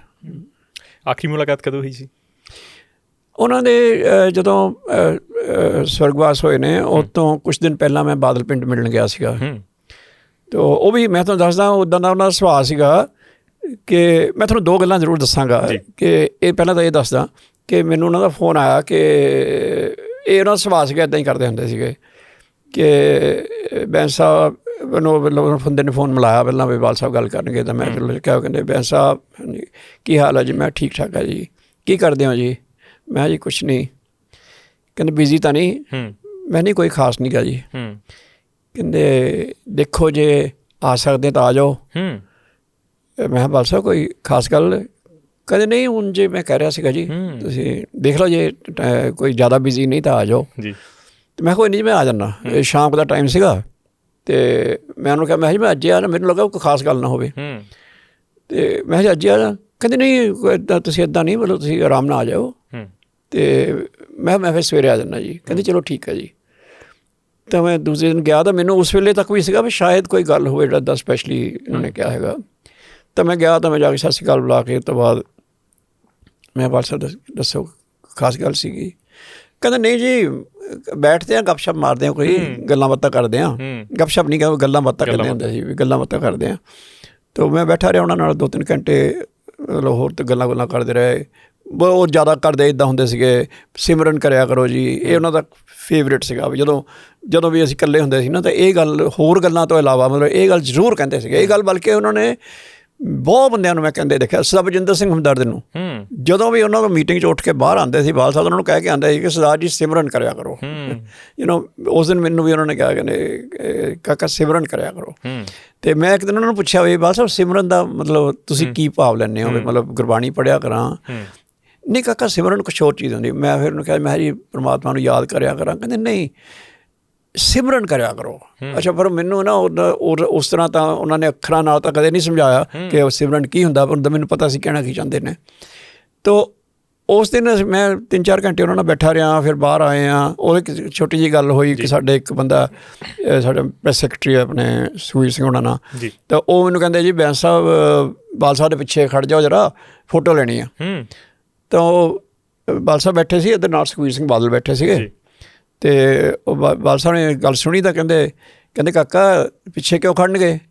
ਤੇ ਉਹ ਕਹਿੰਦੇ ਬੇਟਾ ਚੇਅਰ ਲੈ ਕੇ ਆਓ, ਤੇ ਉਹ ਨਾਲ ਮੈਂ ਬੈਠ ਕੇ ਕਹਿੰਦੇ ਇੱਥੇ ਬੈਠੋ, ਕਹਿੰਦੇ ਲਓ ਜੀ ਹੁਣ ਲਓ ਫੋਟੋ। ਚਲੋ ਉਹ ਬੜੇ ਸੀਰੀਅਸਲੀ ਤਰੀਕੇ ਨਾਲ, ਤੇ ਉਸ ਮੈਂ ਮਤਲਬ ਉਹਨਾਂ ਨਾਲ ਕਾਫੀ 2-3 ਘੰਟੇ ਬੈਠਾ ਰਿਹਾ ਬਾਅਦ 'ਚ ਵੀ। ਅਤੇ ਜਦੋਂ ਮੈਂ ਉੱਠ ਕੇ ਤੁਰਨ ਲੱਗਾ, ਇਹ ਗੱਲ ਮੈਨੂੰ ਬੜੀ ਅੱਜ ਵੀ ਹਿੱਟ ਕਰਦੀ ਹੈ। ਜਦੋਂ ਮੈਂ ਉੱਠ ਕੇ ਤੁਰਨ ਲੱਗਾ ਅਤੇ ਮੈਂ ਉਹਨਾਂ ਨੂੰ ਕਿਹਾ ਮੈਂ ਬਾਲ ਸਾਹਿਬ ਫਿਰ ਇਜਾਜ਼ਤ ਦਿਓ, ਮੈਂ ਜਾਣਾ ਸੀਗਾ ਜੀ। ਅਤੇ ਮੈਂ ਪਹਿਲਾਂ ਤਾਂ ਉਹਨਾਂ ਨੇ ਕਿਹਾ ਠੀਕ ਆ ਜੀ ਚਲੋ, ਹੈ ਮਤਲਬ ਆਉਂਦੇ ਰਿਹਾ ਕਰੋ ਜਿੱਦਾਂ, ਹੈ ਨਾ, ਮਤਲਬ ਇੱਦਾਂ ਕਰ। ਜਦੋਂ ਮੈਂ ਤੁਰ ਪਿਆ ਜੀ ਤਾਂ ਫਿਰ ਉਹਨਾਂ ਨੇ ਪਿੱਛੋਂ ਆਵਾਜ਼ ਮਾਰੀ, ਕਹਿੰਦੇ ਬੈਂਸ ਸਾਹਿਬ। ਹਾਂਜੀ, ਕਹਿੰਦੇ ਰੁਕ ਜਾਂਦੇ ਜੀ ਥੋੜ੍ਹੀ ਦੇਰ। ਤਾਂ ਮੈਂ ਚਲੋ ਪਤਾ ਨਹੀਂ ਮੇਰੇ ਮਨ 'ਚ ਕੀ ਆਇਆ, ਮੈਂ ਨਹੀਂ ਬਾਲ ਸਾਹਿਬ ਮੈਂ ਲੇਟ ਹੋ ਜਾਵਾਂਗਾ, ਫਿਰ ਆ ਜਾਵਾਂਗਾ ਜੀ। ਕਹਿੰਦੇ ਚਲੋ ਕੋਈ ਨਹੀਂ ਜੀ। ਲੇਕਿਨ ਅੱਜ ਵੀ ਮੈਨੂੰ ਇਹ ਗੱਲ ਚੁਭਦੀ ਹੈ ਜਾਂ ਮੈਨੂੰ ਦੁਖੀ ਕਰਦੀ ਹੈ, ਬਿਕੋਜ਼ ਜਦੋਂ ਉਹਨੇ ਕਿਹਾ ਸੀ ਨਾ ਥੋੜ੍ਹੀ ਦੇਰ ਰੁਕ ਜਾਂਦੇ,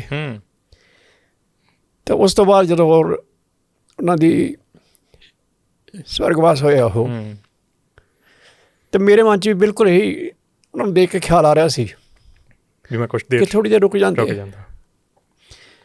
ਤਾਂ ਇੱਕ ਇਸ ਤਰ੍ਹਾਂ ਮਤਲਬ ਰਿਸ਼ਤਾ ਇੱਦਾਂ ਪੋਲੀਟੀਕਲ ਬਿਲਕੁਲ ਨਹੀਂ ਸੀ ਉਹਨਾਂ ਨਾਲ, ਮਤਲਬ ਨਾ ਤਾਂ ਮੇਰੇ ਨਾਲ ਪੋਲੀਟਿਕਸ ਦੀ ਕਦੇ ਗੱਲ। ਉਹਨਾਂ ਨੇ ਕੁਛ ਪਾਰਟੀ 'ਚ ਬੜਾ ਕੁਛ ਸਟੋਰਮਸ ਆਉਂਦੇ ਰਹਿੰਦੇ ਸੀ, ਕਈ ਕੁਛ ਹੁੰਦਾ ਰਹਿੰਦਾ ਸੀ, ਤੁਸੀਂ ਹੈਰਾਨੇ ਹੋਵੋਗੇ। ਮੇਰੇ ਨਾਲ ਕਦੇ ਉਹਨਾਂ ਨੇ ਇੱਦਾਂ ਕਦੇ ਨਹੀਂ ਸੀ ਕੀਤੀ ਵੀ ਆਹ ਕਰੀਏ ਜੀ, ਉਹ ਕਰੀਏ ਜੀ, ਇੱਦਾਂ ਕਰੀਏ ਜੀ, ਉੱਦਾਂ ਕਰੀਏ ਜੀ। ਬਲਕਿ ਮੈਨੂੰ ਦੇਖ ਕੇ ਨਾ ਮੁਸਕਰਾਉਂਦੇ ਹੁੰਦੇ ਸੀਗੇ, ਦੇਖ ਕੇ ਮਤਲਬ ਆ ਗਏ ਜੀ ਬਸ ਇੰਨਾ ਕਹਿ ਕੇ ਚਲੋ ਮਤਲਬ ਹੋਰ ਗੱਲਾਂ ਕਰਨੀਆਂ ਸ਼ੁਰੂ ਕਰ ਦੇਣੀਆਂ। ਇੱਕ ਮੈਂ ਤੁਹਾਨੂੰ ਹੋਰ ਗੱਲ ਉਹਨਾਂ ਹੀ ਦੱਸਣੀ ਚਾਹੁੰਦਾ ਸੀਗਾ।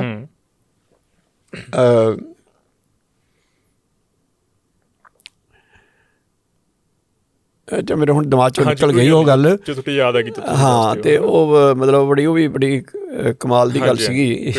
ਹਾਂ, ਮੈਨੂੰ ਅਕਸਰ ਪੁੱਛਦੇ ਹੁੰਦੇ ਸੀ ਉਹ, ਭਾਵੁਕ ਹੋ ਗਏ, ਅੱਛਾ ਦੱਸਦਾ। ਉਹ ਕਈ ਵਾਰੀ ਨਾ ਪੁੱਛਣਾ ਉਹਨਾਂ ਨੇ ਮੈਨੂੰ, ਜਦੋਂ ਮੈਂ ਕੁਝ ਲਿਖ ਕੇ ਉਹਨਾਂ ਨੂੰ ਕਹਿਣਾ ਨਾ ਵੀ ਬਾਲ ਸਾਹਿਬ ਜਰਾ ਨਿਗਾਹ ਮਾਰ ਲਿਓ, ਤਾਂ ਬੜਾ ਮੈਂ ਤੁਹਾਨੂੰ ਉਹਨਾਂ ਦਾ ਦੱਸਦਾ ਨਾ ਜੈਸਚਰ ਕਿੱਦਾਂ ਉਹਨਾਂ ਨੇ ਪੜ੍ਹਨਾ, ਪੜ੍ਹ ਕੇ ਨਾ ਉਹਨਾਂ ਨੇ ਫਿਰ ਇਹ ਨਹੀਂ ਕਹਿਣਾ ਵੀ ਠੀਕ ਆ ਗਲਤ ਆ ਕੀ ਆ, ਅਤੇ ਐ ਨਾ ਪੜ੍ਹਦੇ ਦੇਖ ਕੇ ਮੇਰੇ ਵਾਲੇ ਤਾਂ ਦੇਖਣਾ ਅਤੇ ਕਹਿਣਾ ਇਹ ਵੈਸੇ ਕਿੱਦਾਂ ਤੁਹਾਡੇ ਦਿਮਾਗ 'ਚ ਗੱਲਾਂ ਆ ਜਾਂਦੀਆਂ ਜੀ, ਮੈਨੂੰ ਤਾਂ ਆਪ ਨੂੰ ਨਹੀਂ ਸੀ ਪਤਾ ਮੈਂ ਆਹ ਕਹਿਣਾ ਚਾਹੁੰਦਾ। ਇੱਕ ਵਾਰੀ ਉਹਨਾਂ ਨੇ ਪ੍ਰੈਸ ਵਾਲਿਆਂ ਨੂੰ ਵੀ ਕਿਹਾ ਕਿ ਮੇਰੇ ਮਾਈਂਡ ਨੂੰ ਮੇਰੇ ਤੋਂ ਬੈਟਰ ਇਹ ਸਮਝਦੇ ਆ, ਅਤੇ ਜਦੋਂ ਇਹ ਮੇਰੇ ਕੁਛ ਲਿਖਦੇ ਆ ਅਤੇ ਮੇਰੇ 'ਚ ਆਪਣੇ ਦਿਮਾਗ 'ਚ ਜੇ ਉਹ ਗੱਲ ਨਹੀਂ ਪਹੁੰਚੀ ਹੁੰਦੀ ਵੀ ਮੈਂ ਆਹ ਚਾਹੁੰਦਾ, ਤਾਂ ਇਹ ਉਹ ਲਿਖ ਕੇ ਦੇਂਦੇ ਆ ਵੀ ਬਾਲ ਸਾਹਿਬ ਤੁਸੀਂ ਆਹ ਚਾਹੁੰਦੇ ਆ। ਪਰ ਪੰਜਾਬ ਸਾਰਾ ਜਾਂ ਜਿਹੜੀ ਪੋਲੀਟੀਕਲ ਜਮਾਤ ਆ, ਚਾਹੇ ਉਹ ਵਿਰੋਧੀ ਧਿਰ ਹੈ, ਚਾਹੇ ਉਹ ਸ਼੍ਰੋਮਣੀ ਅਕਾਲੀ ਦਲ ਹੀ ਕਿਉਂ ਨਾ ਹੋਵੇ, ਉਹ ਤਾਂ ਕਦੇ ਡੀਕੋਡ ਨਹੀਂ ਕਰ ਸਕਿਆ ਉਹਨਾਂ ਨੂੰ। ਤੁਸੀਂ ਕਿਵੇਂ ਕਰ ਲਿਆ ਡੀਕੋਡ? ਮੈਂ ਉਹਨਾਂ ਨੂੰ ਇੱਦਾਂ ਕਰਦਾ ਹੁੰਦਾ ਸੀਗਾ ਕਿ ਮੈਨੂੰ ਉਹਨਾਂ ਦੀ ਸੁਭਾਅ ਦਾ ਪਤਾ ਸੀਗਾ। ਫੋਰ ਐਗਜ਼ਾਮਪਲ ਉਹ ਸੁਭਾਅ ਜਿਹੜਾ ਉਹਨਾਂ ਦਾ ਸੀਗਾ, ਮੈਨੂੰ ਫੋਰ ਐਗਜ਼ਾਮਪਲ ਮੈਨੂੰ ਪਤਾ ਹੀ ਸੀਗਾ ਕਿ ਜਿੰਨਾ ਮਰਜ਼ੀ ਕੁੜੱਤਣ ਮੋਰਿਓਂ ਆ ਰਹੀ ਹੋਵੇ,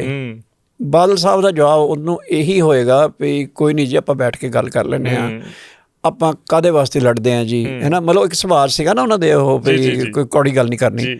ਇੱਦਾਂ ਹੀ ਉਹਨਾਂ ਦੀਆਂ ਹੋਰ ਕਈ ਗੱਲਾਂ ਸੀਗੀਆਂ ਜਿਹੜਾ ਮੈਨੂੰ ਪਤਾ ਹੁੰਦਾ ਵੀ ਜੇ ਆਹ ਸਮੱਸਿਆ ਖੜੀ ਹੋਈ ਹੈ ਤਾਂ ਬਾਦਲ ਸਾਹਿਬ ਦੀ ਇਮੋਸ਼ਨਲ ਅਪਰੋਚ ਆ ਪੋਲੀਟੀਕਲ ਅਪਰੋਚ ਜਿਹੜੀ ਆ ਉਹ ਇਮੋਸ਼ਨਲ ਅਪਰੋਚ 'ਚੋਂ ਹੀ ਨਿਕਲਣੀ ਹੈ, ਜਿਹੜੀ ਇਹਨਾਂ ਨੇ ਟਕਰਾਓ ਨਹੀਂ ਲੈਣਾ। ਇਹਨਾਂ ਨੇ ਦੂਜੇ ਬੰਦੇ ਨੂੰ ਇਹੀ ਕਹਿਣਾ ਵੀ ਕੋਈ ਗੱਲ ਨਹੀਂ, ਮਤਲਬ ਫੋਰ ਐਗਜ਼ਾਮਪਲ ਜੇ ਵਿਧਾਨ ਸਭਾ ਵਿੱਚ ਵੀ ਲੋਕ ਇਹਨਾਂ ਦੇ ਖਿਲਾਫ ਬੋਲਦੇ ਸੀਗੇ ਤਾਂ ਇਹਨਾਂ ਨੇ ਕਦੇ ਉਹਦੇ ਖਿਲਾਫ ਰਿਐਕਟ ਨਹੀਂ ਕੀਤਾ ਸੀਗਾ। ਇਹੀ ਕਹਿੰਦੇ ਸੀ ਜੀ ਦੇਖੋ ਮੈਂ ਤੁਹਾਡਾ ਬਹੁਤ ਸਤਿਕਾਰ ਕਰਦਾ ਜੀ, ਕੋਈ ਗਲਤੀ ਹੋ ਗਈ ਹੈ ਅਤੇ ਤੁਸੀਂ ਮੈਨੂੰ ਦੱਸੋ, ਮੈਂ ਆ ਜਾਂਦਾ ਜਾਂ ਤੁਸੀਂ ਆ ਜਾਓ, ਆਪਾਂ ਬੈਠ ਕੇ ਗੱਲ ਕਰ ਲੈਂਦੇ ਹਾਂ। ਸੋ ਮੈਨੂੰ ਪਤਾ ਹੀ ਹੁੰਦਾ ਸੀਗਾ ਵੀ ਇਹਨਾਂ ਦੀ ਜਿਹੜੀ ਐਟੀਟਿਊਡ ਆ ਨਾ, ਉਹ ਐਟੀਟਿਊਡ ਆ, ਇਹਦੇ ਵਿੱਚੋਂ ਹੀ ਅਪਰੋਚ ਨਿਕਲਣੀ, ਪੋਲੀਟੀਕਲ ਸੋਲਿਊਸ਼ਨ ਵਿੱਚੋਂ ਹੀ ਨਿਕਲਣੇ ਆ। ਸੋ ਮੈਂ ਉਸ ਹਿਸਾਬ ਨਾਲ ਜਦੋਂ ਲਿਖ ਦਿੰਦਾ ਸੀਗਾ ਤਾਂ ਫਿਰ ਉਹਨੂੰ ਲੱਗਦਾ ਸੀਗਾ ਵੀ ਤੁਸੀਂ ਕਿੱਦਾਂ, ਤੁਹਾਨੂੰ ਕਿੱਦਾਂ ਪਤਾ ਸੀ ਮੈਂ ਆਹ ਗੱਲ ਕਹਿਣੀ ਹੈ ਨਾ। ਸੋ ਸ਼ਾਇਦ ਇਸ ਕਰਕੇ ਉਹ ਕਹਿ ਸਕਦੇ ਹਾਂ। ਹਾਂ, ਕਈ ਵਾਰੀ ਮੈਂ ਦੇਖਿਆ, ਕਈ ਵਾਰੀ ਜੋ ਮੈਂ ਸਲਿਊਸ਼ਨ ਵੀ ਸੋਚੇ ਕਿ ਸੈਂਟਰ ਨਾਲ ਕਈ ਵਾਰੀ ਗੱਲਾਂ ਹੁੰਦੀਆਂ ਸੀਗੀਆਂ ਵੀ ਸੈਂਟਰ ਤੋਂ ਆਹ ਲੈਣਾ ਜਾਂ ਉਹ ਕਰਨਾ। ਤਾਂ ਮੈਨੂੰ ਇੱਕ ਸਵਾਲ ਮੇਰਾ ਰਹਿ ਗਿਆ, ਸੌਰੀ ਮੈਂ ਤੁਹਾਨੂੰ ਇੰਟਰਪਟ ਕਰ ਰਿਹਾ। 97 ਦੇ ਵਿੱਚ ਜਦੋਂ ਗੌਰਮੈਂਟ ਆਉਂਦੀ ਹੈ ਤੁਹਾਡੀ, ਉਸ ਤੋਂ ਬਾਅਦ ਸੈਂਟਰ ਦੇ ਵਿੱਚ ਵੀ ਗੌਰਮੈਂਟ ਰਹੀ ਆ, ਹੈ ਨਾ, ਚਾਹੇ 2014 ਦੇ ਵਿੱਚ ਗੌਰਮੈਂਟ ਆਉਂਦੀ ਹੈ, ਉਸ ਤੋਂ ਪਹਿਲਾਂ ਵੀ ਸੈਂਟਰ ਦੇ ਵਿੱਚ ਗੌਰਮੈਂਟ ਰਹੀ ਹੈ, ਭਾਈਵਾਲੀ ਰਹੀ ਹੈ। ਜਿਹੜੇ ਮੁੱਦੇ ਪਹਿਲਾਂ ਸੀਗੇ ਜਿਨ੍ਹਾਂ ਨੂੰ ਲੈ ਕੇ ਮੋਰਚੇ ਲਾਏ, ਉਹਨਾਂ ਨੂੰ ਲੈ ਕੇ ਨਹੀਂ ਕਦੇ ਤੁਸੀਂ ਕਿਹਾ ਗਾ ਵੀ ਹਾਂ ਆਪਾਂ ਹੁਣ ਚੰਡੀਗੜ੍ਹ ਲੈ ਲਈਏ ਜਾਂ ਆਪਾਂ ਹੁਣ ਇਹਨਾਂ ਨੂੰ ਯਾਦ ਕਰਾ ਦਈਏ ਜਾਂ ਕਹਿ ਦਈਏ? ਦੇਖੋ, ਜਿਹੜੀ ਤਾਂ ਪੋਲੀਟੀਕਲ ਕਹਿਣ ਨੂੰ ਗੱਲਾਂ ਦਾ ਜੋ ਮਰਜ਼ੀ ਕਹੀ ਜਾਵੇ ਬੰਦਾ, ਜਿਹੜੀ ਅਸਲੀਅਤ ਹੈ 84 ਤੋਂ ਬਾਅਦ ਪੰਜਾਬ ਦੀ ਸਿਆਸਤ ਦੇ ਵਿੱਚ ਕੁਆਲੀਟੇਟਿਵ ਚੇਂਜ ਆ ਗਈ। ਜਿਹੜੀ ਤੁਸੀਂ ਇਹ ਨਹੀਂ ਇਕੱਲੇ ਅਕਾਲੀ ਦਲ 'ਚ, ਤੁਸੀਂ ਹੋਰ ਵੀ ਜਿੰਨੇ ਵੀ ਦਲ ਬਾਕੀ ਦੇ ਜਾਂ ਹੋਰ ਪਾਰਟੀਆਂ ਨੇ ਸਾਰੀਆਂ, ਤੁਸੀਂ ਦੇਖੋਗੇ ਕਿ ਇਹ ਸਾਰਾ ਕੁਛ ਹੀ ਨਾ ਇੱਕ ਤਰ੍ਹਾਂ ਨਾਲ ਤਬਦੀਲੀ ਆਈ ਇਹਦੇ 'ਚ। ਤਬਦੀਲੀ ਕਿ ਮੋਡ ਆਫ ਕਮਿਊਨੀਕੇਸ਼ਨ ਬਦਲ ਗਿਆ, ਮੋਡ ਆਫ ਐਕਟੀਵਿਟੀ ਬਦਲ ਗਿਆ, ਫਿਰ ਉਹ ਤੋਂ ਬਾਅਦ ਸੋਸ਼ਲ ਮੀਡੀਆ ਆ ਗਿਆ। ਪਹਿਲਾਂ ਤਾਂ ਪਹਿਲਾਂ ਟੈਲੀਵਿਜ਼ਨ ਆ ਗਿਆ, ਟੈਲੀਵਿਜ਼ਨ ਨੇ ਬਹੁਤ ਬਦਲਤਾ, ਫਿਰ ਸੋਸ਼ਲ ਮੀਡੀਆ ਆ ਗਿਆ। ਜਿਹੜੀ ਉਹ ਮਾਸ ਪੋਲੀਟਿਕਸ ਦਾ ਟੈਂਪਰਾਮੈਂਟ ਹੁੰਦਾ ਸੀਗਾ, ਉਹ ਇਕੱਲੇ ਅਕਾਲੀ ਦਲ ਦੀ ਗੱਲ ਨਹੀਂ ਮੈਂ ਕਰ ਰਿਹਾ, ਤੁਸੀਂ ਬਾਕੀ ਵੀ ਦੇਖੋ ਨਾ, ਤੇ ਮਾਸ ਪੋਲੀਟਿਕਸ ਦੀ ਅਪਰੋਚ ਬਦਲ ਗਈ। ਉਹ ਹੁਣ ਜ਼ਿਆਦਾ ਕਮਿਊਨੀਕੇਸ਼ਨ ਜਿਹੜੀ ਹੈ ਨਾ, ਉਹ ਜਾਂ ਤਾਂ ਇੱਦਾਂ ਹੋ ਗਈ ਕਿ ਮੀਡੀਆ ਦੇ ਥਰੂ ਹੋਣੀ ਸ਼ੁਰੂ ਹੋ ਗਈ, ਜਾਂ ਸੋਸ਼ਲ ਮੀਡੀਆ ਦੇ ਥਰੂ ਹੋਣੀ ਸ਼ੁਰੂ ਹੋ ਗਈ। ਜਿਹੜੀ ਤੁਸੀਂ ਗੱਲ ਕਰ ਰਹੇ ਹੋ, ਇਹਦੇ 'ਚ ਫਿਰ ਇਹਨੂੰ ਫਾਈਟ ਕਰਨ ਦੇ ਤਰੀਕੇ ਬਦਲ ਗਏ। ਇਹ ਵੀ ਕਲੀਅਰ ਹੋ ਗਿਆ ਕਿ ਤੁਸੀਂ ਕੌਮ ਨੂੰ ਬਲਦੀ ਦੇ ਮੂੰਹ 'ਚ ਸਿੱਟ ਕੇ ਆਪਣੀਆਂ ਰੋਟੀਆਂ ਸੇਕਣੀਆਂ, ਤਾਂ ਇਹ ਮਤਲਬ ਇਹ ਸੇਕ ਲਾਓਗੇ ਤੁਸੀਂ। ਅੱਜ ਵੀ ਤੁਸੀਂ ਇੱਦਾਂ ਦੀ ਕਾਲ ਦਿਓ, ਬੰਦੇ ਆ ਜਾਣਗੇ। ਇਹ ਤਾਂ ਕੋਈ ਇੱਦਾਂ ਦੀ ਨਹੀਂ ਹੈ ਜੇ ਤੁਸੀਂ ਕੱਲ੍ਹ ਨੂੰ ਤੁਸੀਂ ਕਾਲ ਦੇ ਦਿਓ ਵੀ ਜੀ ਅਸੀਂ ਕੁਛ ਕਰਨਾ ਇੱਦਾਂ ਦਾ, ਤਾਂ ਬੰਦੇ ਆ ਜਾਣਗੇ। ਲੇਕਿਨ ਉਹਨਾਂ ਬੰਦਿਆਂ ਨੂੰ ਤੁਸੀਂ ਮੌਤ ਦੇ ਮੂੰਹ 'ਚ ਪਾ ਕੇ ਆਪਣੀ ਸਿਆਸਤ ਕਰਨੀ ਹੈ ਜੇ, ਤਾਂ ਉਹ ਫਿਰ ਮੇਰਾ ਖਿਆਲ 'ਚ ਉਹ ਜਿੰਨਾ ਚਿਰ ਸੰਤ ਲੌਂਗੋਵਾਲ, ਸੰਤ ਜਰਨੈਲ ਸਿੰਘ ਭਿੰਡਰਾਂਵਾਲੇ ਦਾ ਟਾਈਮ ਸੀਗਾ, ਉਸ ਵੇਲੇ ਤੱਕ ਇਸ ਗੱਲ ਦਾ ਅਜੇ ਅਹਿਸਾਸ ਨਹੀਂ ਸੀ ਹੋਇਆ ਵੀ ਕਈ ਵਾਰੀ ਤੁਸੀਂ ਸਟੈਂਡ ਲੈਂਦੇ ਆ ਤਾਂ ਉਹਦੀ ਕੀਮਤ ਦੂਜਿਆਂ ਨੂੰ, ਭੋਲੇ ਬੰਦਿਆਂ ਨੂੰ ਚੁਕਾਉਣੀ ਪੈ ਜਾਂਦੀ ਹੈ। ਅਤੇ ਇਸ ਕਰਕੇ ਥੋੜ੍ਹਾ ਜਿਹਾ ਲੀਡਰਸ਼ਿਪ ਦੀ ਜ਼ਿੰਮੇਵਾਰੀ ਬਣਦੀ ਹੈ ਕਿ ਸੰਭਲ ਕੇ ਲੋਕਾਂ ਨੂੰ ਉਸ ਲੈਵਲ ਤੱਕ ਲਿਆਉਣ ਕਿ ਜਿੱਥੇ ਕਿ ਇਹ ਨਾ ਹੋਵੇ ਕਿ ਆਪ ਤਾਂ ਤੁਸੀਂ ਪਾਸੇ ਹਟ ਜਾਣਾ ਅਤੇ ਲੋਕੀ ਵਿਚਾਰੇ ਸ਼ਹਾਦਤਾਂ ਦਿੰਦੇ ਹੈ ਨਾ, ਜਾਂ ਉਹਨਾਂ ਦੇ ਘਰ ਬਾਰ ਉੱਜੜ ਜਾਂਦੇ ਆ। ਜਵਾਬ ਹੈ ਨਾ ਮਿਲਿਆ ਨਹੀਂ ਉਵੇਂ। ਮੇਰੇ ਕਹਿਣ ਦਾ ਮਤਲਬ ਸੀ ਜਦੋਂ ਸੈਂਟਰ ਦੇ ਵਿੱਚ ਗੌਰਮੈਂਟ ਰਹੀ ਆ, ਤੁਸੀਂ ਰਿਮਾਈਂਡ ਨਹੀਂ ਕਰਾਇਆ ਜਾਂ ਸੈਂਟਰ ਨੂੰ ਕਿਹਾ ਨਹੀਂ? ਉਹ ਤਾਂ ਦੇਖੋ ਪਤਾ ਕੀ ਆ, ਉਹ ਮੈਂ ਦੱਸ, ਉਹ ਕੀ ਹੈ ਕਿ ਨੋਟ ਓਨਲੀ ਕਿ ਰਿਮਾਈਂਡ ਕਰਾਉਣ ਦੀ ਤੁਸੀਂ ਗੱਲ ਕਰਦੇ ਹੋ, ਤੁਸੀਂ ਪੁਰਾਣੀਆਂ ਅਖਬਾਰਾਂ ਕੱਢ ਕੇ ਦੇਖੋ, ਤੁਹਾਨੂੰ ਪਤਾ ਲੱਗ ਜਾਏਗਾ। ਬਲਕਿ ਉਹ ਵੀ ਛੱਡੋ, ਅਖਬਾਰਾਂ ਦੀ ਵੀ ਗੱਲ ਛੱਡੋ, ਰਿਕਾਰਡ ਕੱਢ ਕੇ ਦੇਖ ਲਓ। ਕਿੰਨੀ ਵਾਰੀ ਲੈਟਰਸ ਲਿਖੇ ਗਏ ਆ, ਜਾਂ ਕਿੰਨੀ ਵਾਰੀ ਬਾਲ ਸਾਹਿਬ ਨੇ ਮੀਟਿੰਗਾਂ 'ਚ ਜਾ ਕੇ ਕਿਹਾ ਵੀ ਦੇਖੋ ਸਾਡੇ ਲਈ ਬੜਾ ਔਖਾ ਹੋ ਰਿਹਾ। ਚੰਡੀਗੜ੍ਹ ਬਾਰੇ ਇਹ ਹੋਇਆ ਪਤਾ ਕੀ ਹੈ ਪੰਜਾਬ ਦੇ ਵਿੱਚ, ਚਾਹੇ ਚੰਡੀਗੜ੍ਹ ਦਾ ਮਸਲਾ ਆ ਅਤੇ ਚਾਹੇ ਪਾਣੀਆਂ ਦਾ ਮਸਲਾ ਆ, ਹੈ ਨਾ, ਦੇ ਦੋ ਮੇਨ ਮਸਲੇ ਜਿਹੜੇ ਹੱਲ ਨਹੀਂ ਹੋ ਪਾ ਰਹੇ। ਹੋਇਆ ਕੀ ਹੈ ਕਿ ਬੰਦੇ ਨੂੰ ਮਾਰ ਕੇ ਗੋਲੀ ਸਿੱਟਤਾ ਪਹਿਲਾਂ, ਕਿ ਲਾਸ਼ ਵਿਛਾਤੀ। ਹੁਣ ਕਹਿੰਦੇ ਕਿ ਇਹਨੂੰ ਜੀਂਦਾ ਕਿਉਂ ਨਹੀਂ ਕਰਦੇ ਤੁਸੀਂ? ਇਹ ਮਸਲੇ ਜਿਹੜੇ ਖੜੇ ਕਿਹਨੇ ਕੀਤੇ ਸੀਗੇ? ਚੰਡੀਗੜ੍ਹ ਦਾ ਮਸਲਾ ਕਿਹਨੇ ਖੜਾ ਕੀਤਾ? ਆਪਾਂ ਨੂੰ ਪਤਾ ਹੀ ਆ ਨਾ।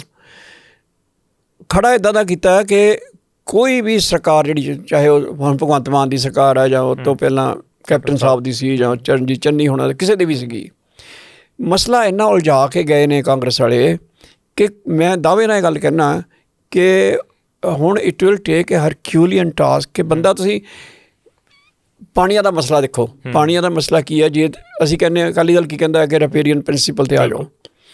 ਰਿਪੇਰੀਅਨ ਪ੍ਰਿੰਸੀਪਲ ਦੁਨੀਆ ਦਾ ਇੱਕੋ ਇੱਕ ਸਿਧਾਂਤ ਹੈ, ਠੀਕ ਹੈ, ਜਿਹਦੇ 'ਤੇ ਸਾਰੇ ਪਾਣੀਆਂ ਦੇ ਮਸਲੇ ਹੱਲ ਹੋਏ ਆ, ਚਾਹੇ ਨੋਟ ਓਨਲੀ ਦੁਨੀਆ 'ਚ, ਹਿੰਦੁਸਤਾਨ 'ਚ ਵੀ, ਨਰਮਦਾ ਨਦੀ ਦਾ, ਕਾਵੇਰੀ ਦਾ, ਸਾਰਾ ਇੱਥੋਂ ਤੱਕ ਕਿ ਰਾਜਸਥਾਨ ਜਿਹੜਾ ਉਹ ਨਰਮਦਾ ਦੇ ਦਰਿਆ ਦੇ ਡਿਸਪਿਊਟ 'ਚ ਉਹਨੇ ਪਾਰਟੀ ਬਣਨਾ ਚਾਹੁੰਦਾ ਸੀ ਕਮਿਸ਼ਨ ਦੇ ਸਾਹਮਣੇ, ਅਤੇ ਕਮਿਸ਼ਨ ਨੇ ਲਿਖ ਕੇ ਉਹਨਾਂ ਨੂੰ ਕਿਹਾ ਕਿ ਤੁਸੀਂ ਪਾਰਟੀ ਵੀ ਨਹੀਂ ਬਣ ਸਕਦੇ, ਤੁਹਾਡਾ ਹਿੱਸਾ ਤਾਂ ਦੂਰ ਦੀ ਗੱਲ, ਕਿ ਤੁਸੀਂ ਇਸ ਕਮਿਸ਼ਨ ਦੇ ਸਾਹਮਣੇ ਵੀ ਨਹੀਂ ਆ ਸਕਦੇ, because you are not a riparian state.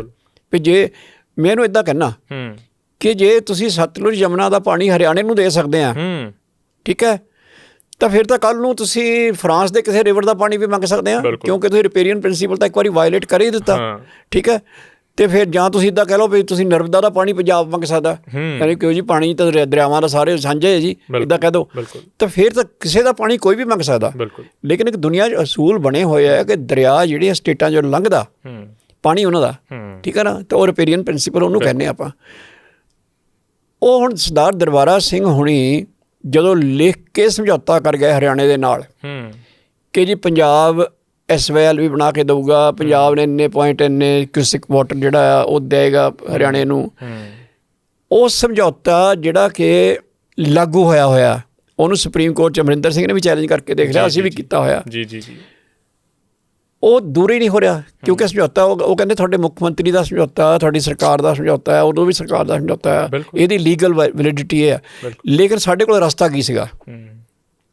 ਰਸਤਾ ਇਹ ਸੀ, ਅਸੀਂ ਇਹ ਕਹਿੰਦੇ ਹਾਂ ਕਿ ਪਾਣੀ ਜਿਹੜਾ ਆ, ਦਰਿਆਈ ਪਾਣੀ ਜਿਹੜਾ ਆ, ਇਹ ਸੈਂਟਰ ਦਾ ਮਸਲਾ ਹੀ ਨਹੀਂ ਹੈ, ਇਹ ਰਿਪੇਰੀਅਨ ਮਸਲਾ, ਇਹਨੂੰ ਹੱਲ ਕਰਨ ਦਾ ਤੁਸੀਂ ਪਤਾ ਕੀ ਹੈ ਜੀ, ਲਾਅ ਇਹ ਆ ਕਿ ਤੁਸੀਂ ਕਮਿਸ਼ਨ, ਸੈਂਟਰ ਗਵਰਨਮੈਂਟ ਡਿਸਾਈਡ ਨਹੀਂ ਕਰ ਸਕਦੀ ਰਿਵਰ ਵਾਟਰ ਸੈਂਟਰ ਨੂੰ ਕੋਈ ਰਾਈਟ ਨਹੀਂ ਹੈ। ਕੌਣ ਕਰ ਸਕਦਾ? ਟ੍ਰਿਬਿਊਨਲ ਬਣ ਸਕਦਾ ਇੱਕ, ਟ੍ਰਾਈਬਿਊਨਲ ਦੇ ਸਾਹਮਣੇ ਕੌਣ ਜਾ ਸਕਦਾ? ਸਿਰਫ ਰਿਪੇਰੀਅਨ ਸਟੇਟ, ਯਾਨੀ ਕਿ ਹਰਿਆਣਾ ਉਹ ਟ੍ਰਿਬਿਊਨਲ ਦੇ ਸਾਹਮਣੇ ਨਹੀਂ ਜਾ ਸਕਦਾ। ਲੇਕਿਨ ਕਿਉਂਕਿ ਐਗਰੀਮੈਂਟ ਕਰ ਲਿਆ ਤਾਂ ਉਹ ਕਹਿੰਦੇ ਹਾਂ ਜਾ ਤਾਂ ਨਹੀਂ ਸਕਦਾ, ਲੇਕਿਨ ਤੁਸੀਂ ਤਾਂ ਖੁਦ ਐਗਰੀਮੈਂਟ ਕਰਕੇ ਦਿੱਤਾ ਹੋਇਆ ਨਾ, ਉਹ ਦਰਬਾਰਾ ਸਿੰਘ ਨੇ ਦਿੱਤਾ। ਹੁਣ ਕਹਿੰਦੇ ਸਮਝੌਤਾ ਅਸੀਂ ਕਰਤਾ, ਕਾਨੂੰਨੀ ਤੌਰ 'ਤੇ ਲਾਗੂ ਕਰਤਾ, ਹੁਣ ਤੁਸੀਂ ਇਹਨੂੰ ਕਰਾਓ ਤੁੜਾਓ। ਉਹ ਟੁੱਟੇ ਕਿਵੇਂ? ਸੁਪਰੀਮ ਕੋਰਟ ਕਹਿੰਦੀ ਹੈ ਤਾਂ ਲਾਗੂ ਹੋ ਚੁੱਕਾ ਆ, ਇਹਨੂੰ ਕਾਨੂੰਨੀ ਤੌਰ 'ਤੇ ਤੋੜ ਨਹੀਂ ਸਕਦੇ।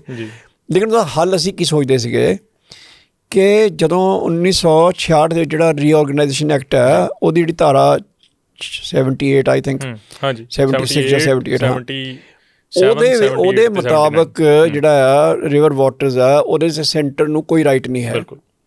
ਅਸੀਂ ਇਹਨਾਂ ਨੇ ਉਸ ਧਾਰਾ ਦੇ ਮੁਤਾਬਕ ਉਹ ਰਾਈਟ ਦੇਤਾ। ਉਹ ਬਾਦਲ ਸਾਹਿਬ ਨੇ 1980 ਦੇ ਵਿੱਚ ਚੈਲੰਜ ਕੀਤਾ ਸੁਪਰੀਮ ਕੋਰਟ ਦੇ ਵਿੱਚ ਵੀ ਇਹ ਧਾਰਾ ਹੀ ਗਲਤ ਹੈ, ਕਿ ਧਾਰਾ ਇਹ ਕਹਿੰਦੀ ਮੈਂ ਦੱਸਣ ਲੱਗਾ ਤੁਹਾਨੂੰ ਕਿ ਉਹ ਧਾਰਾ ਚੈਲੰਜ ਕੀਤੀ ਕਿ ਧਾਰਾ ਕਹਿੰਦੀ ਹੈ ਸੈਂਟਰ ਡਿਸਾਈਡ ਕਰੇਗਾ, ਇਹ ਧਾਰਾ ਹੀ ਗਲਤ ਹੈ ਕਿਉਂਕਿ ਕੌਨਸਟੀਟਿਊਸ਼ਨ ਦੇ ਹਿਸਾਬ ਨਾਲ ਨਹੀਂ ਕਰ ਸਕਦੀ।